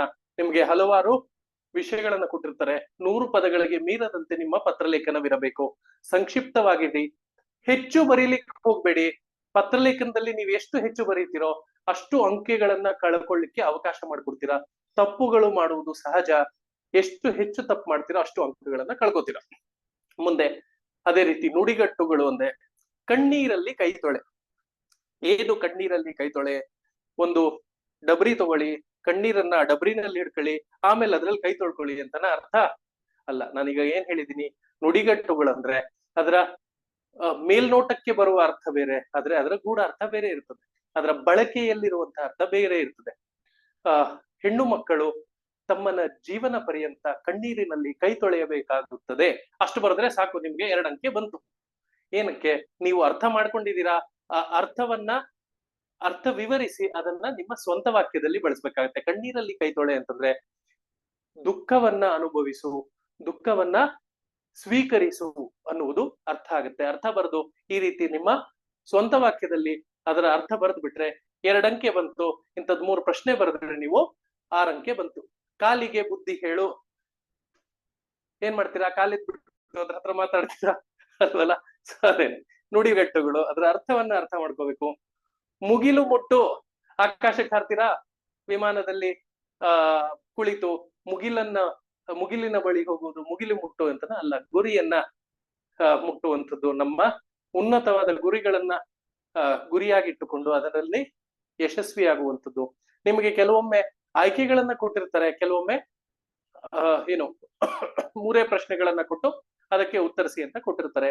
ನೀವು ಎಷ್ಟು ಬೇಗ ಉತ್ತರಿಸ್ತೀರೋ ಅಷ್ಟು ಬೇಗ ನಿಮ್ಗೆ ಈ ಒಂದು ನನ್ನ ಏನು ಸೂಚನೆ ಏನು ಅಂತಂದ್ರೆ, ದಯಮಾಡಿ ಈ ಒಂದು ವಾಕ್ಯ 2 ವಾಕ್ಯದ ಪ್ರಶ್ನೆಗಳನ್ನ ಮೊದಲು ಉತ್ತರಿಸ್ಬಿಡಿ. ಆಮೇಲೆ ನಿಧಾನವಾಗಿ ನಿಮ್ಮ ಗದ್ಯ ಪ್ರಶ್ನೆಗಳನ್ನ ಉತ್ತರಿಸಿ. ರನ್ನನ 2 ಕಾವ್ಯಗಳಾವವು, ಗೊತ್ತಿದ್ರೆ ಮಾತ್ರ ಉತ್ತರ, ಗೊತ್ತಿಲ್ಲ ಅಂದ್ರಿಲ್ಲ. ಈ ಒಂದು ಅಂಕೆಗಳು ಹಲವಾರು ಕನ್ನಡಾಭಿಮಾನಿಗಳಿಗೆ ಹೊಗೆ ಆಗತ್ತೆ. ಇರ್ಲಿ. ಅಕ್ಕ ಮಹಾದೇವಿಯ ವಚನಗಳ ಅಂಕಿತನಾಮ, ಇದೆಲ್ಲವೂ ಸಹ ನಿಮ್ಮ ಕನ್ನಡದ ಜ್ಞಾನವನ್ನ ಪರೀಕ್ಷೆ ಮಾಡುವಂಥದ್ದು. ರನ್ನನ ಗದಾಯುದ್ಧ ನಿಮ್ಗೆ ಗೊತ್ತಿರುತ್ತೆ, ಅಕ್ಕ ಮಹಾದೇವಿಯ ಅಂಕಿತನಾಮ, ಚನ್ನಮಲ್ಲಿಕಾರ್ಜುನ, ಇಂಥವೆಲ್ಲ ಗೊತ್ತಿದ್ರೆ ಸುಲಭವಾಗಿ ಉತ್ತರಿಸಬಹುದು. ದಾರಾ ಬೇಂದ್ರೆ ಅವರು ಯಾವ ಕೃತಿಗೆ ಜ್ಞಾನಪೀಠ ಪ್ರಶಸ್ತಿ ಬಂದಿತು, ದಾರಾ ಬೇಂದ್ರೆ ಬರೆದಿರುವಂತಹ ಪುಸ್ತಕಗಳ ಬಗ್ಗೆ ನಿಮ್ಗೆ ಮಾಹಿತಿ ಇರಬೇಕು. ಕವಿ ಚಕ್ರವರ್ತಿಗಳು ಯಾರು ಮಾಹಿತಿ ಇರಬೇಕು. ಪ್ರಶ್ನೆಗಳನ್ನ ನಾವು ಮುಂದಕ್ಕೆ ಉತ್ತರಿಸ್ತಾ ಹೋಗೋಣ. ಪ್ರಶ್ನ ಪತ್ರಿಕೆ ಈಗಾಗಲೇ ಸಮಯ ಮೀರಿದ್ದೇವೆ. ನಾನು ನಿಮ್ಗೆ ಪ್ರಶ್ನ ಪತ್ರಿಕೆಯನ್ನ ಪರಿಚಯ ಮಾಡಿಸೋದಕ್ಕಷ್ಟೇನೆ ಈ ತರಗತಿಯನ್ನ ಇಟ್ಕೊಂಡಿರುವಂತದ್ದು. ಅರ್ಥ ಮಾಡ್ಕೊಳ್ಳಿ, ತುಂಬಾ ಮುಖ್ಯ. ನಿಮ್ಗೆ ಎಲ್ಲಿ ಪ್ರಶ್ನ ಪತ್ರಿಕೆ ತುಂಬಾ ಚೆನ್ನಾಗಿ ಅರ್ಥ ಆಗಿರುತ್ತೋ ಅಲ್ಲಿ ಅತಿ ಸುಲಭವಾಗಿ ಈ ಒಂದು ಪರೀಕ್ಷೆನ ಪಾಸ್ ಮಾಡಬಹುದು. ಓಕೆ, ತತ್ಸಮ ತದ್ಭವ ರೂಪಗಳು ಯಾರ್ಯಾರು ಗೊತ್ತಿದೆ ಹೇಳಿ? ಅಮೃತ, ಋಷಿ, ಕಾವ್ಯ, ಪರ್ವ, ಜ್ಯೋತ್ಸ್ನ, ಇದರ ತದ್ಭವ ಪದಗಳು ಗೊತ್ತಿದ್ರೆ ಬರೀರಿ ಅಥವಾ ಚಾಟ್ ಬಾಕ್ಸ್ ನಲ್ಲಿ ತಿಳಿಸಿ. ಖಂಡಿತ ಒಂದಕ್ಕಿಂತ ಹೆಚ್ಚು ಪದಕ್ಕೆ ಯಾರು ಈ ತತ್ಕ್ಷಣಾರ್ಧದಲ್ಲಿ ಗೂಗಲ್ ಗುರುವನ್ನು ಬಳಸದೆ ಉತ್ತರಿಸಲು ಸಾಧ್ಯವಿಲ್ಲ, ಅದು ನನ್ಗೆ ಗೊತ್ತಿದೆ. ಇರ್ಲಿ, ಮುಂದೆ ಹೋಗೋಣ ಆಯ್ತಾ. ಅದೇ ರೀತಿ ಬಿಡಿಸಿ ಬರೆಯಿರಿ.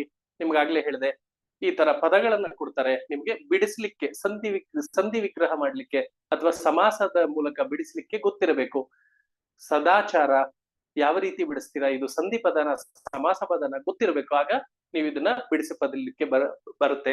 ಸೊ ನೀವು ಅರ್ಥ ಮಾಡ್ಕೋಬೇಕಾಗಿರೋದಿಷ್ಟೇ, ಈ ಪ್ರಶ್ನೆ ಪತ್ರಿಕೆಗೆ ನಿಮಗೆ ಈ ರೀತಿಯ ಕೆಲವೊಂದು ಒಂದೊಂದು ಅಂಕಿ ಪ್ರಶ್ನೆಗಳಿಗೆ ಬಿಟ್ಟರೆ ನಿಮಗೆ ಎಲ್ಲೂ ಸಹ ಕನ್ನಡದ ವ್ಯಾಕರಣದ ಅರಿವಿನ ಅವಶ್ಯಕತೆ ಇಲ್ಲ. ಕನ್ನಡ ಭಾಷೆಯ ಉನ್ನತವಾದ ಅರಿವಿದ್ದರೆ ಸಾಕು, ನೀವು ಈ ಪ್ರಶ್ನೆಗಳನ್ನ ಉತ್ತರಿಸಬಹುದು. ಅದೇ ರೀತಿ 5ಕ್ಕೆ ಅರ್ಥ ಬರೀರಿ. ಕಸವರ, ಯಾರಿಗಾದ್ರೂ ಗೊತ್ತಾ ಅರ್ಥ? ತಿಮಿರಾರಿ, ಭುವನಕ್ಕೆ ಗೊತ್ತಿರುತ್ತೆ, ಅನುಜಕ್ಕೂ ಸಹ ಗೊತ್ತಿರುತ್ತೆ ಅಂತ ಭಾವಿಸ್ತೇನೆ. ಉರಗ ಕೆಲವ್ರಿಗೆ ಗೊತ್ತಿರುತ್ತೆ, ಕೆಲವ್ರಿಗೆ ಗೊತ್ತಿರಲ್ಲ. ಪಂಪ ತನ್ನ ಕಾವ್ಯದಲ್ಲಿ ಉರಗ ಪತಾಕಂ ಅಂತ ಬಳಸ್ತಾರೆ. ಗೊತ್ತಿದ್ರೆ ನಿಮ್ಗೆ ಉತ್ತರಿಸ್ತೀರಾ, ಇಲ್ಲ ಅಂದ್ರೆ ಈ ಪದಗಳನ್ನ ಸಾಮಾನ್ಯ ಕನ್ನಡದಲ್ಲಿ ಬಳಸೋದಿಲ್ಲ. ಆ ಕಾರಣಕ್ಕೆ ಇದು ಕಷ್ಟ ಅಂತ ಆಗತ್ತೆ. ಓಕೆ, ಕೆಲವರು ಉತ್ತರಿಸಿದ್ದೀರಾ, ಸಂತೋಷ. ಕಾವ್ಯಕ್ಕೆ ಕಚ್ಚ, ಓಕೆ. ಸದಾ ಆಚಾರ, ನಾನಾಗ್ಲೇ ಹೇಳಿದೆ, ಒಂದಕ್ಕೆ ಉತ್ತರಿಸಿದ್ದೀರಾ. ಈ ಪ್ರಶ್ನೆ ಪತ್ರಿಕೆಯನ್ನ ಸಾಧ್ಯವಾದರೆ ಡೌನ್ಲೋಡ್ ಮಾಡ್ಕೊಳ್ಳಿ. ನಂತರ ಎಲ್ಲಾ ಪ್ರಶ್ನೆಗಳನ್ನು ಉತ್ತರಿಸಿ.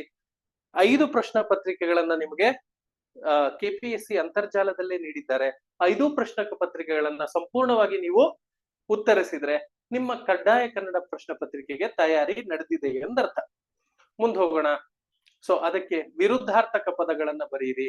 ದಯೆ, ನಿರ್ದಯೆ, ನಂಬಿಕೆ, ಅಪನಂಬಿಕೆ, ಸ್ವಾರ್ಥ, ನಿಸ್ವಾರ್ಥ, ಅದೇ ಪದಗಳನ್ನ ಬಳಸಿ ನೀವು ವಿರುದ್ಧಾರ್ಥಕ ಪದಗಳನ್ನ ರಚನೆ ಮಾಡುವಂತಹ ಸಾಮರ್ಥ್ಯ ಇದೆಯಾ ಅನ್ನೋದನ್ನ ಪರೀಕ್ಷಿಸ್ತಾರೆ.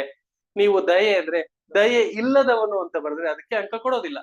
ವಿರುದ್ಧಾರ್ಥಕ ಪದನೇ ಬರ್ದಿದ್ದೀರಾ, ಆದ್ರೆ ಅದು ಪದ ಆಗಿರ್ಬೇಕು, ಪದ ಸಮುಚ್ಚಯ ಆಗಿರ್ಬೋದು, ವಾಕ್ಯ ಆಗಿರ್ಬಾರ್ದು. ದಯೆಗೆ ವಿರುದ್ಧಾರ್ಥಕ ಪದ ನಿರ್ದಯೆ ಇದ್ರೆ 1 ಮಾರ್ಕು, ಇಲ್ಲ ಅಂದ್ರೆ 0.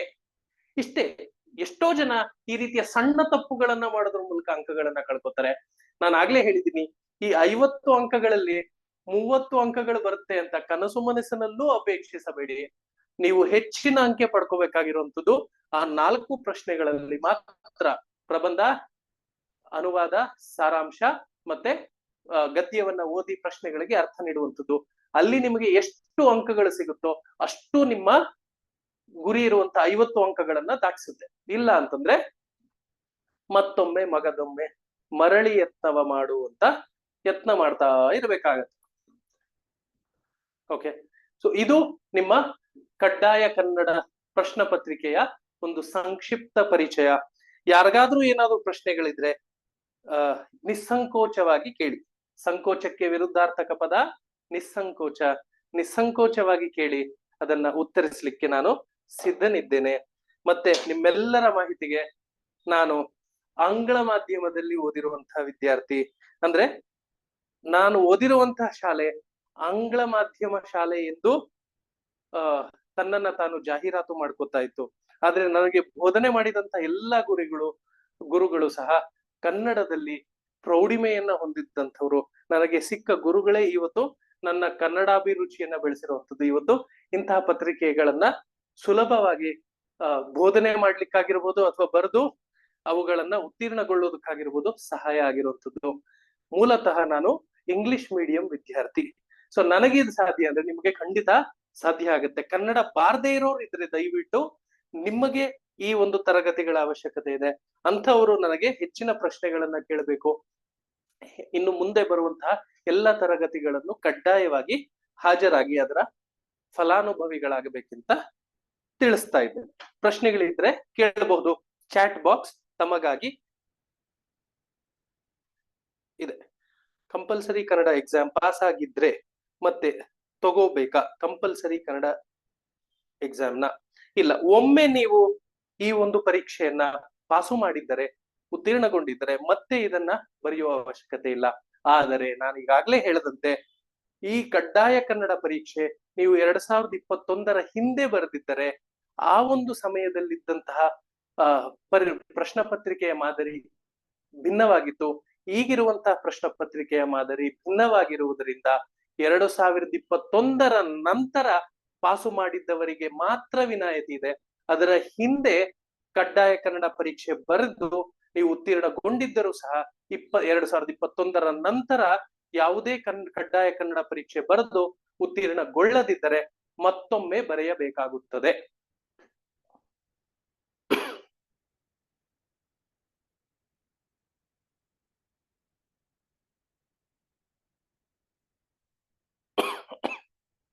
ಮತ್ತೆ ಸಾಮಾನ್ಯವಾಗಿ ನಾನು ನೋಡಿರೋ ಹಾಗೆ ಕನ್ನಡದಲ್ಲಿ ಪಾಠ ಮಾಡುವಂತಹ ಕನ್ನಡದ ಅಧ್ಯಾಪಕರು ಸಾಕಷ್ಟು ಸಿಗ್ತಾರೆ. ಇಂಗ್ಲಿಷ್ ನಲ್ಲಿ ಪಾಠ ಮಾಡುವಂತಹ ಅಧ್ಯಾಪಕರು ನಿಮಗೆ ಸಾಕಷ್ಟು ಸಿಗ್ತಾರೆ. ಕನ್ನಡ ಇಂಗ್ಲಿಷ್ ಎರಡೂ ಭಾಷೆಗಳಲ್ಲಿ ಪ್ರೌಢಿಮೆ ಇರುವಂತವ್ರು ಮಾತ್ರ ಈ ಪತ್ರಿಕೆಗೆ ಪಾಠ ಮಾಡ್ಲಿಕ್ಕೆ ಸಾಧ್ಯ. ಅದು ನನ್ನಲ್ಲಿರುವಂತಹ ವಿಶೇಷತೆ. ನಿಮಗೆ ಆಂಗ್ಲ ಭಾಷೆಯ ಒಂದು ಗದ್ಯ ಭಾಗವನ್ನ ಓದುತ್ತಾ ಇರುವಾಗ್ಲೇ ನೀವು ಗಮನಿಸಿರಬಹುದು, ಕನ್ನಡಕ್ಕೆ ಅನುವಾದ ಮಾಡುವುದಾಗಿರ್ಬೋದು, ಕನ್ನಡಕ್ಕೆ ಅರ್ಥ ಮಾಡ್ಕೊಳ್ಳೋದಾಗಿರ್ಬೋದು ಅಂತಹ ಕಷ್ಟದ ವಿಷಯವೇನಾಗಿಲ್ಲ. ಅದೇ ರೀತಿ ನನಗೆ ಕನ್ನಡದ ಒಂದು ಗದ್ಯವನ್ನ ಆಂಗ್ಲ ಭಾಷೆಗೆ ತರ್ಜುಮೆ ಮಾಡೋದು ಸಹ ಅಂತಹ ದೊಡ್ಡ ವಿಷಯ ಆಗುವುದಿಲ್ಲ. ಎರಡೂ ಭಾಷೆಗಳಲ್ಲಿ ಜ್ಞಾನ ಇರುವಂತದ್ದನ್ನ ಹೆಚ್ಚಿಗೆ ಈ ಪರೀಕ್ಷೆ ಅಪೇಕ್ಷಿಸುತ್ತೆ. ಸೊ ಕಡ್ಡಾಯ ಕನ್ನಡ ಅಂದ ಮಾತ್ರಕ್ಕೆ ಕನ್ನಡದ ಜ್ಞಾನವನ್ನ ಅಷ್ಟೇ ಪರೀಕ್ಷಿಸ್ತಾ ಇಲ್ಲ, ನಿಮ್ಮ ಆಂಗ್ಲ ಭಾಷೆಯ ಜ್ಞಾನವನ್ನೂ ಪರೀಕ್ಷಿಸುತ್ತೆ. ಆ ತರ್ಜುಮೆಯ ಭಾಗದಲ್ಲಿ ನೀವು 25 ಅಂಕಗಳಿಗೆ 4-5 ಅಂಕಗಳನ್ನು ಪಡೆದುಕೊಂಡ್ರಿ ಅನ್ಕೊಳ್ಳಿ, ನೀವು ಅಲ್ಲೇ ಆಟದಿಂದ ಹೊರಗೆ. ಏನಕ್ಕೆ ಈ ಪರೀಕ್ಷೆ ಅಂದ್ರೆ ನಿಮ್ಗಾಗ್ಲೇ ಗೊತ್ತಿದೆ, ಮುಂದೆ ನೀವು ಸರ್ಕಾರಿ ನೌಕರಿಗೆ ಸೇರಿದಾಗ ನಿಮಗೆ ಬರುವಂತಹ ದಸ್ತಾವೇಜುಗಳು, ಪತ್ರಗಳು ಇತ್ಯಾದಿ ಕನ್ನಡದಲ್ಲೇ ಇರಬೇಕು ಎಂದು ಯಾವುದೇ ಅಗತ್ಯ ಇಲ್ಲ. ನೀವು ಆಗ್ಲೇ ಹೇಳಿದೀನಿ, ಕರ್ನಾಟಕದಲ್ಲಿ ಕನ್ನಡ ಏನು ಆಡಳಿತ ಭಾಷೆ, ಆದ್ರೆ ಬರುವಂತಹ ಎಲ್ಲ ಲೇಖನಗಳು, ಪತ್ರಗಳು ಕನ್ನಡದಲ್ಲೇ ಇರಬೇಕು ಅಂತಿಲ್ಲ. ನೀವು ನೌಕರರಾಗಿ ಎರಡೂ ಭಾಷೆಯ ಪ್ರಾವೀಣ್ಯತೆಯನ್ನು ಹೊಂದಿರಬೇಕು. ಆ ಒಂದು ಉದ್ದೇಶಕ್ಕೆ ಈ ಪರೀಕ್ಷೆ. ಮುಂದೋಗೋಣ. ಮಿನಿಮಮ್ ಮಾರ್ಕ್ಸ್ ಎಷ್ಟು ತಗೋಬೇಕು? ಆಗ್ಲೇ ಹೇಳಿದೀನಿ, 150 ಅಂಕಗಳಿಗೆ ಪ್ರಶ್ನೆ ಪತ್ರಿಕೆ ಇದೆ. ಕನಿಷ್ಠ 50 ಅಂಕಗಳನ್ನ ಪಡಿಬೇಕು. Minimum marks that you should obtain is 50 out of 150 marks. Please don't get carried away by the minimum marks of this paper. This is very deceptive. You can't get 50 marks very easily. The reason is because of the way the marks are being allocated. ನಿಮಗೆ 25 ಅಂಕಗಳಲ್ಲಿ 25 ಅಂಕಗಳನ್ನ ಶತಾಯಗತಾಯ ನೀಡೋದಿಲ್ಲ. ಅದನ್ನ ಅರ್ಥ ಮಾಡಿಕೊಂಡು ನೀವು ಪ್ರಶ್ನೆ ಪತ್ರಿಕೆಯನ್ನ ಉತ್ತರಿಸಬೇಕು. ಮುಂದೋಗೋಣ. Negative ಇರುತ್ತಾ? ಖಂಡಿತ ಇಲ್ಲ. ಇದರಲ್ಲಿ ಇದು ಬಹು ಆಯ್ಕೆ ಪ್ರಶ್ನೆ ಅಥವಾ ಮಲ್ಟಿಪಲ್ ಚಾಯ್ಸ್ ಕ್ವೆಶ್ಚನ್ ಅಲ್ಲ. ಆದ ಕಾರಣಕ್ಕೆ ಇಲ್ಲಿ ನೆಗೆಟಿವ್ ಮಾರ್ಕ್ಸ್ ಇರೋದಿಲ್ಲ. ನಾನು ಈಗಾಗ್ಲೇ ಹೇಳಿದ್ದೀನಿ, ಕಡ್ಡಾಯ ಕನ್ನಡ ಭಾಷಾ ಪರೀಕ್ಷೆ ಬಗ್ಗೆ ಮಾತ್ರ ನಾನು ಮಾತಾಡ್ತಾ ಇದ್ದೀನಿ. ನಿಮಗೆ ಸಾಮಾನ್ಯ ಕನ್ನಡ ಅಂತ ಒಂದು ಪರೀಕ್ಷೆ ನಡೆಯುತ್ತೆ. ಅಂದ್ರೆ FDA SDA ಅಂತ ಪರೀಕ್ಷೆಗಳನ್ನ ಬರೆದ್ರೆ ನಿಮಗೆ ಸಾಮಾನ್ಯ ಜ್ಞಾನ ಹೊಂದಿರುತ್ತೆ, ಮತ್ತೆ ಸಾಮಾನ್ಯ ಜನರಲ್ ಇಂಗ್ಲಿಷ್ ಮತ್ತೆ ಸಾಮಾನ್ಯ ಕನ್ನಡ ಅಂತ ನಿಮ್ಮ ಎರಡನೇ ಪೇಪರ್ ಆಗಿರುತ್ತೆ. ಆ ಒಂದು ಪೇಪರ್ ಅಲ್ಲಿ ಇಂಗ್ಲಿಷ್ ನ ಜನರಲ್ ಇಂಗ್ಲಿಷ್ ಆಯ್ಕೆ ಮಾಡ್ಕೊಂಡವ್ರಿಗೆ ಆಂಗ್ಲ ಪ್ರಶ್ನೆಗಳಿರ್ತದೆ. ಸಾಮಾನ್ಯ ಕನ್ನಡ ಆಯ್ಕೆ ಮಾಡ್ಕೊಂಡವ್ರಿಗೆ ಕನ್ನಡದ ಪ್ರಶ್ನೆ ಪತ್ರಿಕೆ ಇರ್ತದೆ. ನಾನು ಬಹುಶಃ ನನ್ನ ಮುಂದಿನ ತರಗತಿಗಳಲ್ಲಿ ಆ ಪ್ರಶ್ನೆ ಪತ್ರಿಕೆಯನ್ನು ಪರಿಚಯಿಸ್ತೇನೆ. ಆ ಪ್ರಶ್ನೆ ಪತ್ರಿಕೆ ನಿಮಗೆ ಇರೋದಿಲ್ಲ, ಯಾಕೆಂದ್ರೆ ನೀವು ಬರೀತಾ ಇರುವಂತದ್ದು ಹೆಚ್ಚಿಗೆ ಟೆಕ್ನಿಕಲ್ ಪರೀಕ್ಷೆಗಳಾಗಿರ್ತದೆ. ಅದೇ FDA SDA ಪರೀಕ್ಷೆಗಳಲ್ಲಿ ಸಾಮಾನ್ಯ ಕನ್ನಡ ಅಥವಾ ಸಾಮಾನ್ಯ ಇಂಗ್ಲಿಷ್ ಒಂದು ಕಡ್ಡಾಯ ಪರೀಕ್ಷೆ ಆಗಿರ್ತದೆ. ಅಲ್ಲಿ ನಿಮ್ಗೆ ಬಹು ಆಯ್ಕೆ ಪರೀಕ್ಷೆ ಇರ್ತದೆ, ಪ್ರಶ್ನೆಗಳಿರ್ತದೆ. ಬಹು ಆಯ್ಕೆ ಪ್ರಶ್ನೆ ಇರುವಂತಹ ಕಡೆ ನಿಮ್ಗೆ ನಕಾರಾತ್ಮಕ ಅಂಕಗಳು ಇರ್ತದೆ. ನಕಾರಾತ್ಮಕ ಅಂಕಗಳು ಅಂದ್ರೇನು? Negative marks. ಅರ್ಥ ಆಯ್ತು ಅಂತ ಅನ್ಕೋತೀನಿ. ಮುಂದೆ ಹೋಗೋಣ. ಇನ್ನೇನಾದ್ರು ಪ್ರಶ್ನೆಗಳಿದ್ಯಾ? ಪ್ರಶ್ನೆಗಳಿದ್ದಲ್ಲಿ ದಯಮಾಡಿ ಕೇಳಿ. ಈ ತರಗತಿಗಳನ್ನು ಉಚಿತವಾಗಿ ನೀಡುತ್ತಿರುವಂತದ್ದೇ ನಿಮ್ಮಂತಹವರಿಗೆ ಅನುಕೂಲವಾಗಲಿ ಎಂದು ಸಂಕೋಚ ಪಟ್ಟಿಕೊಂಡು ಪ್ರಶ್ನೆಗಳನ್ನು ನಿಮ್ಮ ಮನದಲ್ಲಿಟ್ಟಿಕೊಳ್ಳಬೇಡಿ.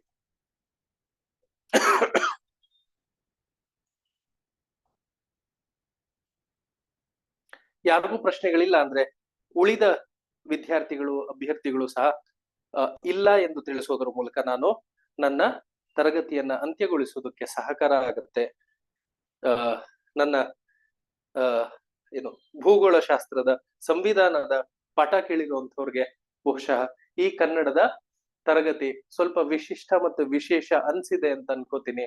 ಇಲ್ಲಿವರೆಗೂ ಕೇವಲ ಆಂಗ್ಲ ಭಾಷೆಯಲ್ಲಿ ಪಾಠ ಮಾಡ್ತಿದ್ದಂತಹ ಈ ಒಂದು ಮೇಷ್ಟ್ರು ಈ ರೀತಿಯಾಗಿ ಕನ್ನಡ ಪಾಠ ಮಾಡಬಹುದಾ ಅಂತ ಯಾರಿಗಾದ್ರೂ ಅನಿಸ್ತಾ ಇದ್ರೆ ಅದನ್ನು ಸಹ ನೀವು ತಮ್ಮ ಕಾಮೆಂಟ್ ಬಾಕ್ಸ್ ಅಲ್ಲಿ ತಿಳಿಸಬಹುದು.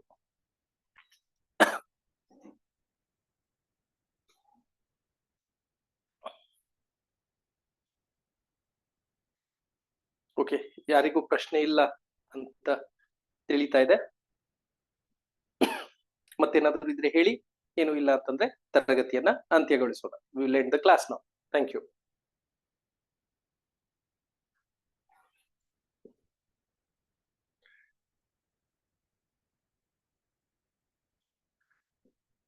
ಧನ್ಯವಾದ.